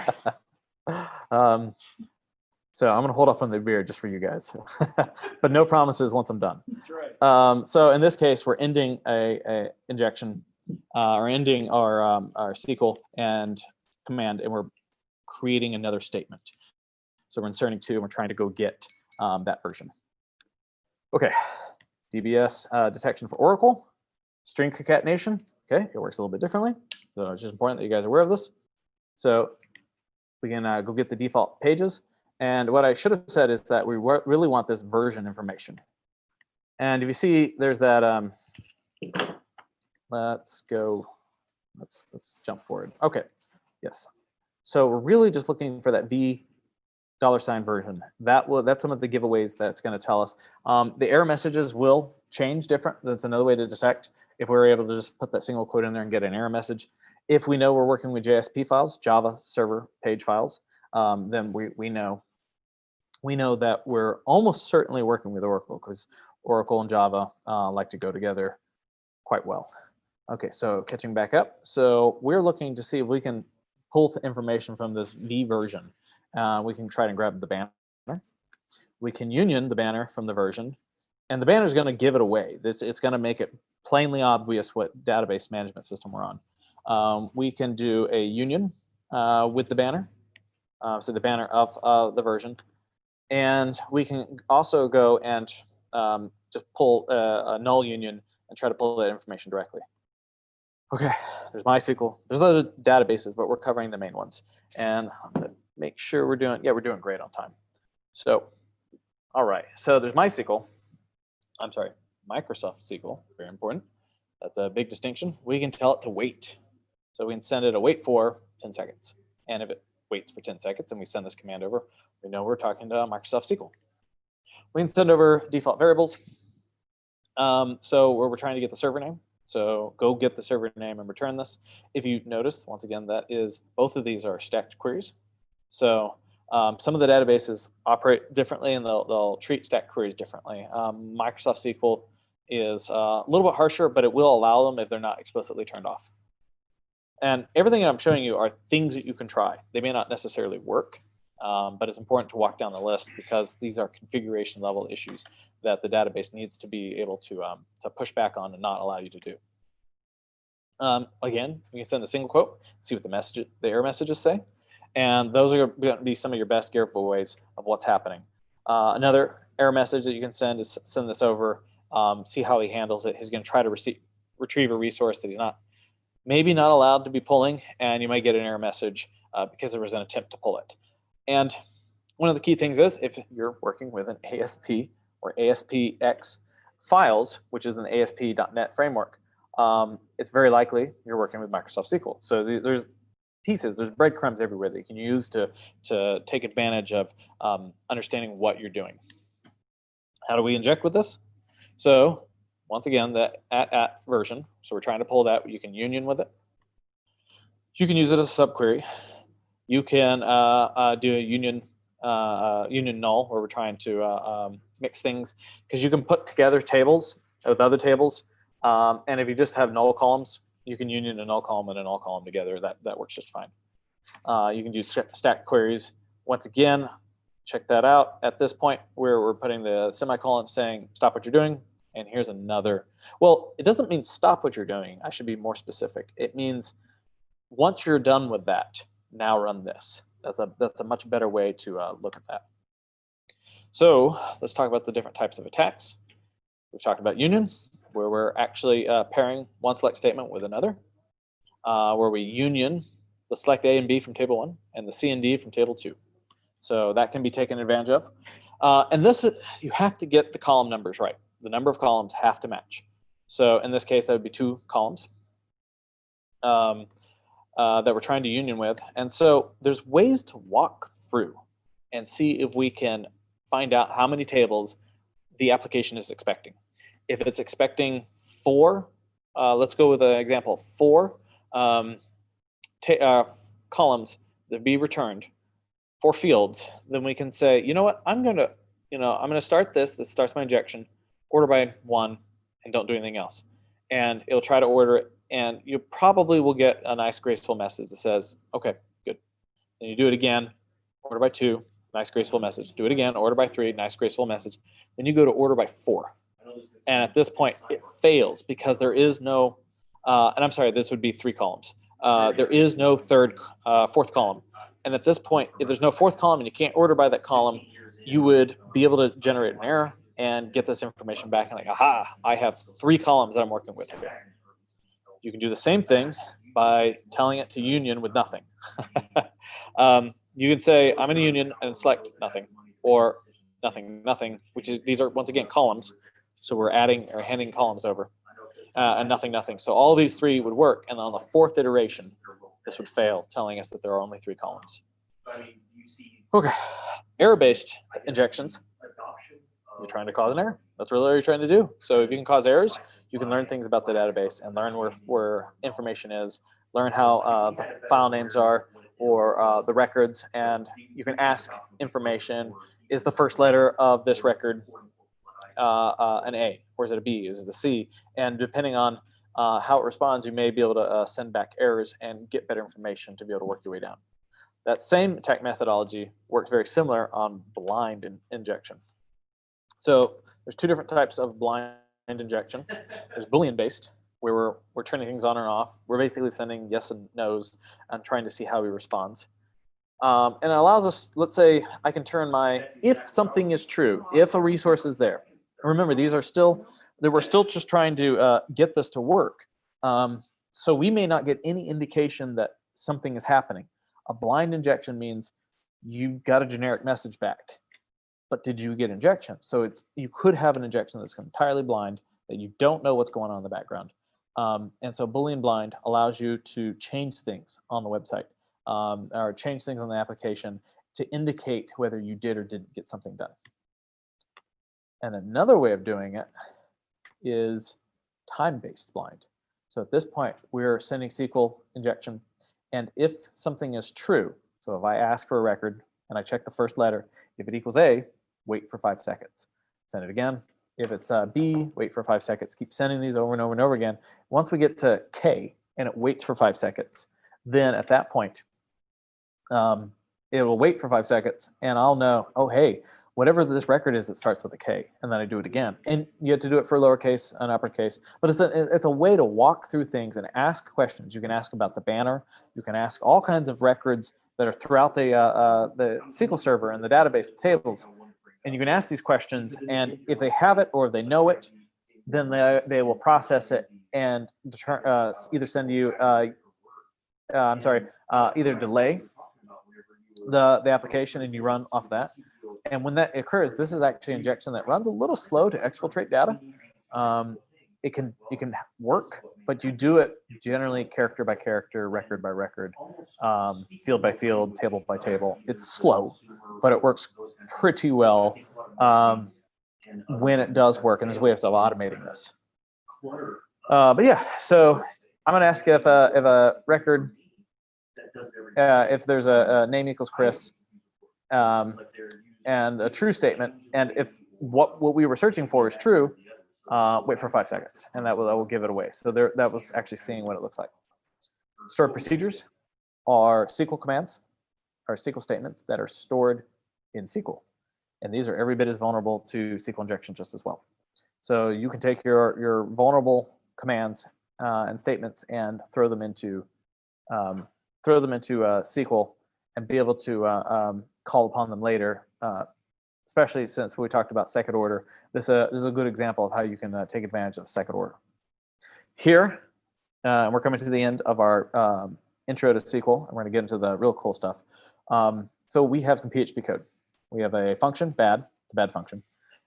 He has some setup details, some more setup details, and we have string, dynamic SQL, select ID, name, B sign from users where name equals, and then we have the string that we're adding to this. We're concatenating a string. This is called string building. This is where we're adding information into the string, and we're able to take advantage of that.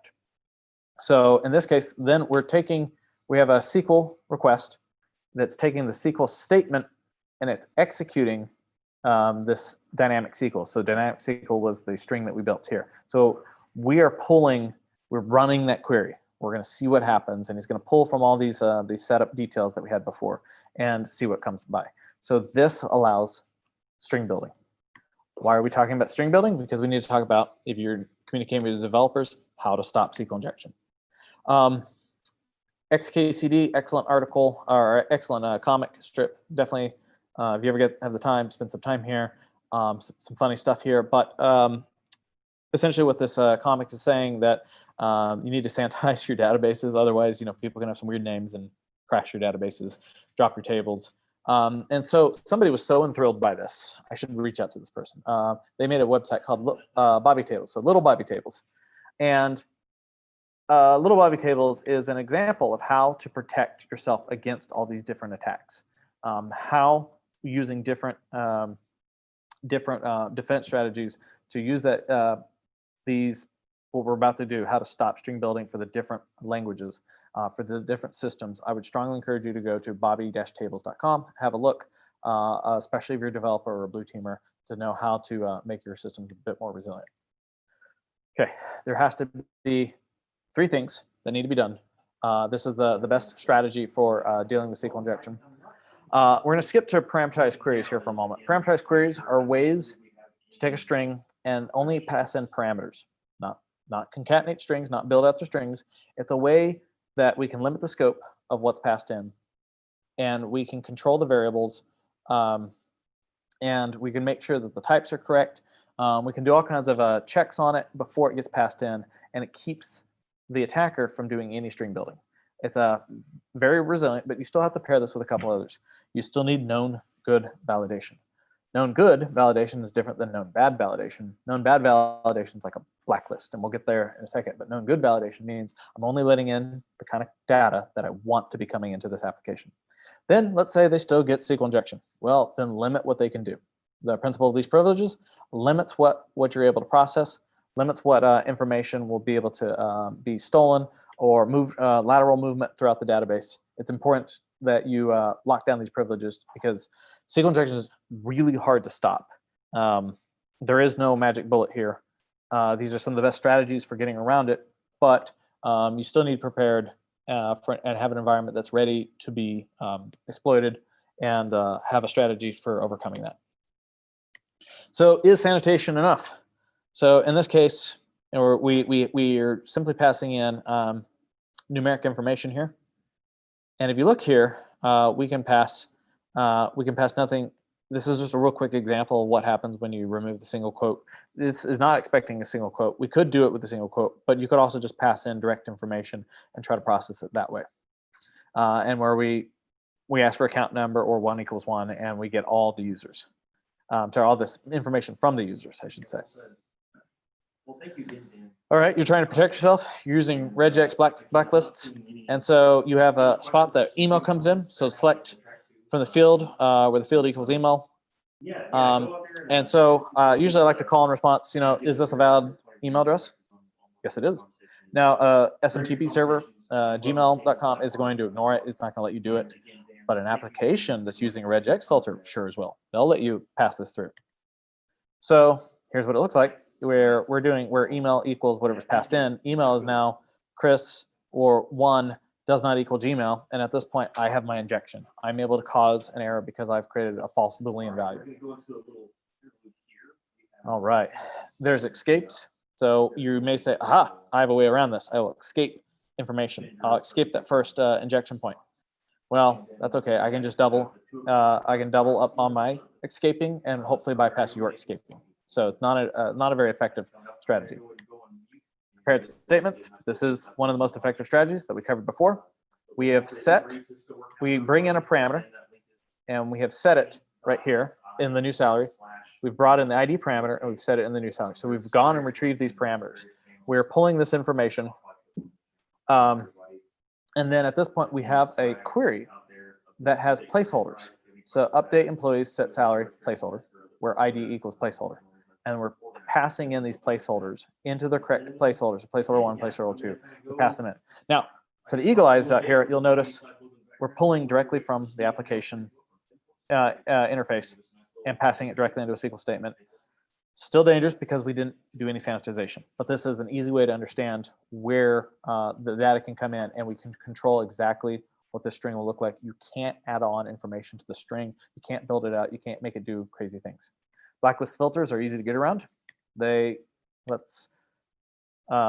let's talk about blacklist or bypassing filters. So a common piece that you want to block is this XP command shell. So that was usable on Microsoft SQL servers 2014 and older. And you could pass in this command that you're really trying to do. What you're trying to tell the SQL server is run a server level command, go run the directory level command, so return that information. So you may try to bypass it. The filter may try to replace any of your single quotes with spaces. Well, just start it with an escape. It's an easy way to get around it. You can use the upper and lower characters to bypass these regex filters. So just the simple pieces like this will confuse it if the blacklist filter wasn't created correctly. And this is, again, why I'm saying don't use blacklist filters. Another way to do it is that you can comment out your spaces, and you can have information, and SQL Server, get out of the way. SQL Server will still treat this just the same, and your regex filter won't match, and it'll be passed through. And that's, again, why you don't use blacklist filters. Let's look at some other fun ones. Concatenation.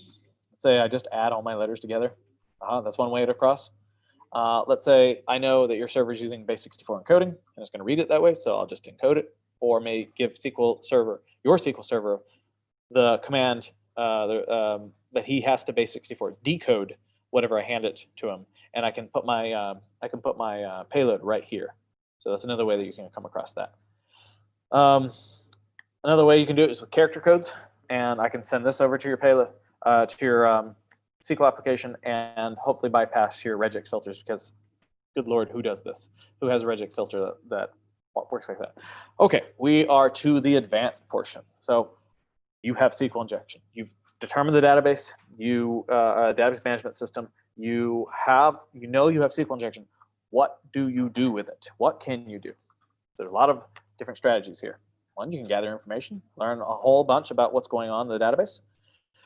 You can do some targeted data targeting where you're looking for very specific information in the database.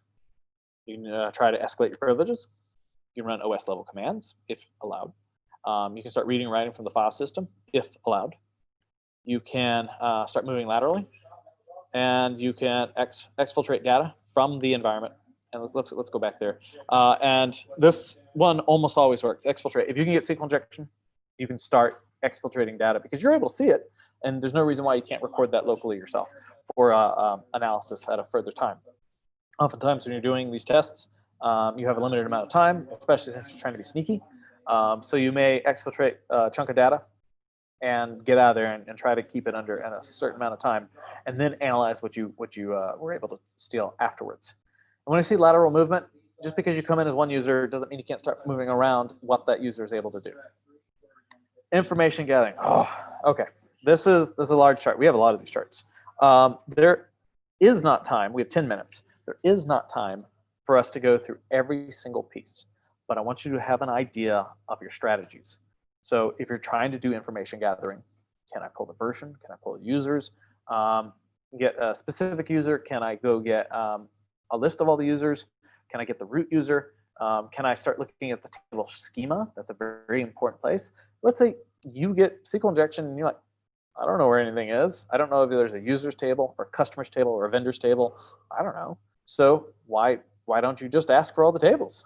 You know, why don't we just do a select table schema and table names from the table information schema and provide that information back out? You should effectively almost always do this because most even low-level information can access the schema. Most low-level privilege accounts can access the schema, at least a good chunk of the schema, and it gives you a roadmap of where you should be moving around in your attack. Additionally, see if there's other databases from the database schema. Try to see database names. See if you can query another database.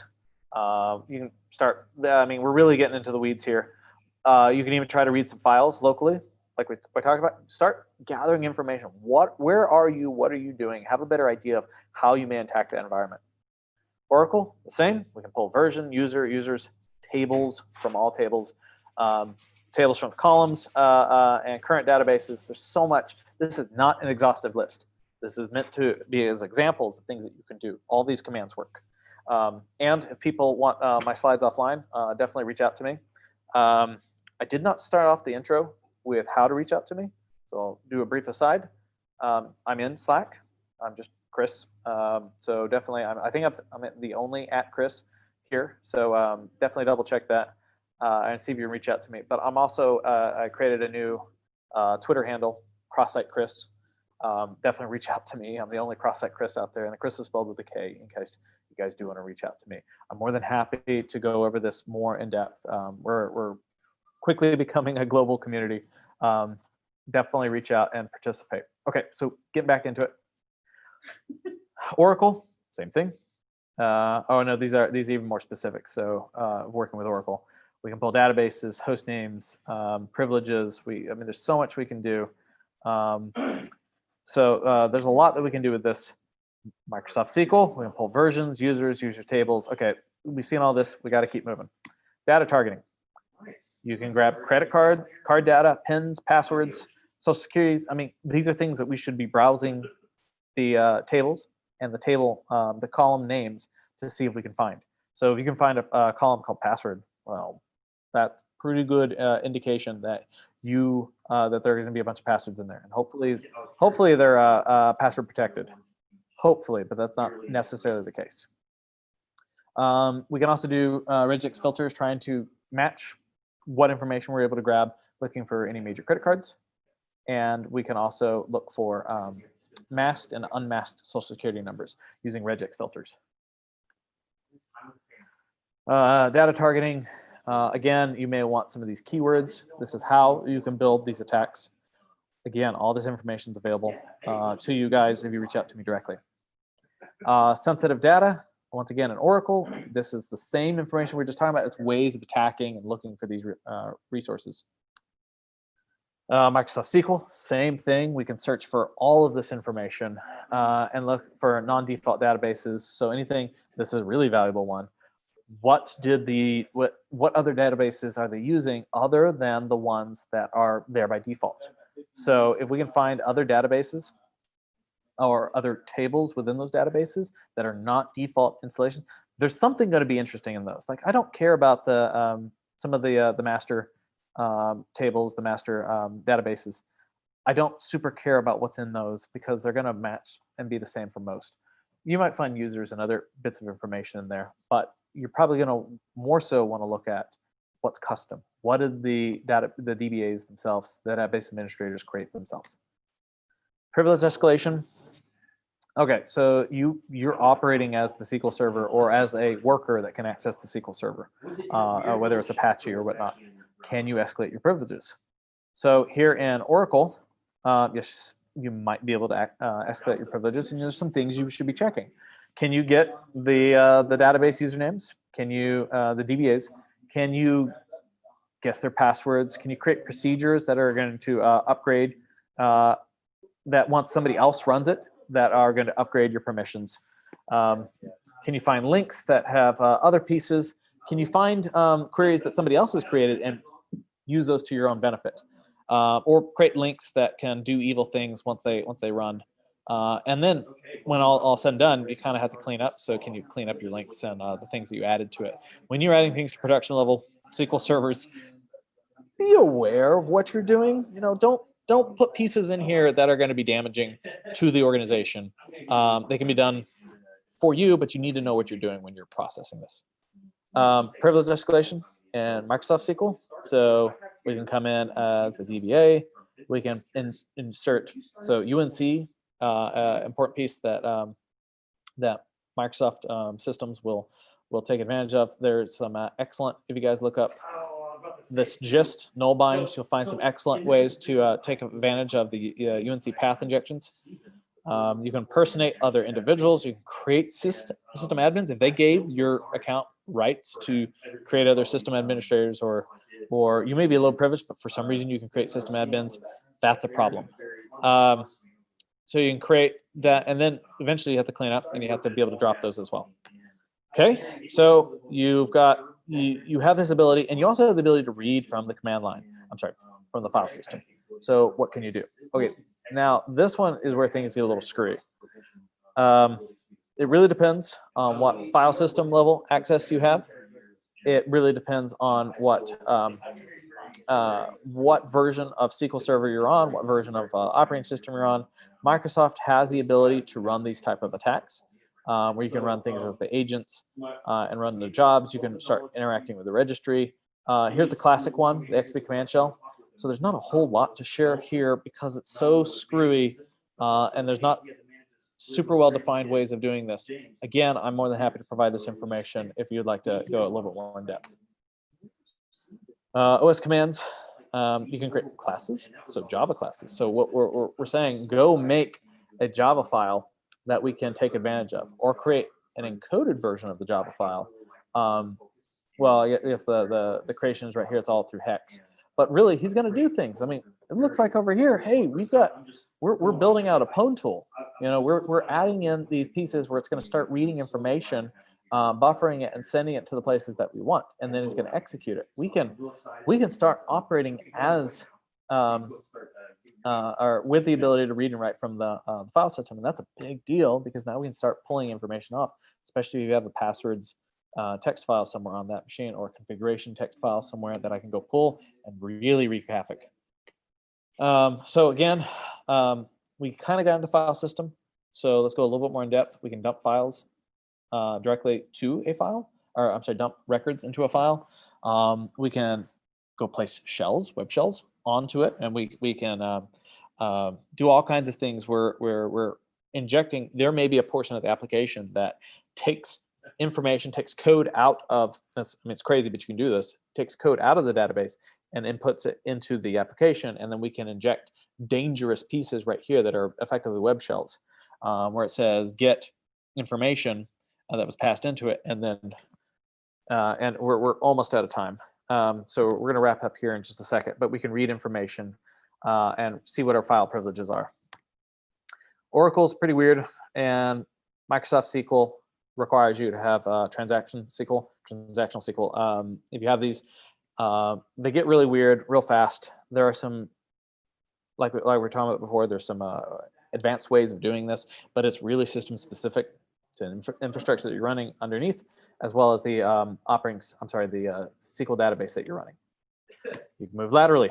I can create users, I can drop these users. So this is MySQL, same in Oracle, same in Microsoft SQL. And then we can start doing link crawling. It's an excellent blog post right here by the SPI group.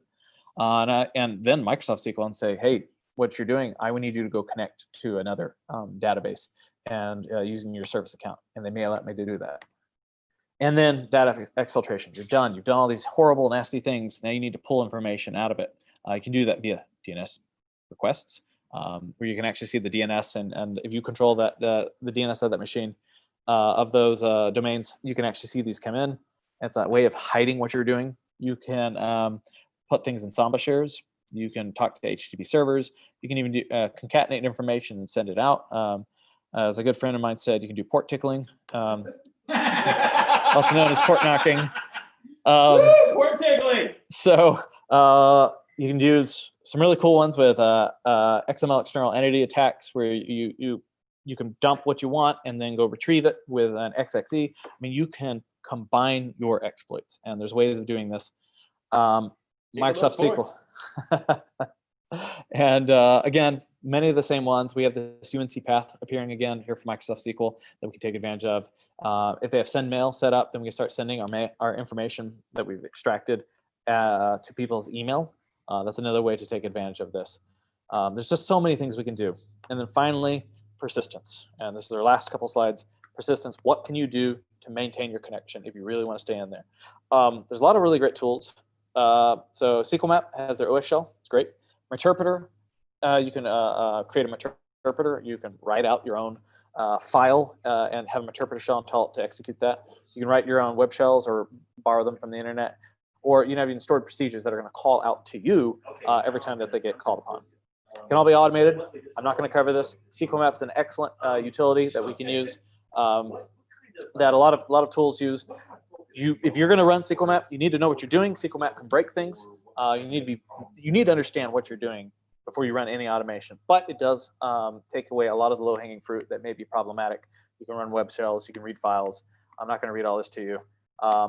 And you know what? This is older stuff. Essentially, it's the #1 injection on the OWASP top 10 list for a reason. You need to be aware of that. My time is done. Guys, definitely feel free to reach out to me.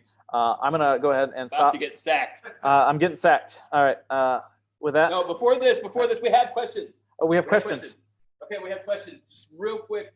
Guys, I know you can hear me because I can hear me. Let's see. Justin asked a question a while back. Justin Johnson in the Slack channel. He asked, would the MySQL methods work with MariaDB? And then he says some stuff about his web server uses Apache and the VHB version and stuff like that. So can you just lightly touch on how Maria and MySQL are similar and different? I'll be honest. I don't encounter MariaDBs very often. I haven't run these myself specifically against a MariaDB. My base level understanding is they should work, but I can't confidently say yes, they will. What was the second half of that question? Here's what's gonna happen, guys. I apologize. I'm gonna have to take this to Slack because we've got an interview coming up at 1:50 with True Digital Security, and quite frankly, he's my boss, and if I don't get him in here right now, he might kill me and might sack me himself. So let me get him admitted and my video real quick and put me on here. Hopefully you guys can hear me. God, Chris, run too long, buddy. Good grief.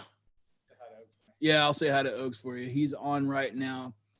We have Michael Oglesby with True Digital Security on here for our 150 interview. Oaks, can you hear me? I can, yep. All right. Well, I tell you what, the whole point. Yeah, that was great. I just saw the YouTube channel where Chris snuck up behind me. So we have just a few minutes here, Oaks, to discuss Mr. Oglesby, sir, to discuss True Digital Security, how they can help our B-Sides, all the people at B-Sides who are watching these streams right now. Just we really want to know. What we really want to know is, how is True Digital Security way cooler than Secure Ideas?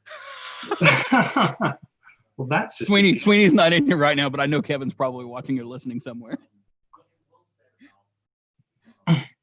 That's just obvious why we're better than Secure Ideas. And that needs no introduction or explanation whatsoever. How about swag? There we go. We got some swag for you. Yeah, I'm with True Digital Security. You know, so is the Joker on screen, Aaron, as well as various other people around the scene. And I don't want to do a big spiel about True Digital. You guys probably know us by now, hopefully. But I do want to tell you guys about some swag if you guys haven't filled out the form. Fortunately, since we can't meet in person this year, I can't give it to you in person. So we're gonna have to do this virtually and through the old-fashioned post office or FedEx. So head on over. I posted the link. I'll post it again in all the Slack channels. info.truedigitalsecurity.com/bsides-swag-contest. We've got boxes full of swag that we haven't been able to give out this year due to all the conferences being canceled. We got some various types of bags, some wireless speakers, and tumblers, and all the normal pens and pads and papers and all that. We'll do basically we're just gonna keep doing some drawings until we kind of run out of them. Once we get to the office and get them shipped out. So we'll notify everyone who's won. I think they've even sent me a couple of people's names already. Who's already been winning? Mark Donley and Christopher Perez. A couple winners already. We're gonna keep doing some more drawings as well throughout the day and essentially just whenever. So check your email either later today or tomorrow, or shoot me a message if you don't see anything. You will have to obviously give us some sort of address to ship this stuff to. With the winners, you'll have to be able to provide us some sort of physical address, or we'll figure out a way to get it to you. Has a guy named Aaron Moss won yet? Because I would like some True Digital Security swag. That's incorrect, sir. You will not be getting any swag whatsoever from this company.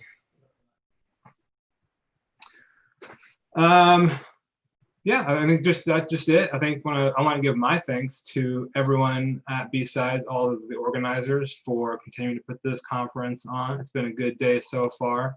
Conference has been going well. Just appreciate all of your hard work through this trying time of a bunch of volunteers trying to put on a security conference during this COVID pandemic. Not an easy thing, but kudos to everyone so far. So for many of you who don't know, Mr. Michael Oglesby here actually is one of the co-founders as well of BSides Oklahoma, but he's too cool for school now and just leaves it to us to take care of it now. So, by the way, I hope you guys can hear me okay. And it is pronounced swag, Jeremiah, just so you know. There is a CH in there between the S and the W, just so everybody's aware. It is pronounced swag. Okay. Let's see. Yeah, port tickling is actually what we're looking for here. That was Mr. Jimmy James Laws who declared that one a while back at a ISSA meeting. It's a kind of an inside joke, but it's pretty hilarious if you ask me and everybody else who was there at the time. Port tickling is the only way to go. So up next we have Hunter Jones is actually going to join us. And Hunter, let me get you online real quick, buddy. I'm gonna unmute and start video. Hunter, if you're there, if you can just unmute and start your video, bud. Awesome. Hunter Jones is going to start here about 2 o'clock, but since we're at the top of the hour right now, I want to go ahead and just give you some updates where we're at with swag. Lunch is almost over, everybody, but if you haven't picked up your $15 coupon from BSides yet for joining us today from Uber Eats, then please do so as soon as possible. You just have to install the Uber Eats mobile app, get logged into it and everything, set your account up, and then you can go to tiny.si/BSOK. That is tiny.si/BSOK to claim your $15 coupon for lunch. That closes soon. We had limited availability on that anyway, but I think we still have some left. So if you're still hungry, you haven't eaten lunch yet, go get some lunch on B-Sides. Swag, swag, as it is pronounced properly. Swag is available if you update your B-Sides Eventbrite registration and click on the swag ticket to add your address and everything to that, and we will get you shipped out some cool swag, including some t-shirts, some stickers, and I'm not even sure what we're going to give out this year. There may be some peanut M&Ms left over that we might put in the box just to ship with all this stuff so you guys can have some of the snacks that we're having here today. Because I honestly don't want to have to take all this stuff home today. Slack, join the conversation. Join the conversation in Slack. We're at slack.techlahoma.org. That is slack.techlahoma.org. And if you guys aren't familiar with Techlahoma, that is the word tech and then the word Oklahoma minus the OK, techlahoma.org. And inside of there, you're going to see several of our channels right now. You should get added to a bunch of the B-Sides channels. You got B-Sides Track 1, Track 2, and Track 3. BSidesOK sponsors was one of our channels that you can go reach out to our sponsors and talk to them and ask them all sorts of questions about how they can help you with your company's whatever you guys need help with. If you need help with pen testing, come talk to us here at True Digital Security. I'm going to keep throwing that one out there because I like my job and marketing tells me that I have to keep doing this. Otherwise, they might sack me. Besides CTF, we have a CTF going on right now. Thanks to Rook at Corvid Security. The CTF is going on right now. You have to join the BSidesOK -CTF channel, and then that should be going on through the end of the day. The points are going down on the scoreboard, so jump in as soon as possible and start solving those challenges. What else do we got? Let's see. Well, I tell you, it's 2 o'clock. And since it's 2 o'clock, I believe we have Mr. Hunter Jones on the line right now who's going to give a talk. Hunter? You're muted. Still can't hear you.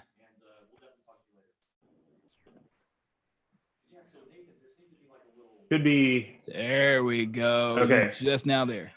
Okay, cool. Sorry, I had to go back and reselect my AirPods as the microphone.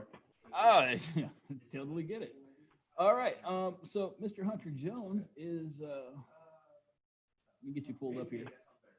Hunter's going to give a talk on the Forensic Odyssey. And I'm just going to let you take it from here, Hunter. Screen shared so we can get the presentation up there. The PowerPoint on your side? We are golden, sir. Take it. So, thanks for tuning in, everybody.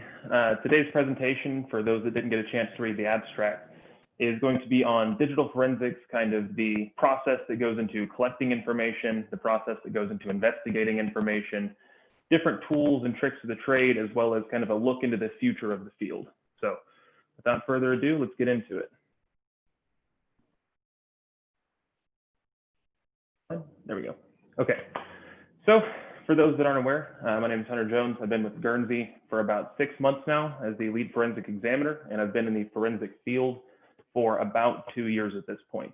In those 2 years, I've worked over 100 cases, ranging in things as simple as exporting text messages from a phone, all the way up to cases involving Hollywood and different government agencies.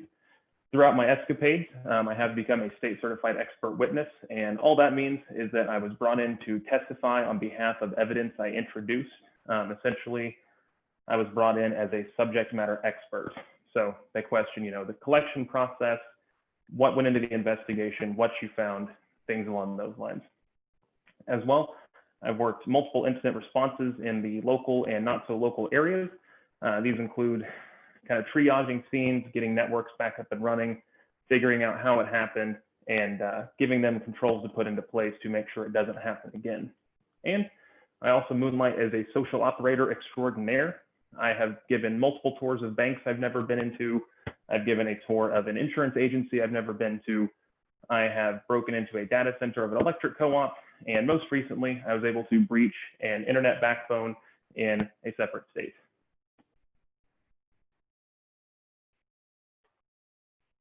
.101, what are we going to be talking about here? Well, to put it simply, I kind of refer to digital forensics as being the process of recovering and examining data, both present and deleted from a wide variety of sources. Many cases involve deleted data, and a lot of people are under the misconception that if you put something in your recycle bin and get rid of it, that it's gone forever. And that's not necessarily the case, and we'll kind of get into how that works later on down the road. But like I said, just because it looks gone, that doesn't mean that it is gone. There are lots of different ways to carve data, lots of different tools that do it their own way. And essentially, they come through unallocated space, which is where things that get deleted go. And through that unallocated space, They look for different signatures. They look for different identifying factors for particular types of information, and then it carves it and pulls it back and presents it to you. And regarding what types of things we can get information from, we have computers and laptops of essentially any operating system, whether that be Windows, Mac OS, or Linux. Now, for the sake of this presentation, we're going to stick to talking about mainly Windows devices, because out of the cases that I've worked, only, gosh, I'd say 5 or 6 have had a Mac, and there's only been 1 or 2 with a Linux machine. So just for familiarity, and because it's the most common, we're going to stick with Windows. Phones, we work with Apple and Android pretty regularly. Apple more so, but Android is kind of gaining some steam, it seems like. And there are also other sorts of information that we can pull from different devices as well, whether it be drones, a camera, a thumb drive, a hard drive, whatever it happens to be, we can probably get it.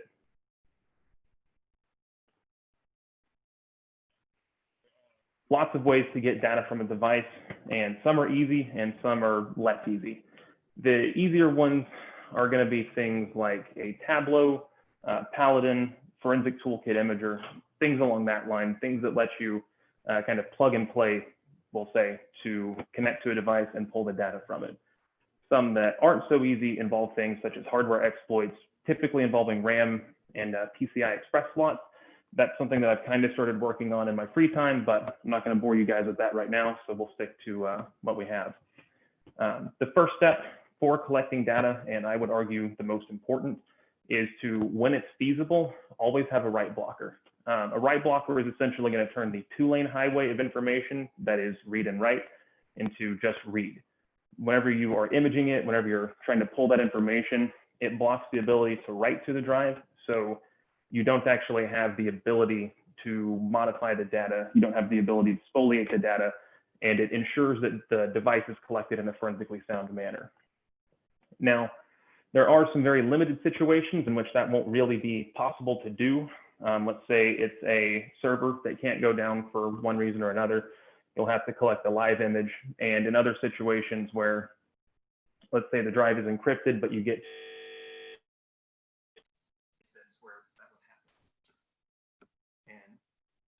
it appears that my audio went down. I'm not sure what happened there. Give me just 1 second, guys.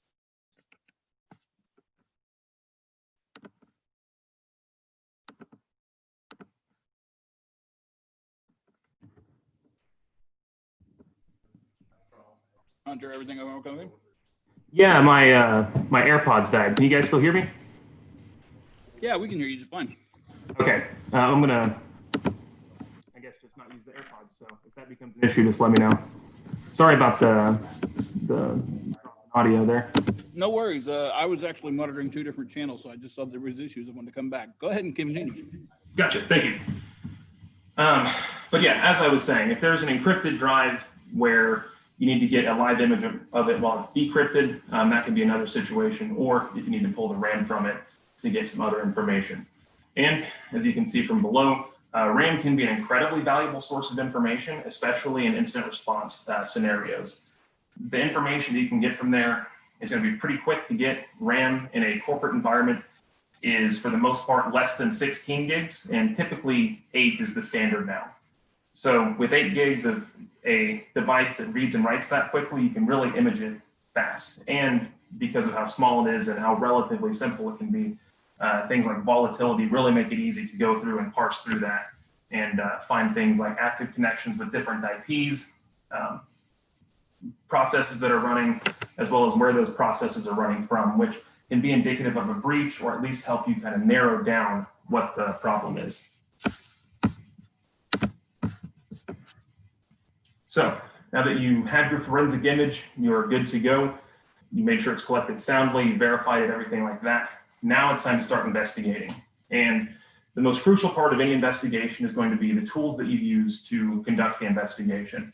There are many different tools out there that do many different things. Some of them are open source with a whole bunch of different Linux distributions that are designed around forensics, and a lot of them use something as like an autopsy. And some are not open source, things like Celebrite, Maggot Axiom, the paid version of FTK, things like that. And while open source tools can be effective, if you're in a government agency like a police department, department policies might prevent open source software from being used.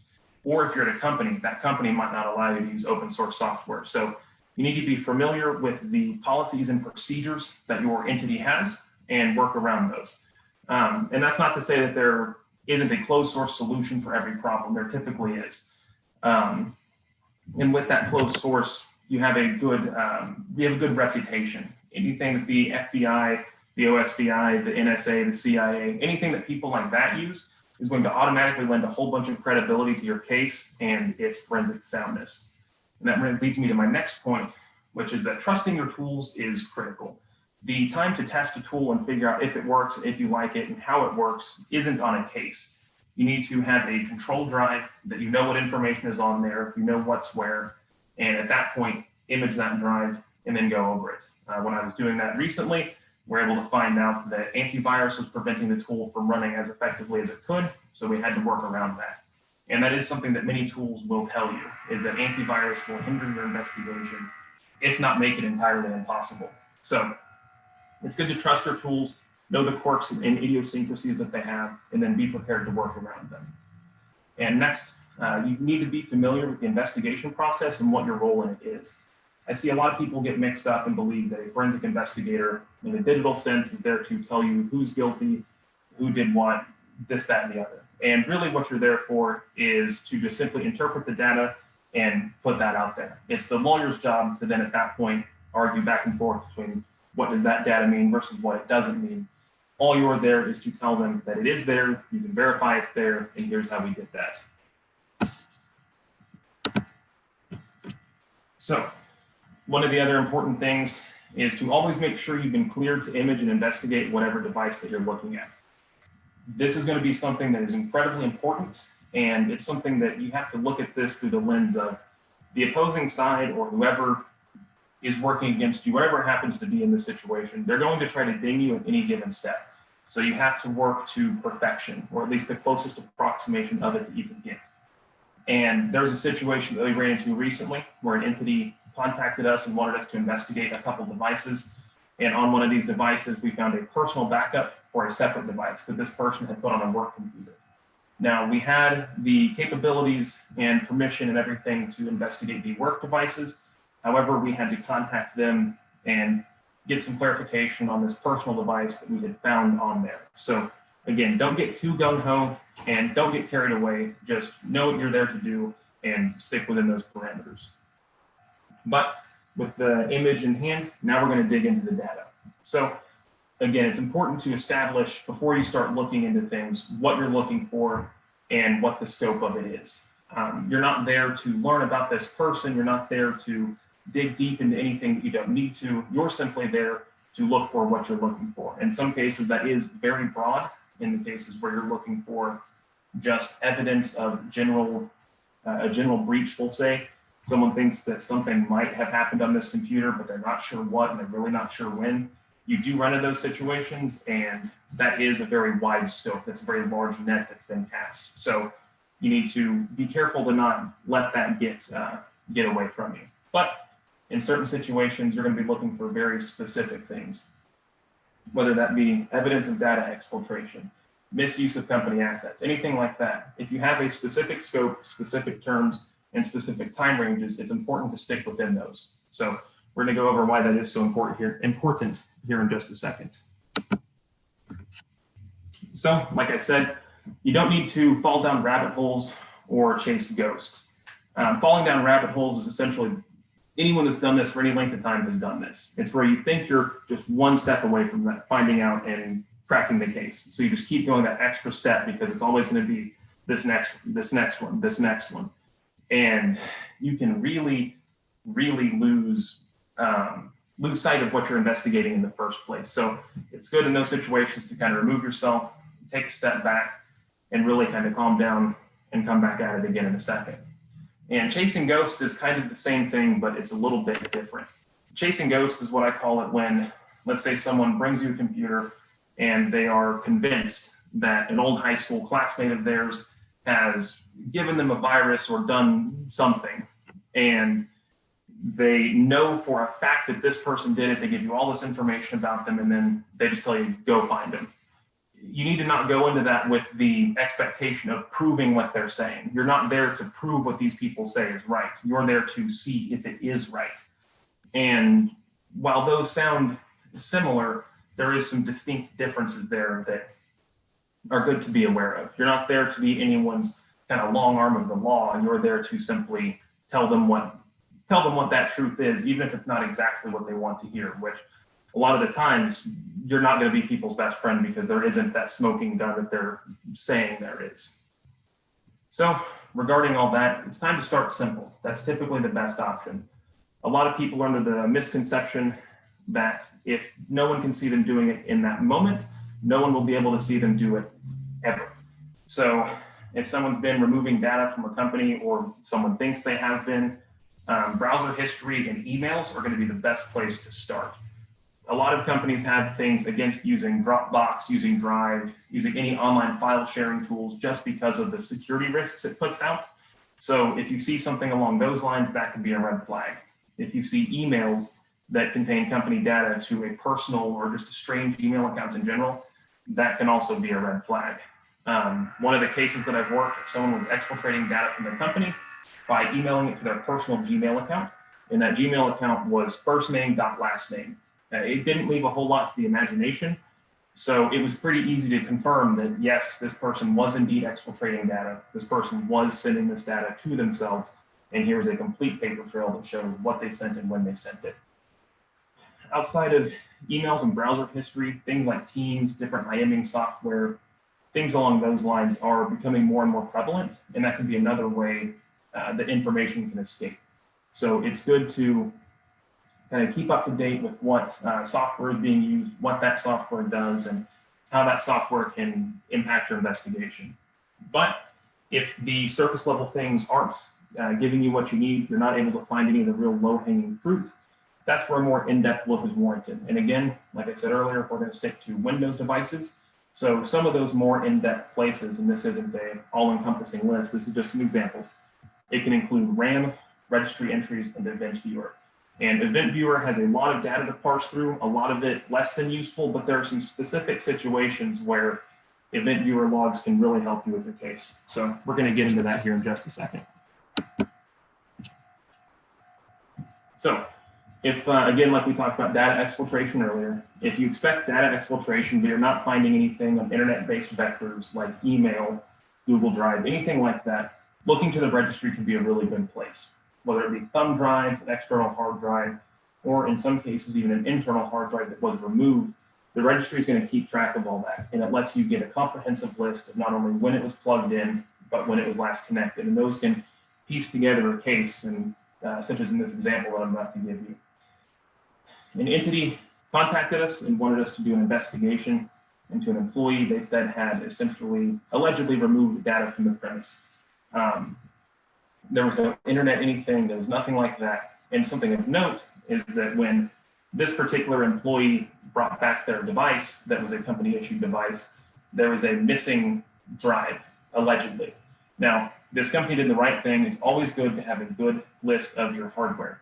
Having a hardware log, and really logging of any kind, is going to make any sort of investigation much easier. Now, the hardware log in this one had the serial number, the device name and model, the company assigned inventory number, as well as a full list of the hardware contained within it, down to the CPU, the RAM, drive, things like that. Now, on this hardware manifesto, it showed that this computer was issued with a C drive, an SSD boot drive, just to speed things up, get you a little bit of storage, but it also had a D drive that was a just regular spinner hard drive.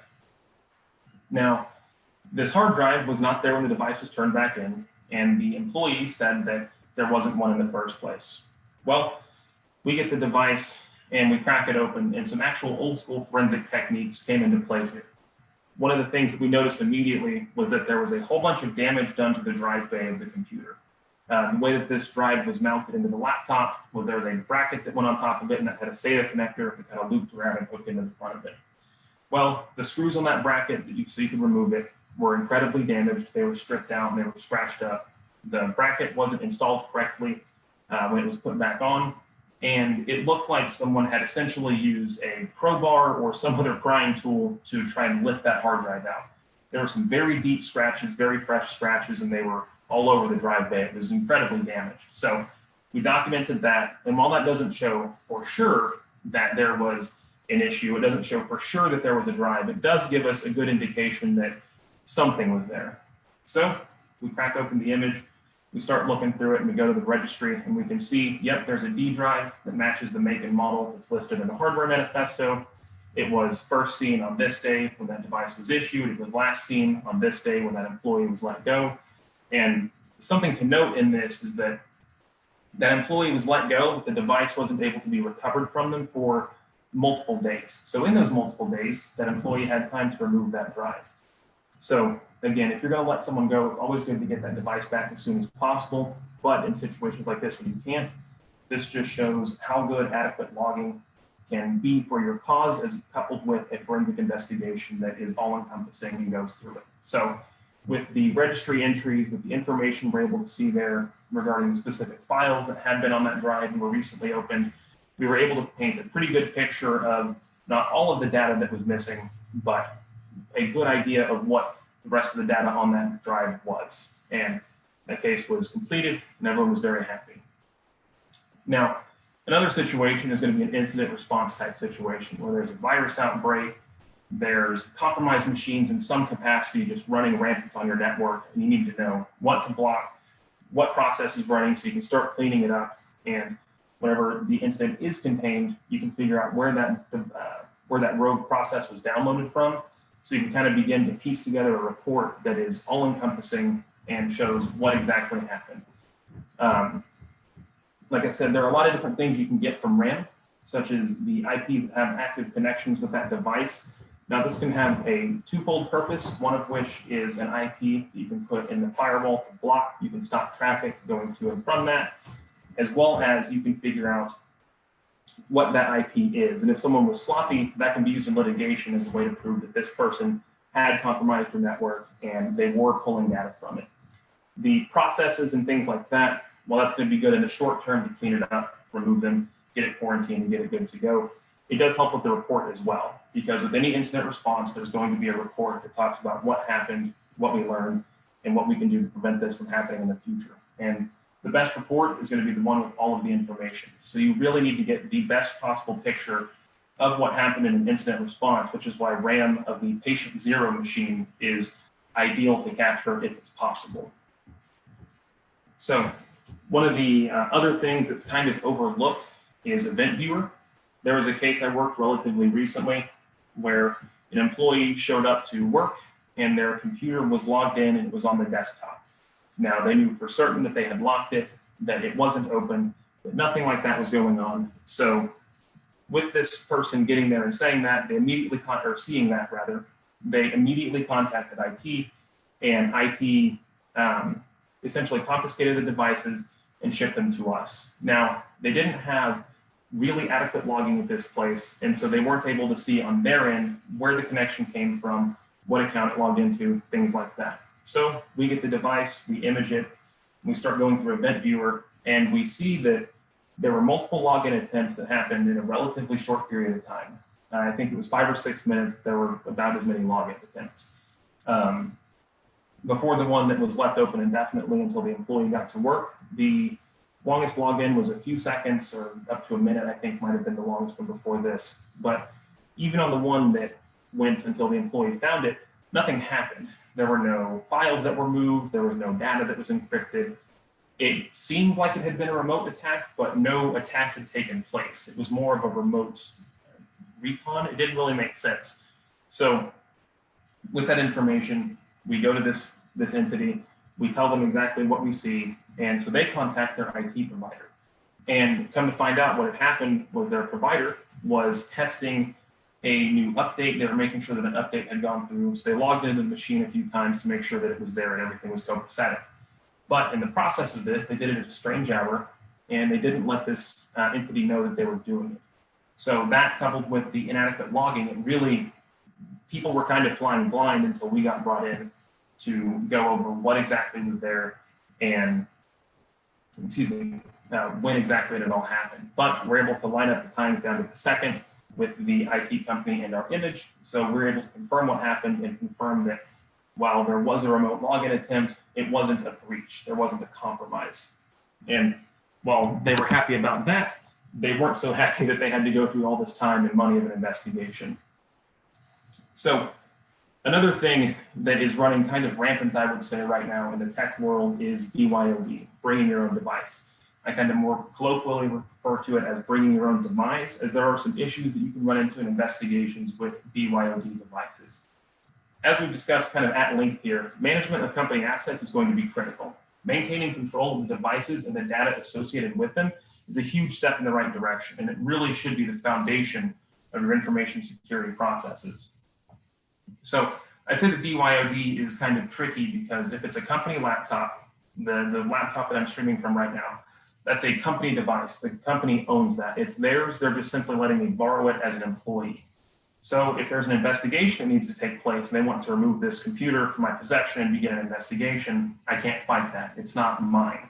I have no legal basis to fight that. But if it's a personal device and there are no policies in place that talk about BYOD procedures, there are no NDM, like mobile device management type things on there, it can make it to where you don't really have the legal basis to pull this device. So BYOD is, it's convenient, but I would argue that there's a direct correlation between convenience and lack of security.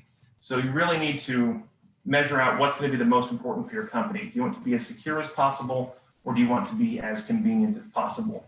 And that's just something you're going to have to discuss internally, but I would say being too convenient means you're going to be less secure. So if BYOD is rampant, it can make the acquisition of that in those forensic images much more time consuming, if not impossible.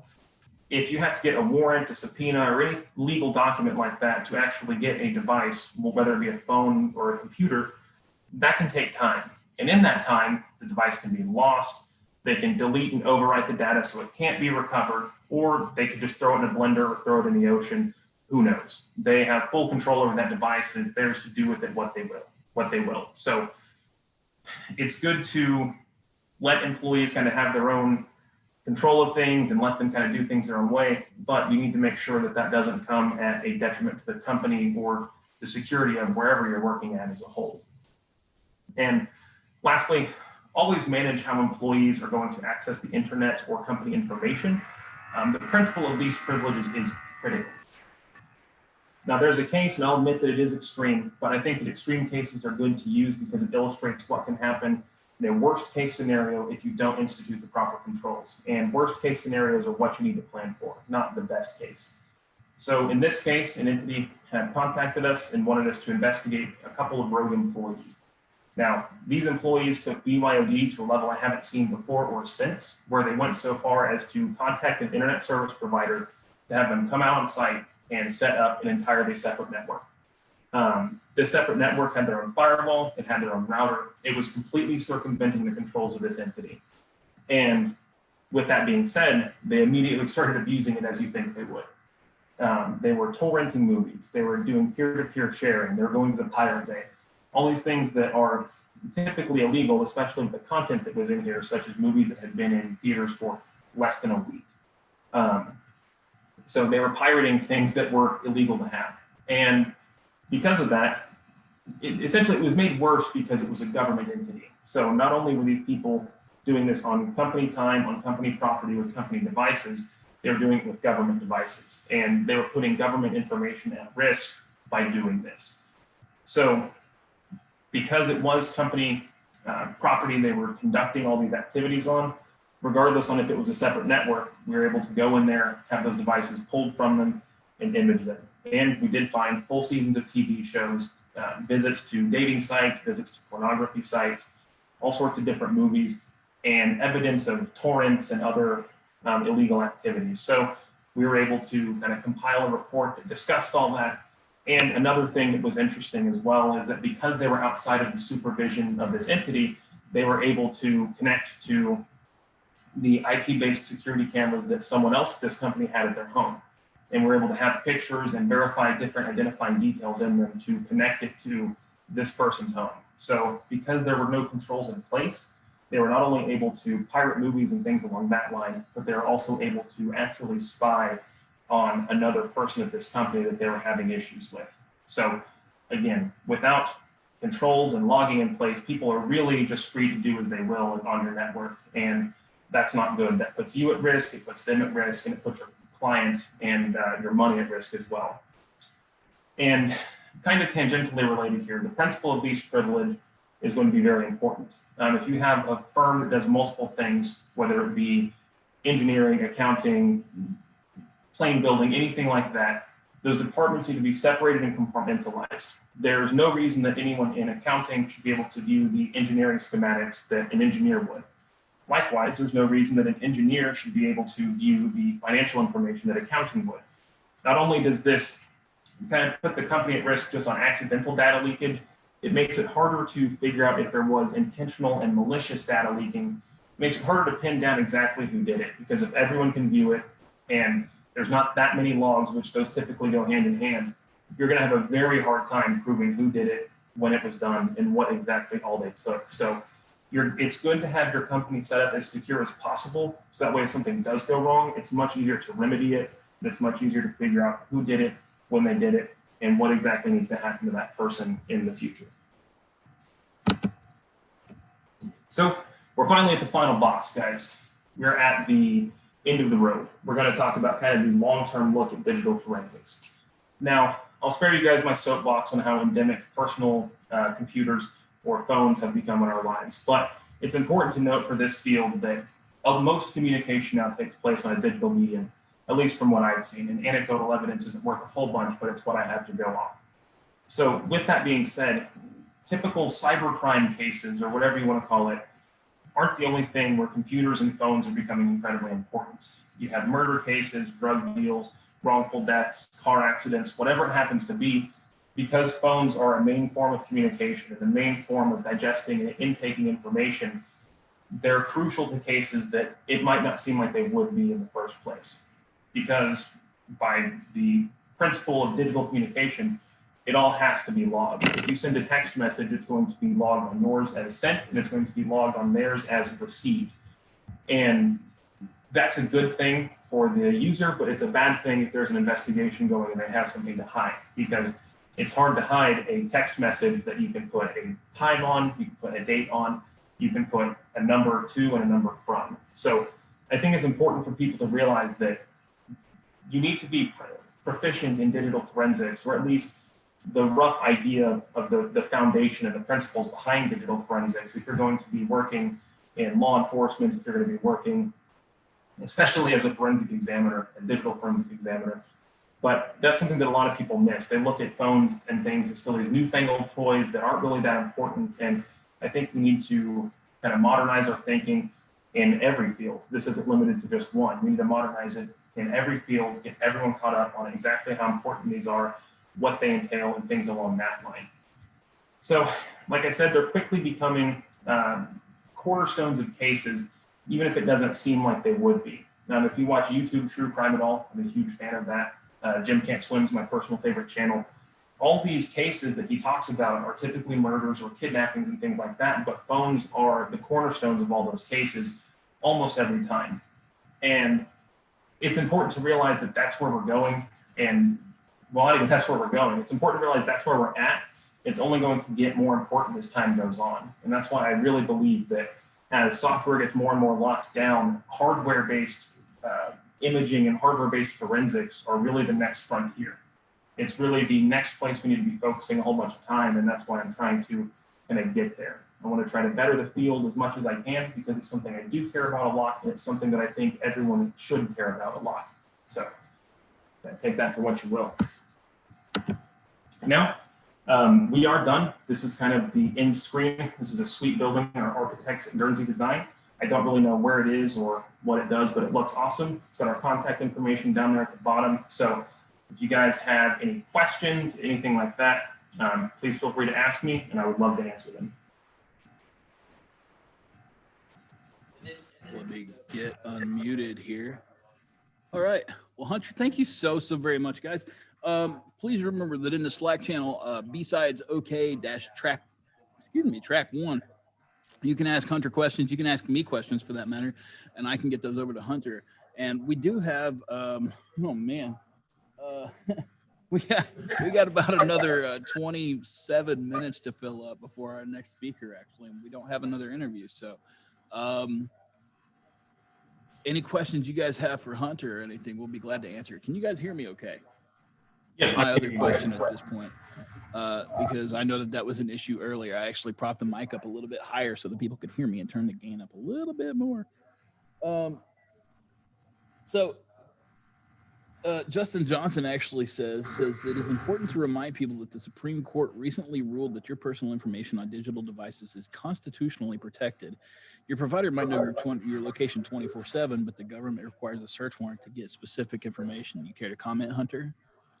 Yes, that is correct and incorrect as well.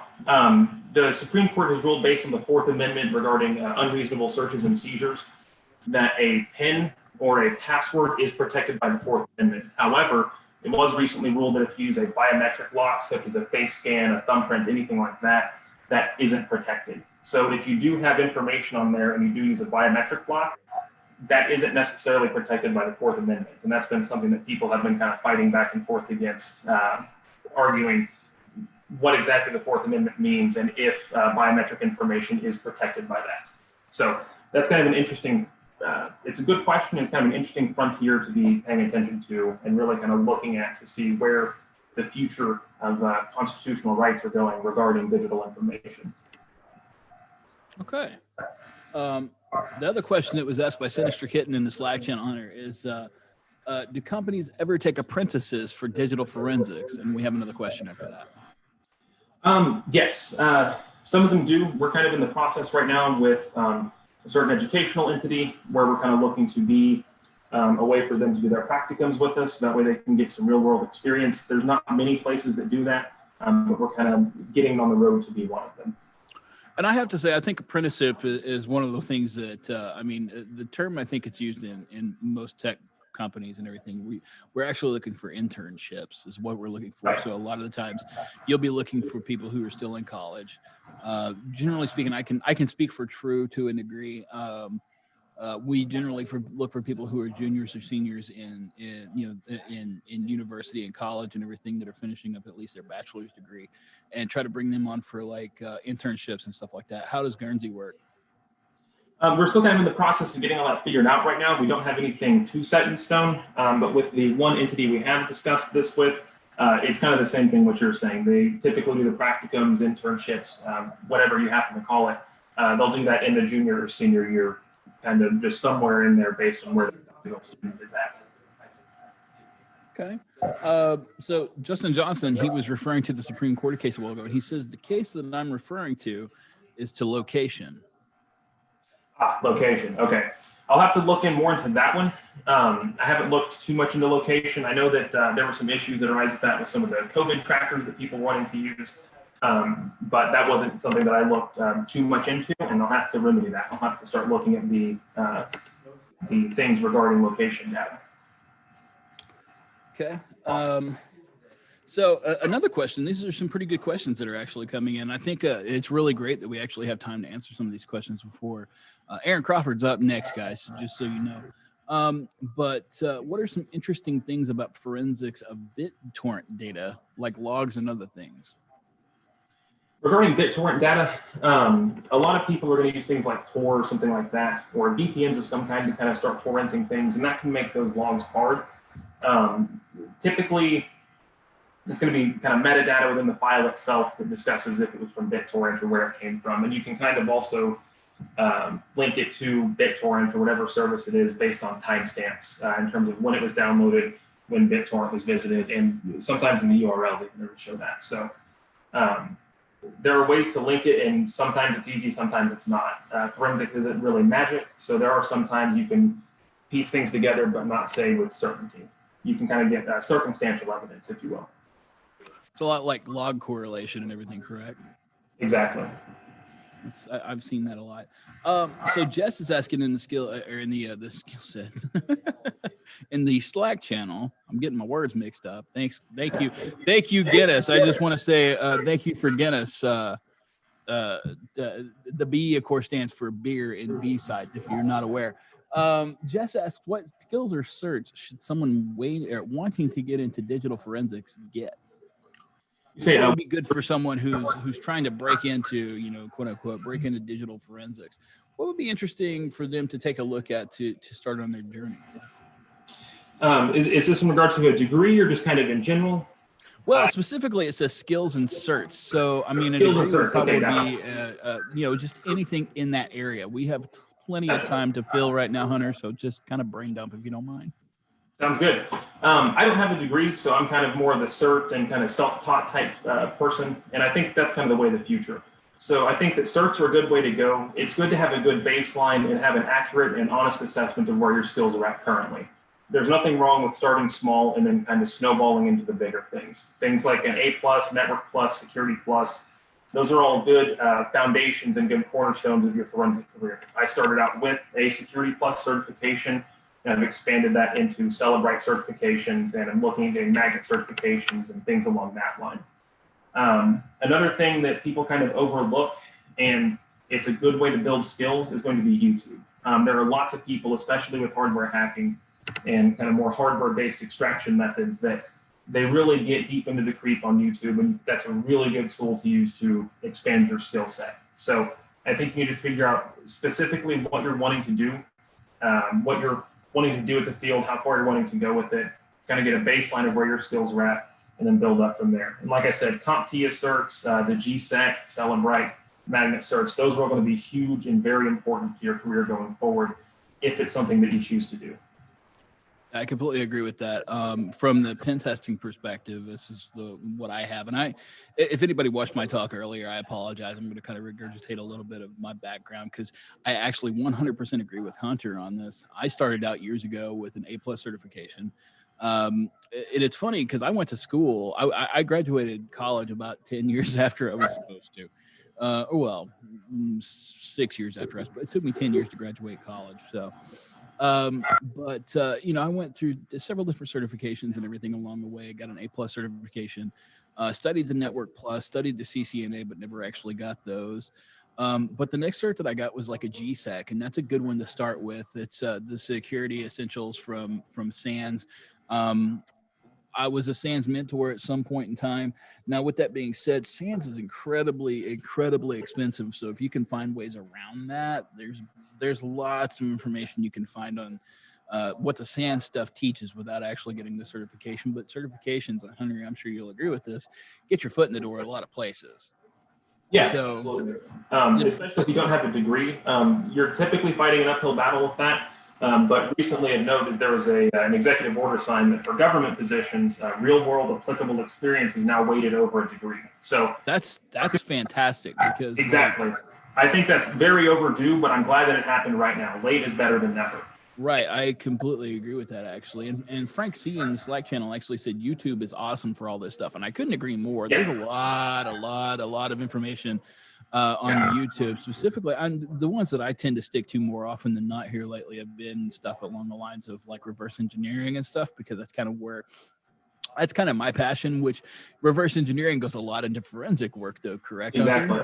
Yeah. I would definitely agree with that. I was supposed to teach the exploit dev class and everything this year, which is just reverse engineering binaries to find out where the vulnerability is at and try to write exploits for it and everything.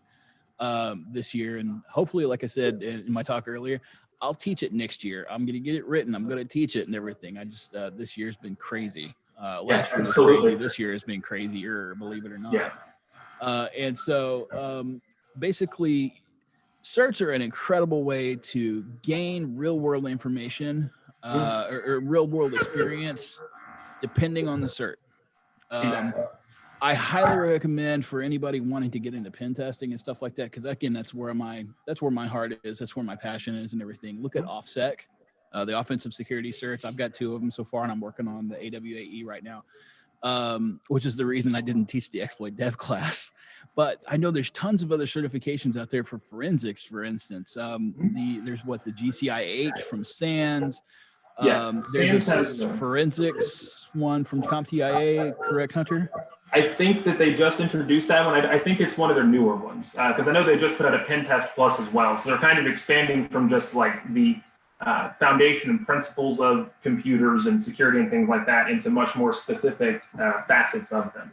So there are a lot. SANS has more than I could possibly count. CompTIA has, and like I said, if you're wanting to really focus on forensics, things like magnet certifications, getting certified for Axiom, things like that, it's going to be pretty good for you, as well as Celebrite. Celebrite's really the only mobile forensic solution worth talking about. So if you get a Celebrite cert, that puts your foot in the door in a lot of places, and it puts you ahead of a lot of people. So where can you get that certification at? You have to get it through Celebrite. Okay. It's I think they do some where you can go in person, and they have you. They let you use kind of one of their Celebrites and work with that. But I did the self-taught one. You have to have a Celebrite to do that because it makes you kind of image a phone, go through investigation. You have to have their software to do that. But if you go to one of the in-person ones, you don't have to have a Celebrite, so you can get that cert before you get to a place with a Celebrite. Okay. And that's one of those things, again, having your basics and understanding how all this stuff works, which if you guys are here for B-Sides, you probably have a lot of understanding of the basics already. And if you don't, welcome. We're here to help you in any way that we can. But having the basics to understand how all this stuff works at a very, very high level can always lead you into the low level stuff to understand how, literally the instruction sets talk to the processor or work inside of the processor rather, and stuff like that, which is what you're going to need for any kind of forensics or anything else. You need to understand how this stuff works.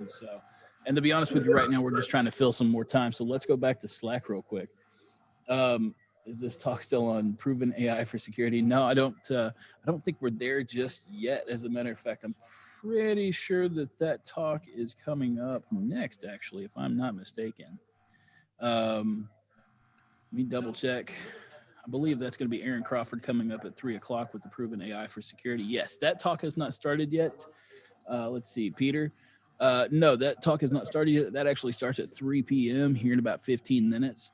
Let's see, are there other common errors? Oh, here we go. This is great. Are there common errors or inconsistencies with metadata in BitTorrent? It really depends. It depends on what that person does in particular. The cases that I've worked with BitTorrent, people kind of they're a little bit more technically savvy, so they can cover their tracks a little bit better. But regarding metadata with anything, not just specifically BitTorrent, what you can gain from that and what exactly it tells you is going to be based on was it deleted? Because typically when it's deleted, metadata is the first thing to go. And if it wasn't deleted, how long ago was it? What settings do they have in place? Things along that line. There's not really, I hate to give an answer of kind of it depends, but in this situation, it is one of those times where it does depend. So it's just really going to be relative to whatever case you're looking at. Okay. Let's see. Frank C asks, are there any good EC Council search for forensics? And it looks like there may be a follow-up on that. And he says, I ask because I never hear great reviews about them. And I assume, Frank, you mean EC Council certs or forensic certs? So I'll just go from there. Hunter, do you know of any EC Council? Like, the CEH is the one that I think of off the top of my head for the EC Council. And I know that it was kind of a joke for a long time. Right. But the thing is, it's like, it's a federally recognized certification. Mm-hmm. So I think a lot of people have issues with the EC Council because it's just kind of a point and click, or rather it's like a multiple choice questions about stuff, and it kind of teaches a basic overview of pen testing without actually really getting into the core and having a deeper understanding of how pen testing actually works. So just the books that I read years ago, I don't know how much that's changed in the last 5 years. Right. But I'm just curious, what do you know about the EC Council search as far as forensics and stuff like that is concerned? I'll fully admit I don't know too much, really anything about their forensic certs. But one thing I think people kind of get misconstrued, because I kind of started out in pen testing and then pivoted to forensics pretty early on in my career. And one of the things with the CEH is that it's not meant to be an all-encompassing everything cert. It's meant to be kind of like a Security Plus or something like that. A foot in the door cert. It's meant to be something that you can launch from and get better from that point. So I think that any forensic cert is going to be better than none. I think it's just, again, good to have an accurate and reasonable expectation for what that cert will give you. And I think that you can definitely use an EC Council cert to kind of build up your career, and then from that pivot to a higher level one, or wherever you happen to choose to go from that. But again, I'm not particularly an expert on EC Council certs. I don't personally have any. So Yeah, I don't either, actually. I have heard they've beefed them up a little bit, and apparently they do have one. According to the Slack channel, they've got the Certified Hacking Forensic Investigator, the CHFI. So that might be something to look at. And Hunter's absolutely right. Any certification to help you get in the door is going to be better than absolutely nothing. Anything to give you a competitive edge. Because let's face it, we all love to do this stuff. The reason we do this stuff is because we're passionate about it. But quite frankly, even though you're passionate about it, you can play CTFs all day if you want. You're never going to make a whole lot of money at it. Exactly. You know, like we played the DEF CON CTF this year to try to qualify for the DEF CON CTF. And I'll tell you right now, holy smokes, that thing was ridiculous.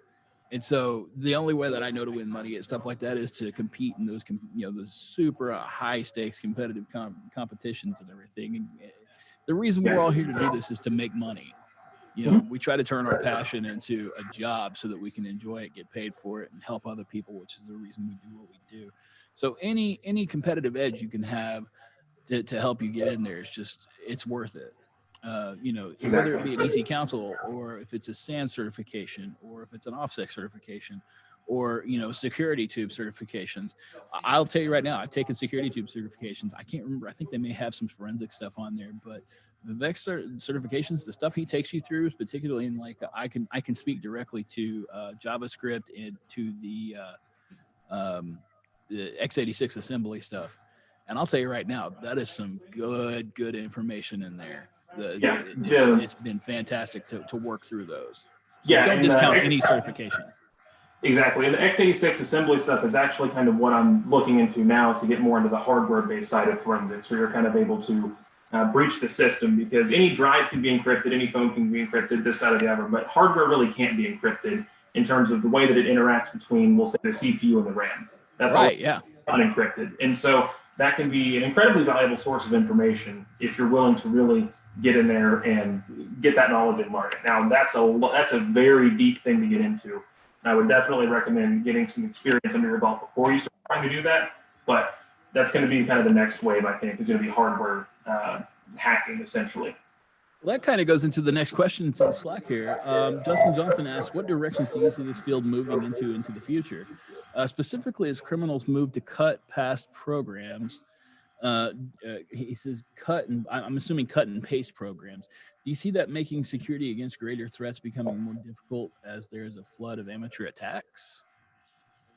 I think that essentially the future of the field is it's always a game of cat and mouse, right? Between people that are trying to prevent attacks and people that are trying to do them. I think that really the next frontier regarding that, I think it's going to just boil down to essentially how quick we can get the heuristic analysis, kind of AI-based antivirus solutions and things like that up to par. The heuristic analysis stuff is a really good way to kind of, any abnormalities will be picked up. That's kind of the next wave regarding that. If I understood the question correctly, I want to make sure I'm answering the question that he asked. Yeah, that's kind of what I'm wondering too, but I mean, it seems correct. All right, well, guys, we have about 9 minutes left until we got Aaron Crawford going to come on and talk about proven AI for security. We're going to take a brief break real quick. Hunter, do you have anything else for us? No, not that I can think of. Tune into the Aaron Crawford speech. I talked to him pretty extensively last year. He's a really cool dude, and he has a lot of really good stuff to say. So if that Crawford? Definitely tune in. Crawford's terrible. He's awful. The other AA. Worst guy ever. I'm trying to hype him up a bit. He's awful. Terrible. He's listening right now. Actually, we've been texting back and forth, and I told him, I was like, I'm not letting you in because I don't like you. So, but I have to, because otherwise I might get sacked. Hunter, thank you so much for joining us today. We really appreciate it, sir. Thanks for having me. It's been fun. All right. We'll talk to you soon. Sounds good. All right, everybody. Like I said, we're going to take a brief break, and there he goes. About to kick Hunter. Thanks everybody again for joining us today. I want to go ahead and just go over. We don't have any interview this last little bit right here, and actually this is the last track for the day. I'm not really entirely sure what's going to happen at 4 o'clock. There's usually like a little bit of us trying to get together and try to communicate with everybody just how much we really appreciate y'all. Let me just real quick thank our sponsors real quick. Our platinum sponsors, Fortinet, Okta, GuidePoint Security. We really appreciate you guys just coming alongside us and really helping us out. Our gold sponsors, Critical Start, Alias Forensics, True Digital Security. That's my personal favorite, in case you don't know, because quite frankly, I work for them.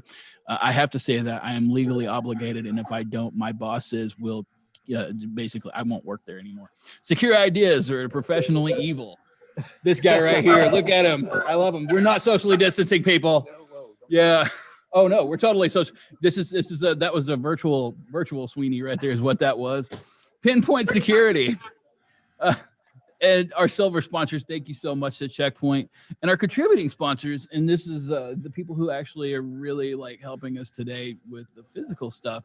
Stinnett, Advanced Pen Testing Solutions, which is of course who Chris works for. They provided all the Zoom stuff for the day, and being able to make these Zoom calls and have all this happen today. And Sagenet just doing an excellent job providing us a facility here that we can work out of for the command and control center. You guys check out the Slack channels and everything that we have around today. And we have tons of pictures, actually. I think Melanie Hendricks with Sagenet has taken some pictures earlier. And we have Nathan's been going around taking some pictures and stuff like that earlier. Also, if you check out the stream from earlier, you can see where Nathan took his camera phone or his phone on his camera around basically and tried to take video of all of their operations and stuff. And he's a terrible cameraman, people. That's all I'm saying. Great leader, terrible cameraman. So we're gonna hire somebody else to do that next year. We got one more question in here for Hunter. So Hunter, if you're still listening, if you want to check the Slack channel a little bit, just to see if you can help answer some of those questions real quick. But yeah, I'm trying to find those.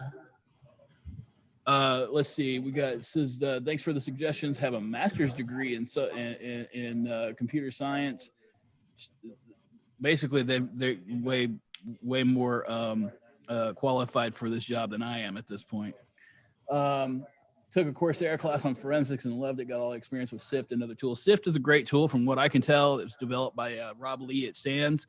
Fantastic tool set. Much like, it's like an OS. It's like Kali or anything else. Got a tons of tools on there, right? Right, Hunter?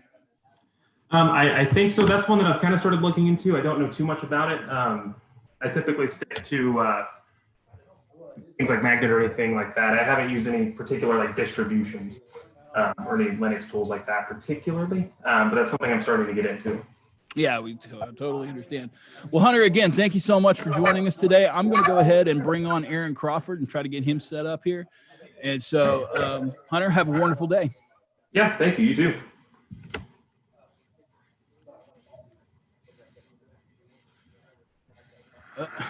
If I could get this working, good grief. Okay.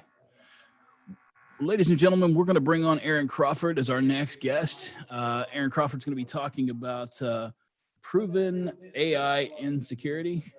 He is on right now, and we've got just a few more minutes left. Hey, listen, if you guys didn't grab lunch today, sorry, I think the lunch tickets are all gone, but you can still sign up for swag. You can update your B-Sides Eventbrite registration and add the swag. It is pronounced swag, and that's a SCHWAG. That's SCHWAG. Add your swag ticket to your Eventbrite registration, and we'll get you sent out with some T-shirts and stickers and all sorts of other stuff. And I do have to apologize. My wife, actually, she's watching the stream right now, and she just said, "Look into the camera." And I hate to tell her this, but unfortunately, I was told a long time ago whenever I was working at a radio station. I did IT for a radio station here in Tulsa. I was told I've got a face for radio. So I apologize to all you people out there that are looking at me head on because I'm eyeballing you right now. So listen, Slack, we got this last talk for the day, but join the conversation. This conversation will continue on after B-Sides is over today. We have B-Sides every year. Please, next year, be sure to register and come back in if you can. Even if you're not local, we'd love to have you. We have people coming in from Texas and Kansas and Missouri, Arkansas, And we love having everybody. We love seeing everybody. It's unfortunate we couldn't do it this year, but hey, you know, this is kind of how everything's working right now. Even DEF CON is canceled and gone virtual this year, right? But join the conversation, slack.techlahoma.org. That is slack.techlahoma.org. That's TECHLAHOMA, Oklahoma.org. And the CTF is still going on. That's the BSidesOK-CTF channel. It's BSidesOK-CTF. Join us in here for the BSidesOK-Track 1 channel. We also have the Track 2 and Track 3 channels. And please join our sponsors that we talked about earlier. Our platinum, our gold, and our silver sponsors and our contributing sponsors are all in the BSidesOK sponsors channel. And they would love to hear from you. They're the reason we're able to do this. You're the reason that we do it, but they're the reason we're able to do it. So please go show them some love. Tell them how much you appreciate them being able to throw some money at us to continue doing this every year and helping you get some swag and stuff like that for free, some lunch for free. We just thank you guys so much. This has been a wonderful experience today. I'll be honest with you. We thought to ourselves, it's a little less stressful today than it has been in previous years because we're not all running around like chicken with our head cut off. But we do miss the face-to-face interaction. So we love you guys. Let me bring on Eric Price is talking, and anytime Eric talks, we have to listen. Hang on a second. It says, by the way, there are 3 InfoSec jobs on my curated list of Tulsa IT jobs over at tulsaitpros.com/get-a-job/curated Tulsa IT jobs. That's tulsaitpros.com/get-a-job/curated-tulsa-IT-jobs.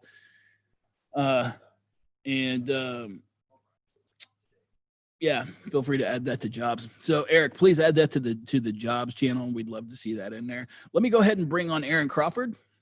I believe he is waiting in the wings and ready to go. Aaron, are you there? Yep, I'm here. All right, man, it's good to hear your voice, buddy. I miss you. Okie dokie. Hopefully this all this crap will be over with next year and we can actually get back to doing this in person and you can get some big hugs, right? Yeah, I have a fun story if we have time at the end as to why I love B-Sides Oklahoma. If I we have time right here at the beginning if you want, because it's 3:00 now, so do whatever you want to do. But you're the last talk of the day, buddy. Well, if I got time at the end, I'll share with everyone a funny story about B-Sides Oklahoma. Okay. Before I get started, Peter D, who's in the Slack channel, this talk will be a little more broad and wide spectrum. Find me after the talk. I got some info for you. Yes, Sinister Kitten, I am wearing a Friday the 13th hat. You're the first person to comment on that today, the other side. So we'll talk about that later. Anyway, Aaron, we don't see your screen yet, buddy.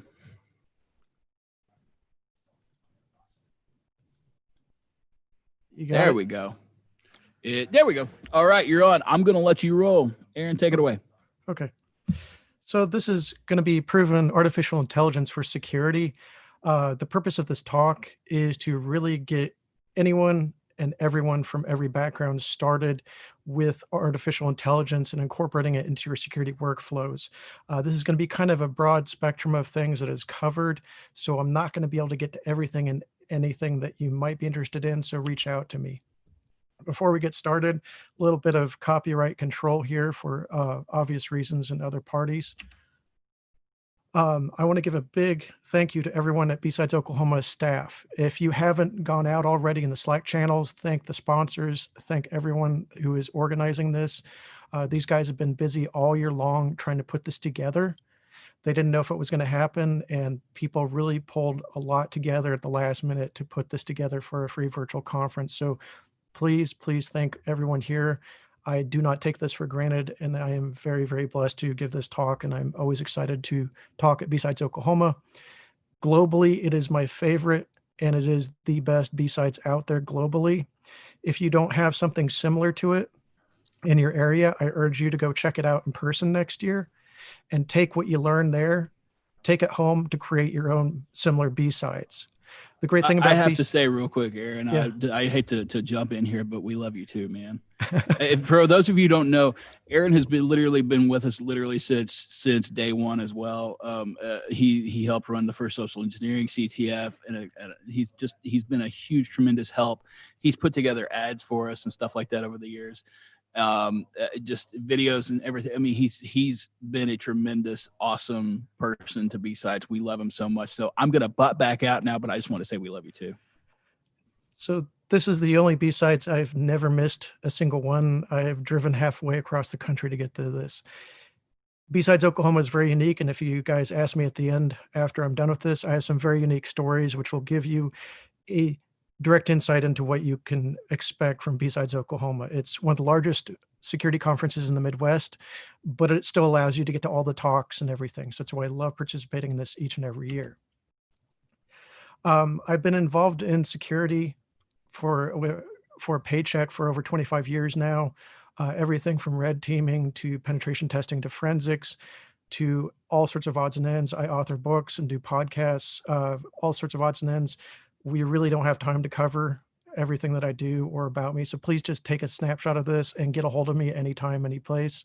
I will talk your ear off about security. I suffer from insomnia and I love security. So with that, getting started, this is probably my only talk I'm ever going to be able to give that does not have any kind of disclaimer.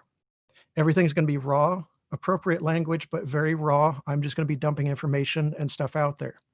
As a result of the time constraints, this is something I normally do for a full workshop on how to do artificial intelligence into security. I'm going to mention various vendors and brands and companies and technologies. One is not better than the other. I'm simply giving you guys a starting point on where to go from and start digging into things. My goal is right after this talk, you're going to take this talk and take the tools from this talk and go do stuff, go break stuff, go hack things, go protect things. That's my goal here. So I am not endorsing anything. I'm not paid to endorse anything. If I happen to talk about something, I'm sorry. I'm just giving you a small snapshot of the actual possibilities that are available out there. So with artificial intelligence, we've been kind of given a raw deal when it comes to the perspective of what it actually is and what's out there.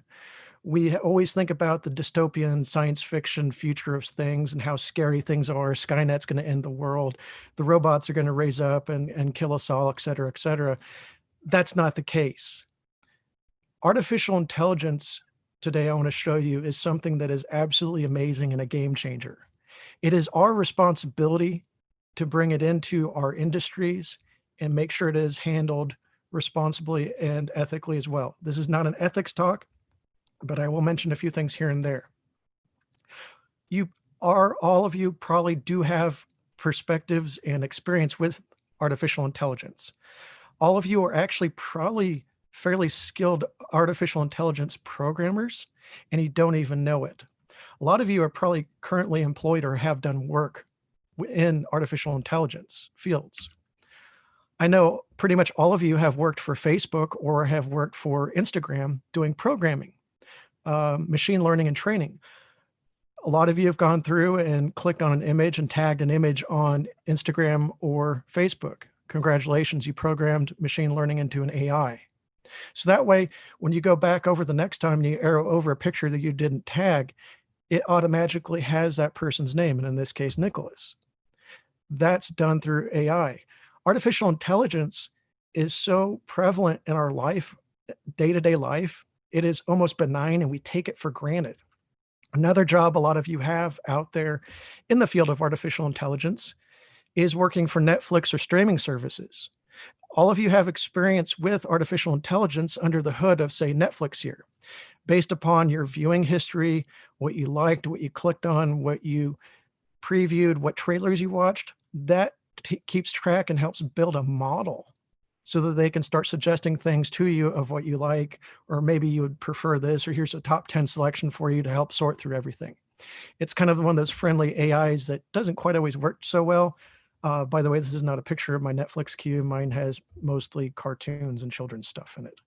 But again, all of you have experience with AI, and you probably just don't realize it because it's so ingrained in our lives right now. So getting started with artificial intelligence, I encourage everyone to become an expert. And in artificial intelligence, it's been around for decades. It is so easy to become certified. It is so easy to take classes, and resources out there are absolutely overwhelming. When you start the process of trying to dig into what you want to do with artificial intelligence, it's like drinking from a fire hose. There's really no way to get a good gulp of water from it because there's so much out there. The first thing I did when I really wanted to get serious about artificial intelligence is I got several certifications and took classes through the Deep Learning Institute. And I went through several other places and colleges and took classes and certifications in artificial intelligence. It wasn't in my direct field at the time of being in security, but I saw this as an emerging field that I needed to incorporate and learn as a part of security. The other reason I did this is because I wanted to become an expert, or at least a knowledgeable person or resource for this. I did not want to become another marketing nightmare telling people how to promote synergy through best shoring solutions and all the other buzzwords to sell snake oil out there. I wanted to actually give solutions and create things out there and speak and get people as passionate as I am and as interested as I am in this field. So I went out and I got certified. There are so many options out there. Deep Learning Institute is the one, but there literally is almost too many to search from. And that's the great thing about this field. So I encourage everyone, step one, become an expert. Go out there and do it. It's easy. Some of these classes take a matter of hours. Some of them take weekends. Some of them take a better part of a year or two, but they're all worth it. And the things that you're going to learn will help you to develop your own roadmap of what to do and how to incorporate it into the field of artificial intelligence. So today, I'm going to quickly go into some basic definitions of artificial intelligence. Just going to throw some quick generic terms out there for the sake of this discussion. These are not absolute. These are not set in stone. These are just for today's discussion and to kind of give you a roadmap of where to start from. Then we're going to go into some behavior recognition. I'm going to share how I used artificial intelligence to solve a problem with tailgating at a client site. So we're going to go onto the blue team side with that one. Then I'm going to jump you right in because I don't have much time and I want to give you guys as much stuff as possible. We're going to jump right in with tools, frameworks, other things to do, development platforms, all sorts of cool stuff to walk away from this talk and get started from. Again, by the time I get off this discussion, I want you guys to be able to go out, hit websites, download stuff, start stuff, buy stuff, get involved, start incorporating AI into your life and into security. The fourth quick little thing before we leave, we're going to go to the red team side, and I'm going to show you how to create your own social engineering tools with artificial intelligence and how to bypass some security things with artificial intelligence for the red team side, because I can't leave without giving you some destructive tools for fun. So quickly, for this sake of this discussion only, this is not set in stone, but this is to give you kind of a starting roadmap. Is artificial intelligence is basically intelligence that's manufactured by machines or a machine-based manufactured intelligence source.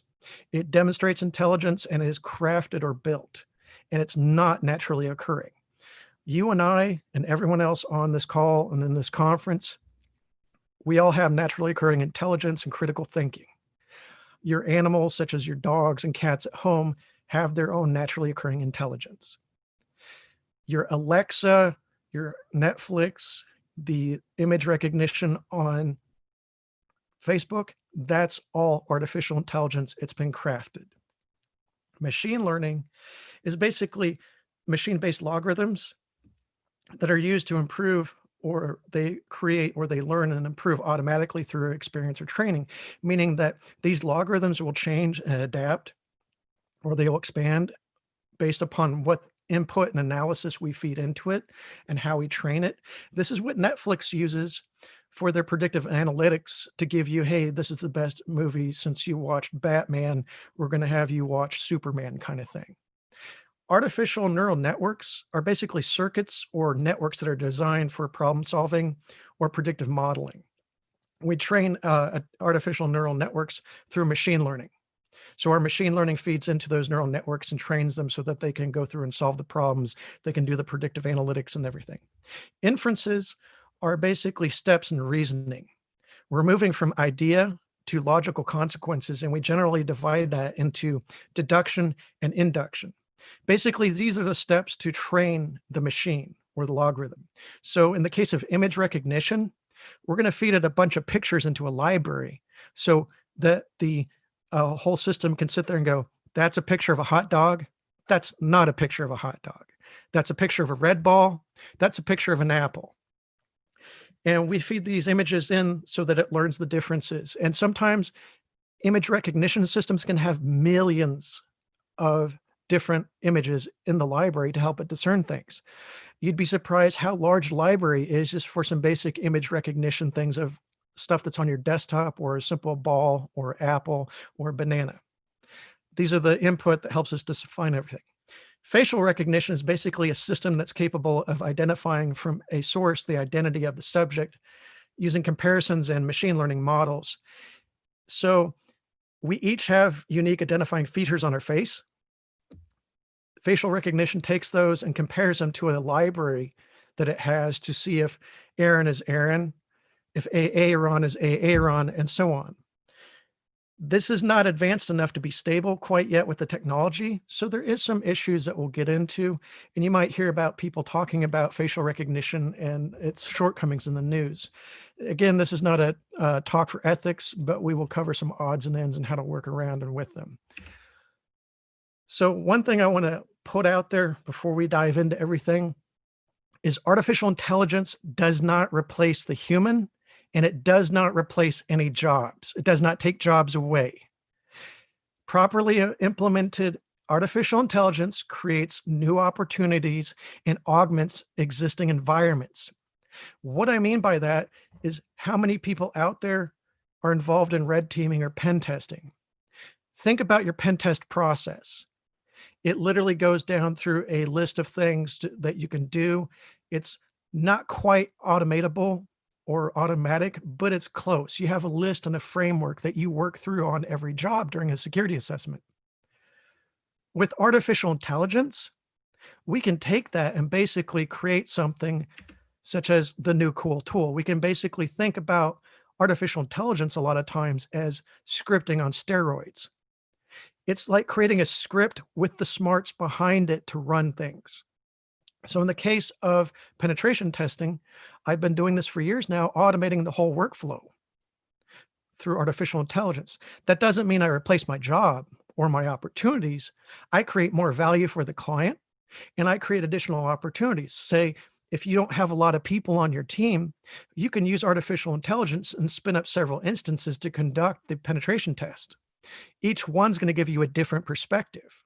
Each one's going to go a certain route and angle and use its inferences and its libraries it has built to create and give you something unique. Or if you have a small team, again, of pen testers, you can automate the process and do several clients at once. Even though you have a few people on your team, you can automate things. You're not replacing the pen testers. You're making our life easier so we can do more things. We can dig into things. And if you want to argue about it, yes, you can fully script the entirety of a penetration testing job through AI, because it's not a static scripting language or a scripting workflow. AI can adapt along with things and make those decisions that you do driving the pen test manually. AI can be programmed and can learn to help you make those decisions. So if it sees a certain port open, it can go into things. If it sees WebDAV open, it can know to open up and try instances of cadaver. You can automate almost your entire process, except for report writing, which we're working on, with AI. But you're not replacing yourself. You're not replacing your job.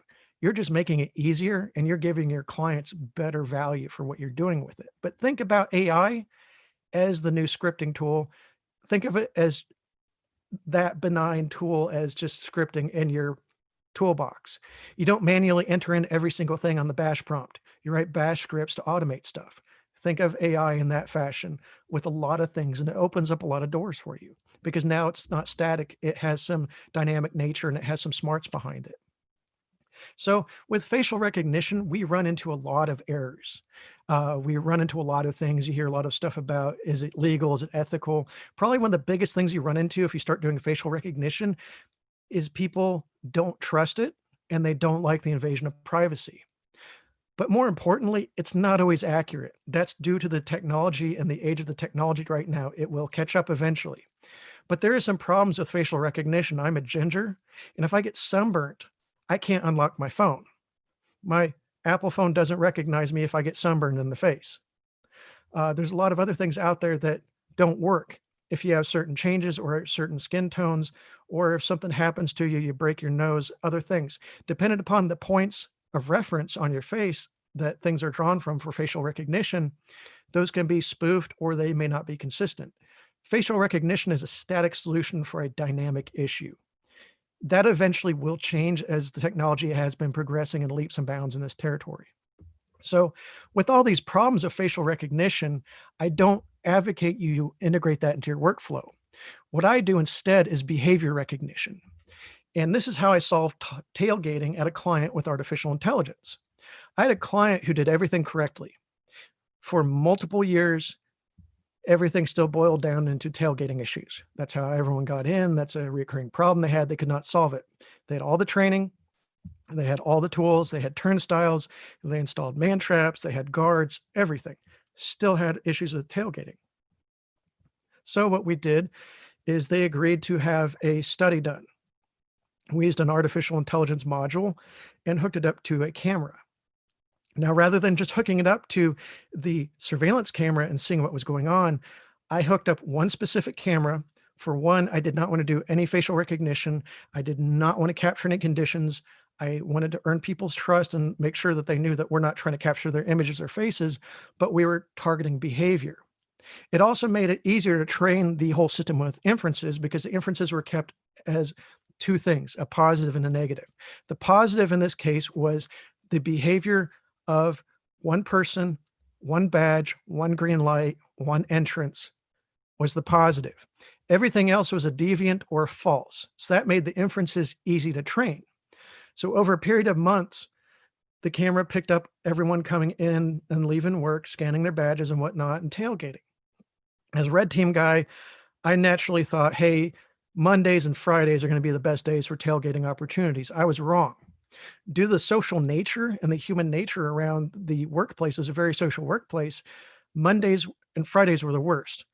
Tuesdays and Wednesdays were the best. Mondays and Fridays were the worst because people were social, talking about, hey, I have to come back into work. What'd you do this weekend? Blah, blah, blah. Everyone noticed everyone. Everyone was alert.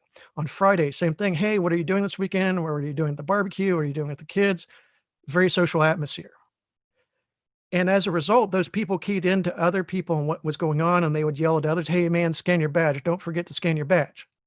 Tuesdays and Wednesdays, everyone was on cruise control, and there wasn't that change in the routine to help break things up. We saw that and found that deviating behavior, and we were able to predict 100% the exact times in which tailgating would occur after we had fed enough inferences in and let the system run. Just by gaining information and capturing with the camera the scans ins and outs.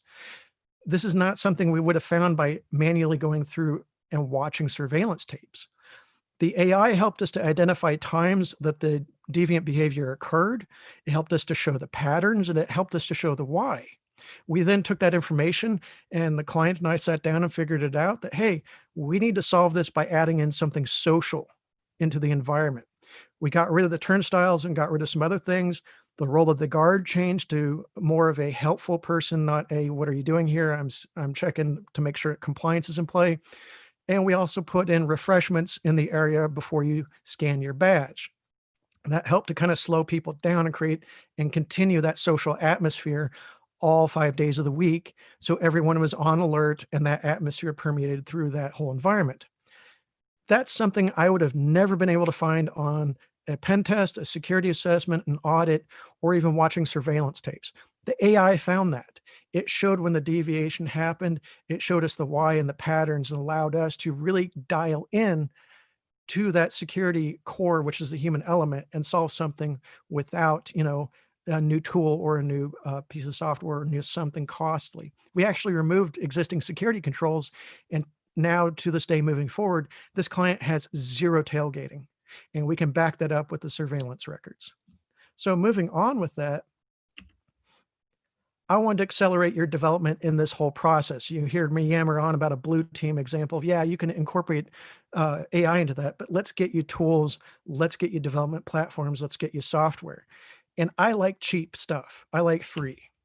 So all the tools here are under $100. They can be ordered today or they are free. Again, I'm a cheapskate and I love free, so that's what I put in. Again, this is just a scratch on the surface of what's out there and available. It is phenomenal. Once you start digging in as to what available resources there are, you're going to be overwhelmed. It's amazing. So the first is Google Coral. If you look at the picture, yes, it does look like a Raspberry Pi with an oversized heatsink on it. It's about the same size, allows you to develop all sorts of stuff on it, lets you do all sorts of odds and ends, very similar. You can plug it into Internet of Things. You can plug it into all sorts of stuff, cameras, etc. But I'm going to share with you the ultimate secret that no one told me when I first got started in artificial intelligence development and building. You see the big heat sink on top of that? That's not enough. Whatever you buy, no matter what anyone tells you, whatever you buy for a development platform, make sure you add a secondary cooling source to it or closely monitor what is going on. These things have advanced computational circuitry. They have additional GPUs, more so than normal things. And they will heat up really fast, really quickly, and you will burn through a couple of these in no time flat if you don't add additional cooling opportunities to them. So I can't stress it enough. Get a primary, secondary, or even monitor closely the cooling of these things. Google Coral has its whole ecosystem out there, and it's amazing what's there. All the programming languages, everything there to get started. This is one size configuration. They have about a half dozen different sizes of configurations for whatever you want to build, whatever you want to integrate the AI into. The sky is absolutely the limit for the first time in this. That's why I'm always so excited about artificial intelligence and AI, is that it's like discovering computing all over again for the first time. The NVIDIA Jetson, this thing is a little smaller than the Raspberry Pi Zero. The Jetson will go all the way up to a full-size motherboard from like the 1980s. There are all sorts of sizes, just like the Google Coral. NVIDIA has even more in-depth, even larger development background, certifications, and resources available for you. And Jetsons are usually $100 or less. The smaller they are, the cheaper they are, but again, cannot stress the heat sink and cooling sources for this enough. These things are like Raspberry Pis or a BeagleBone, except for these guys have circuitry on them that is just through the roof for GPUs or additional programming cores. So that way the computation that you want to do for the AI gets offloaded onto those cores and that circuit path versus just the CPU. And I'll get into that when I get into some of the software. The Jetsons are amazing. All the stuff, again, is under $100 because I want to be cheap. I want you to get started immediately. NVIDIA has taken everything that they've learned over the years with chips, and they've just made these things ungodly and just amazing. Intel has an even more overwhelming group and sources of information out there. You're almost going to get lost, but they have the compute stick, which is really cool. If you see it, it looks like about the size of a USB stick. This plugs into any computer, whether it's a Raspberry Pi, a BeagleBone, your laptop, a desktop, whatever, and it gives you a way of offloading all the computational processes for AI onto this little stick, and it's got a whole bunch of cloud-based stuff that it can help you out as well. The big thing about developing on platforms for AI is offloading that computational stuff onto something that's designed for it. Otherwise, if you're developing on standard hardware and everything, you can do it. You're just going to be bogged down by the processing capability of your system. And these dedicated development platforms allow you to offload all that onto a dedicated pathway, and holy cow, are they fast. So let's get into free. TensorFlow is a language and an environment to help create things and help program.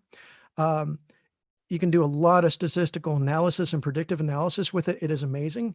It is free. It runs on several platforms. Your NVIDIA, your Google Coral, and several others will already have TensorFlow installed on them to utilize, and it's very powerful. TensorFlow, I would encourage you to play with now because you can go out there and drag and drop stuff. You can go to Tensor Hub, which has pre-constructed examples already for you that you can drop in and see how things function. So if you don't want to sit there through a class, you don't want to sit through a YouTube video, you just want to drop stuff in and start going, rocking and rolling and seeing what happens and see what you can do, start up a TensorFlow. Everyone uses it. It's very easy to go with. There's tons of support, but the Tensor Hub is nice because you can start downloading working examples immediately, plug them in and let them rip to get an idea of what to do. So with that, you guys have been given everything that you need to start with stuff. And I encourage you to go back through that and go through the links and start looking through things. But I already gave you kind of a nice example of what to do with the blue team side of things, where we used behavioral analysis to stop tailgating. I feel it's only fair that we give red team a bunch of tools to play with.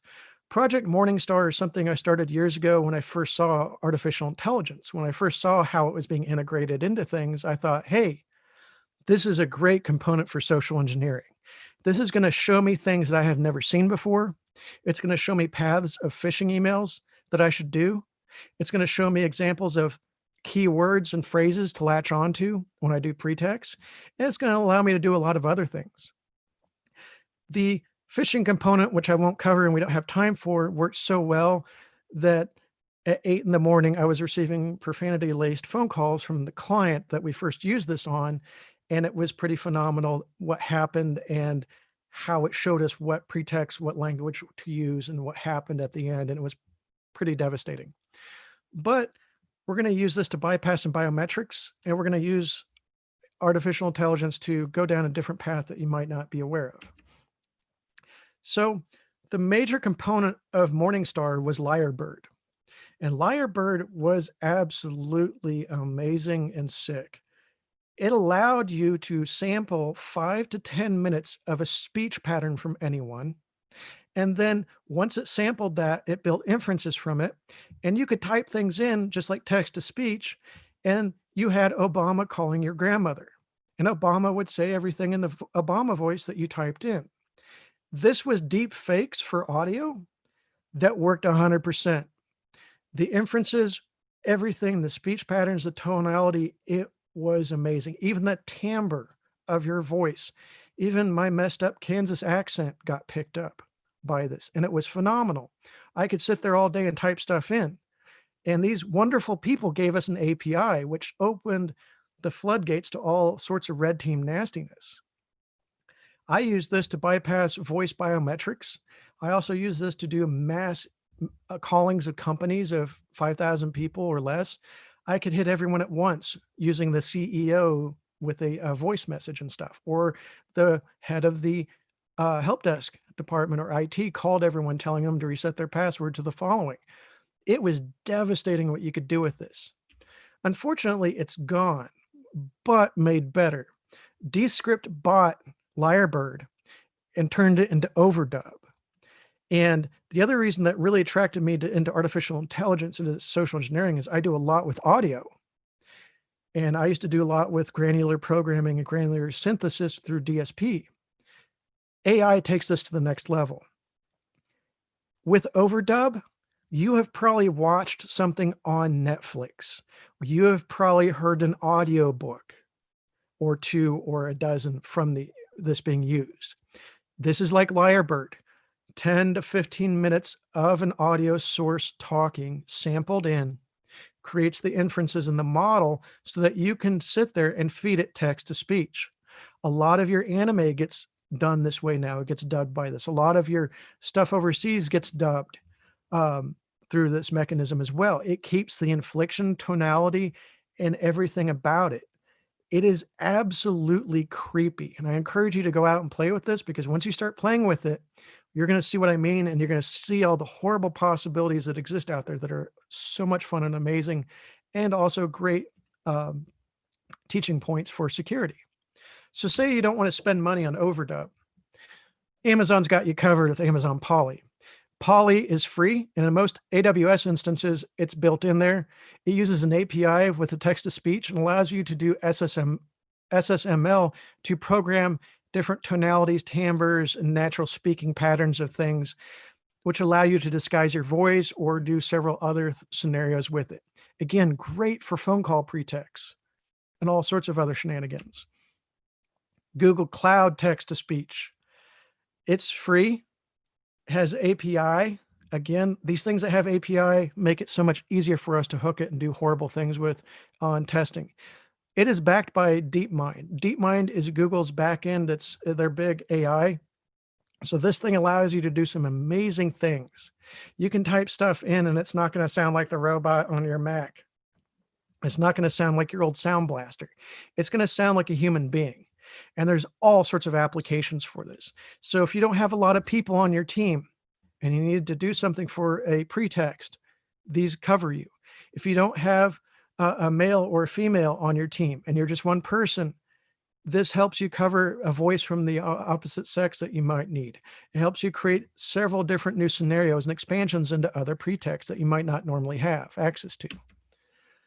And Azure has one of these too. Azure text-to-speech is absolutely amazing because they've built it into the workflow and the programming of Azure and all the programming languages.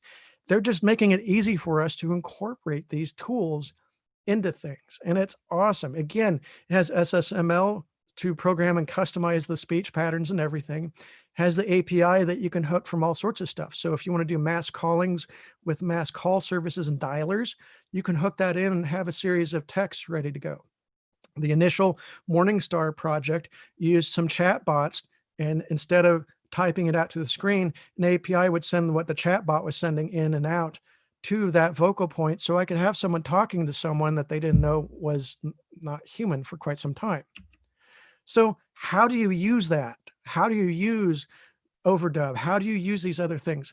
Well, it gives you access to a whole nother palette of voices, but you can do a biometric bypass. In several cases I ran into, people still use the biometric of a voice, just like the Sneakers film for some reason. People still use that technology. This was a great way of bypassing it. All I had to do is go out onto YouTube and a few other places and sample that person's voice and then type in what I wanted them to talk and say, and we were able to do things and bypass stuff. This is great for attacking help desks. Once you learn the flow of the help desk, you can script that out and have these things call into the help desk and go, hey, my name's Bob, CEO, and I want my password reset right now. Do you know who I am? Kind of situation. But at a whole nother level, because with voice, we can't verify who you are visually. We remove a lot of the factors for verification by using voice, and this helps give you a whole new palette to play with.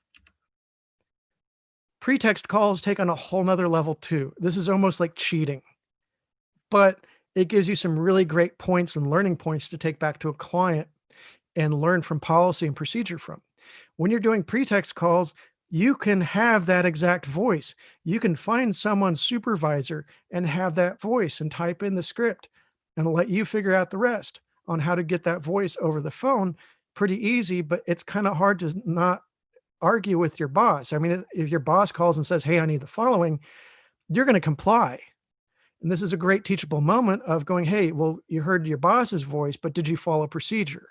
Regardless of who your boss was and what he wanted, did you follow policy and procedure? If not, you have another learnable moment where you can go back through and change policies. But again, it is absolutely amazing what artificial intelligence gives us for the red team to start integrating into our tool sets. So we're not just automating calls. We're not just automating scripts. There's a whole world out there of how you can start integrating artificial intelligence into your security workflow. And I encourage you to start exploring now. And that's why I wanted to give this talk, is to get you all started. So didn't have a lot of time. So if you need to, please reach out to me. Please ask me any questions. I have the coolest job in the world, which has allowed me to explore these technologies. I get to work with Fuzzy Logic, AKA Billy Boatwright, and Rob Casinos and stuff, and Pentest Casinos and things. So ask me any questions that you want, or if you don't have anything, reach out to me after this. And a fun side note, there are episodes of my podcast that were recorded with overdub, and you probably won't notice the difference. I'm looking forward to hearing that, actually. Hey, Crawford, we still have about 20 minutes left if you want to try to find a way to fill that. 12, 15, Sweeney's saying we have 1,215 minutes left. 1215. Okay. Yeah, 1,215. He's at 12:15. So I'm assuming that means 1,215 at this point, not 12:215, because he didn't specify, and I don't know if he used that in the same overdub thing. So yeah, you weren't paying attention to the Slack channel a while ago, but I told everybody a while ago that I was actually going to use overdub to access your voice entry and say, "Hi, my name is Aaron Crawford. My voice is my passport. Please verify." And so. You have a few minutes left if you want to continue talking about anything, or if you want to discuss. You said something about talking about BSidesOK. Is there any? You may have covered that earlier. So, well, is there any questions? So I want to make sure you had time for questions. Yeah. So Fred is saying that he's. What about using FPGA? There's all sorts of options out there. Like I said, this is really day one, step one. Anyone could listen to this talk and get started, but I'm not even scratching the surface. So there's so many options out there. Okay. Let's see, Mark says, what's your podcast called? It is the Social Engineering Tips, Bad Ideas for Good. You can find it on iTunes or, well, what is it? Apple Podcasts. You can find it on Spotify. You can find it anywhere you can find podcasts. Social Engineering Tips with Insider Security Agency. Carrie Jo, we miss you. Just want you to know we miss you so much. Carrie Jo's one of our organizers, and she couldn't be here for reasons that we're not going to discuss, but we're very excited for her. I'll just say that. But due to this whole COVID thing right now, we felt it was probably necessary for her just to stay at home. And she's done a wonderful job today of fielding so many questions from everybody and throughout the Slack channels and everything, and just kind of keeping everything flowing while we're trying to keep everything over here going. And Carrie Jo, we love you so much. We really miss you and can't wait to see you again, kiddo. Emily says, thanks for the talk. Lots to think about. Dallas says, favorite beer? Don't drink. Well, Dallas, I'll answer that question. Guinness is a very, very close friend of mine. Whenever I'm at B-Sides, I rarely ever drink outside of this, but again, the B in B-Side stands for beer. So at least it does around here. So to give everyone an idea of B-Sides Oklahoma, what you can expect in person, the first year we were at the Glenpool Conference Center, I was conducting a pen test in the hotel. I taught some workshops, and that night I was doing the test, and the hotel Wi-Fi goes down. And I was kind of agitated. So I went down to the front desk and I was like, hey, the Wi-Fi is down and the network is down. Is everything okay?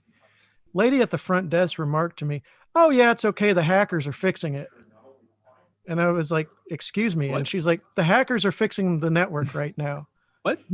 Sure enough, looked behind the desk into the closet and the area where IT was, and people from the conference were there fixing everything. And because Cox Communications couldn't get out there for a while, and instead people at the conference were fixing the hotel's Wi-Fi and network. And that's what you expect from B-Sides Oklahoma is you're not going to run the risk of anyone hacking you. There's no shenanigans, there's no BS, there's no nonsense. Everyone's there to learn, teach each other, and give all sorts of opportunities out there. It's the best conference I go to. It's funny you say that actually, because earlier today, whenever we first got here to Sagenet to get set up and everything, they had expressed that they were a little bit concerned. They were like, so if you scan our network, and we're like, no, please understand, like, we're only here to help people. We're not here to just attack or anything like that, because A, we don't have a signed contract to say that we're going to do something like that. But B, Sweeney, we're professionally evil. Sweeney's professionally evil. I'm just provide assurance and clarity and insight, or whatever the new slogan is for true. I'm going to get sacked for that one later for not knowing that one off the top of my head. But yeah, we're here to help people. Now, I was worried whenever you started saying that it was the hackers were fixing it. My first thought that popped in my head was, what was Austin doing? So I'm pretty sure anybody else who's listening and knows Austin would probably wonder the same thing. Austin, what were you doing? And so we have some more questions here, though. Rich Lay. Rich Lay, for those of you who don't know, is former FBI agent and amazing all-around guy. He says, was this entire AI presentation given by an AI bot? Crawford? No, I didn't have time to do that. Besmirched. Your name's not being besmirched. Austin Gossmeyer, the guy we were worried about, was hacking into the hotel because he's kind of known for that in certain circles. That's all we'll say. But no, you never have to worry about anything at BSides Oklahoma. There's no shenanigans. There's no anything. Yeah, Sweeney wants to know, can you prove you're not a bot there, Crawford? Yeah, I can ask you the question of what my grandmother calls me. Oh, okay. No, he proved he's not a bot because I know that answer because I've seen that in person because it's the same thing that everybody calls me as well. So Justin Johnson wants to know, can we get a copy of the presentation to keep the references? I will be getting this up onto our GitHub later this evening. So it'll be to everyone. Oh yeah, and just so everybody knows, all of these, we are recording these through Zoom and everything. They're all going to be uploaded to YouTube later as well. It may take a couple of weeks because it takes a little bit to get the processing done and the sound recording done correctly and stuff like that. But we are in the process of doing. Can you not do that while I'm on this call? I'm going to kill Austin later. Jackwagon. Yes, all the recordings will be available on YouTube later, and as well as most of the presentations, the slide decks themselves should be available either on GitHub, on Box, or wherever you find your slide decks at. Frank C says, you mentioned AI was easy to learn. Can you expand on that a bit, as I consider myself a high beginner in the field? AI was easy to learn in the sense of I found the right resources. Initially, when you're starting out, it is drinking from the fire hose or the ocean. There's too much out there because it's been around for decades. So what I did is I started going through vendor certification routes and vendor training routes. And I started finding things on the platforms that appealed to me, such as the things I wanted to learn. NVIDIA stuck out the most, and so did Intel. And so I went to workshops. I started finding all the communities out there. And there really is a whole outpouring of people that are tripping over themselves to help you with it. It's just a matter of getting plugged in and looking at that. I also teach workshops on this, which I'm sad that we can't be in person this year because this would probably be happening as a workshop for free in the back room of BSides in the Villages area. Yeah, I would. But it's whenever easy he's not given the talk, it'd be a workshop. That's kind of what he does. This is one of the reasons we love Aaron, is because he's super helpful on all this stuff as well. He gives freely of his time and everything as well as of his energy. So But it was easy to figure out once you decided what you wanted to do with it. So a broad overview or a way of getting started is pick up TensorFlow and start using the examples on the hub and just pull them down and see what they do. Like seriously, put them on a test box and go, well, I want it to do this, and click it and watch it explode or kick out results. The Jetson platform for NVIDIA was very, very forgiving and very easy to get started. It was basically a bunch of Linux commands and Python scripts to run to get stuff going for even just image recognition and training.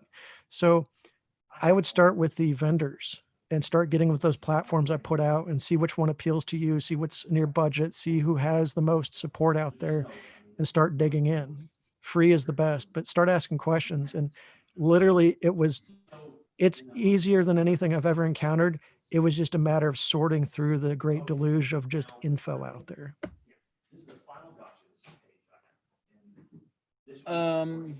All right, let's see, it was one more.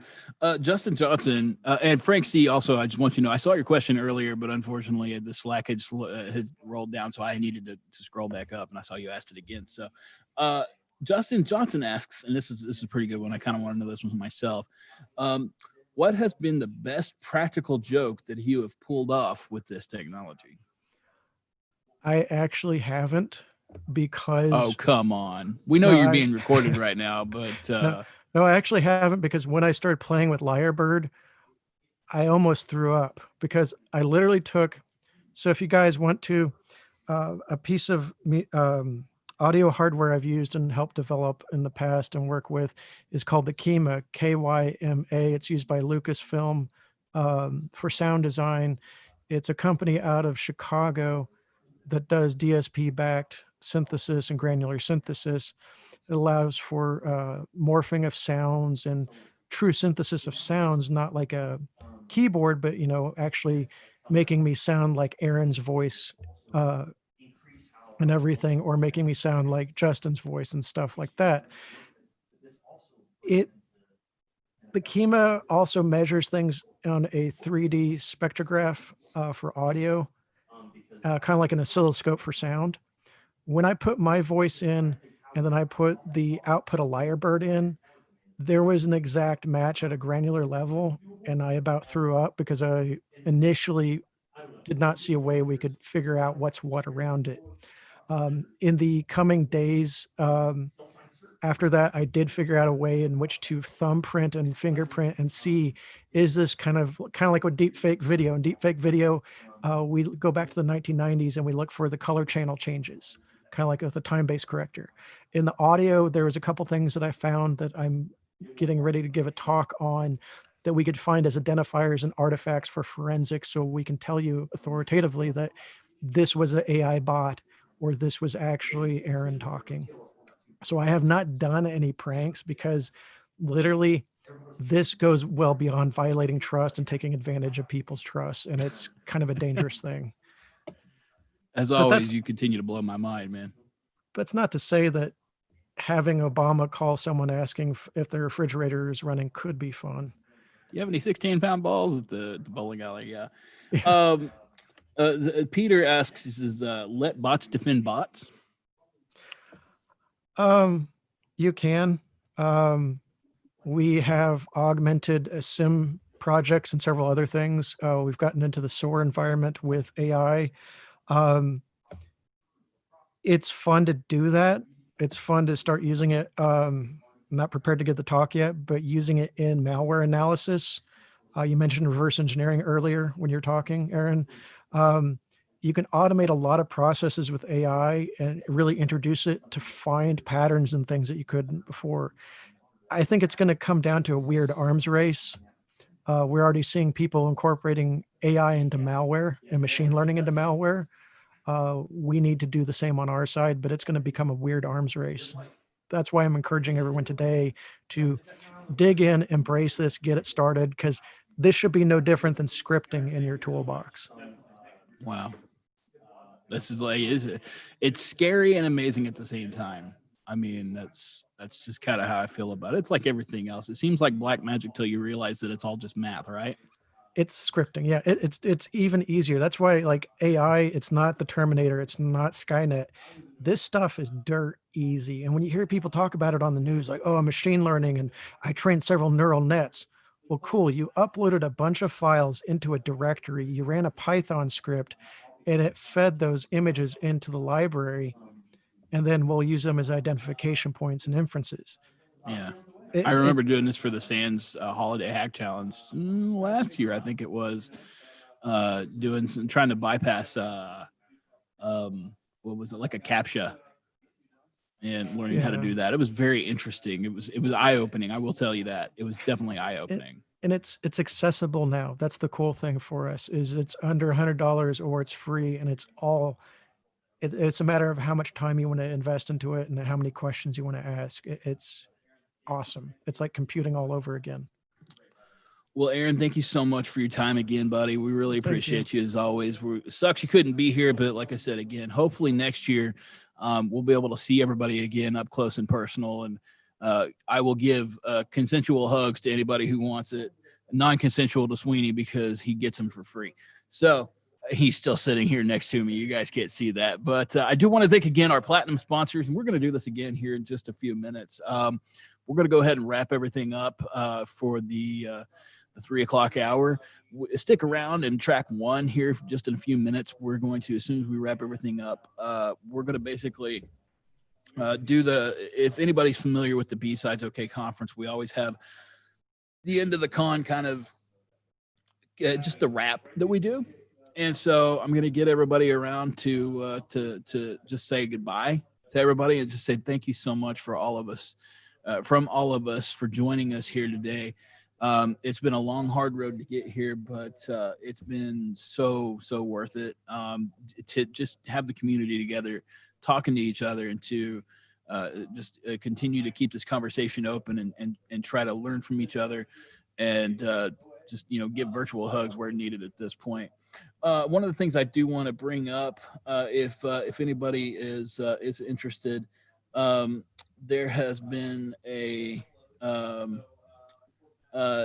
there's a GoFundMe account right now for Isaac Elliott. He works at Guernsey and has been in the OK cybersecurity community for years. A few weeks ago, his wife was hit by a car on her bike, and she's pretty messed up apparently. And so if you guys are able to help, if anybody's able to help, they do have a GoFundMe page available. We'll be posting that in the BSidesOK channel here in just a moment. You want to do that for me there, Sweeney? Sweeney's going to post that in the BSidesOK channel. If anybody's interested and want to help out, we're going to be donating. I think, are we right?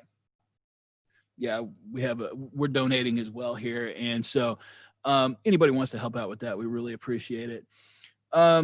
Just one more time real quick. If you haven't updated your Eventbrite ticket for getting some swag and everything, please do so. Go to Eventbrite. I don't know if registration, can you still update the registration? Until 5 p.m., you can still update your registration to get your swag. Now, that is limited to U.S. residents only.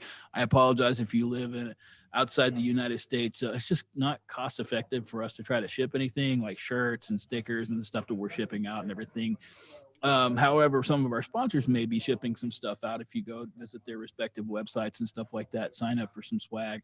I know True Digital Security is giving some stuff away in a giveaway. You have to go sign up for it, and you just basically we're selecting winners at random. So, but add the swag. That is swag, SCHWAG, swag ticket to your Eventbrite registration. Thanks to everybody who actually ate with Uber Eats on our the Uber Eats mobile app today. We appreciate that. Oh, here, are we doing this now? Yeah, we're doing this. Oh, let's do it now. Okay, fantastic. Well, everybody, okay, here's what we're going to do. I'm going to take these off. We're going to add Sweeney real quick. Add Sweeney. Ooh. Tell Aaron to stop sharing his screen.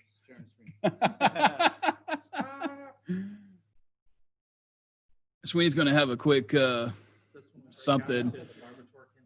Crawford, we appreciate you, brother. I'm kicking you. Thank you. Ask questions if you need anything.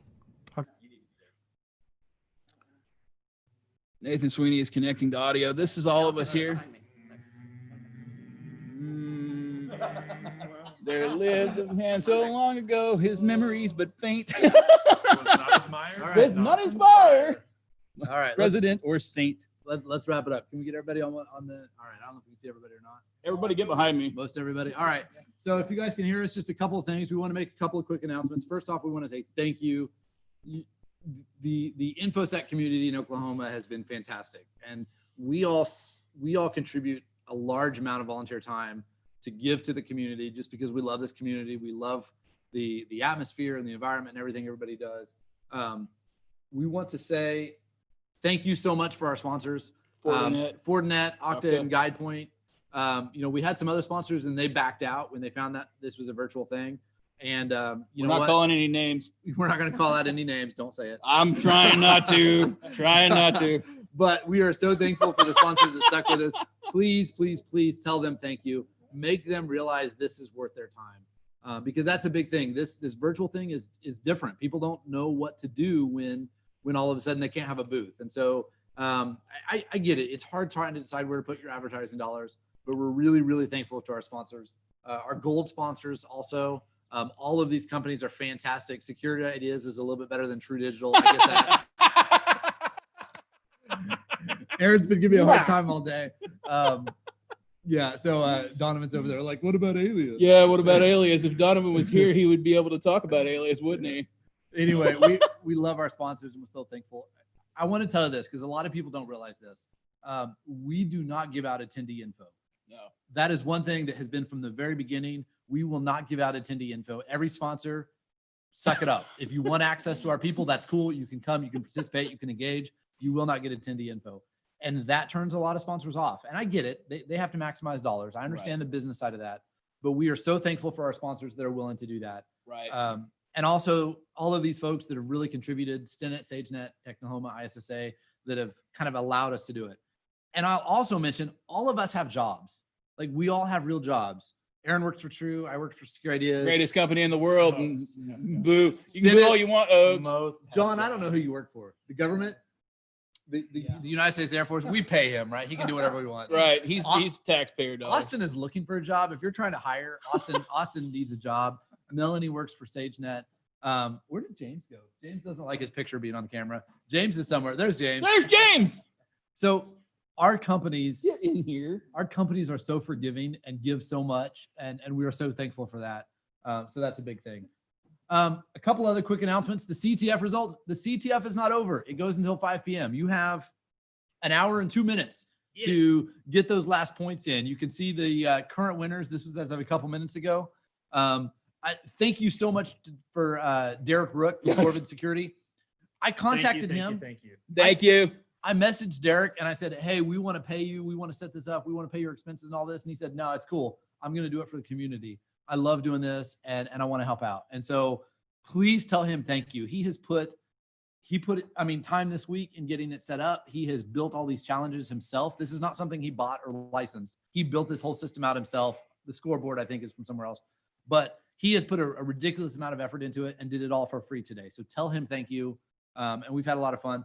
I think we're going to do, we haven't officially decided. I think we're going to do like the top three, like $100, $50, and $25. Is that what we decided? We decided, yeah.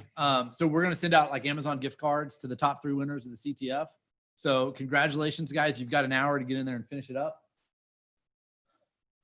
My phone is ringing. I hear it. Sorry. Are you serious right now? I know. I'm serious right now. You're supposed to put it on like silent, man. Good Lord. All right. So if you haven't done it already, go update your Eventbrite registration. You will not get swag if you do not do that. You have a 5 p.m. deadline. After 5 p.m., you will not be able to add that ticket. We are not selling your information to anyone, which is one of the reasons one of the sponsors dropped down. But not as many of you people ate lunch with the ticket as we expected. We kind of planned high, and so we saved a little bit of money there. So we're going to do some door prizes. We didn't buy a lot of stuff in advance because we didn't have as much money this year, and we weren't sure how things were going to go. Everybody's getting called. So here's what we're going to do. We're going to figure out some door prizes, and we are going to draw at random from the people that submitted their info and get a swag ticket, because obviously we can't mail you swag. We can't mail you door prizes if we don't have your mailing address. Swag. Knock it off. SCHWAG. Update your swag ticket if you want to try to win a door prize. All right. So by 5 p.m., whoever has done that, we will pick at random, and we'll announce that on Twitter just so everybody knows. I don't think a lot of people know this. We are completely nonprofit. We are a 501c3. We make nothing from this. O's for life. Every time. Hackers of Oklahoma Enterprises for anybody. Hackers. Aaron's drank too much. Yeah, close enough. So every dollar that comes in, we send right back out. That is part of our goal. We are here for the community. We're here for fun. So that's it. Lastly, and definitely not least, I just want to thank you, our organizers. This is a list of our folks that literally every single month we get together. We have at least about an hour meeting. All right. And we plan and prep for the upcoming year. We have already started for 2021. What's going to happen? We don't know. We want to be in person though. Meteor 2020. We have booked the Glenpool Conference Center again. We are hoping that we'll be able to do that in person. We are really excited about that. We all may be dead by then, for all we know. I don't know. But pay attention, watch the social media, and we will put up updates as we go. Lastly, but not least, I said that already once, so maybe this is the least. I don't know. I don't know. The Techlahoma Slack, I said thank you to them before. This is a free Slack. This is an organization whose goal is to facilitate this kind of stuff here in Oklahoma. Absolutely. Technical engagement, technical opportunities, technical meetings within the state of Oklahoma. So participate in that Slack. I mean, I guess if you live in Russia, I don't care, go somewhere else. But everybody that wants to stay there, engage, participate, interact. It's a great way to get involved, not just in the InfoSec community, but the tech community in general.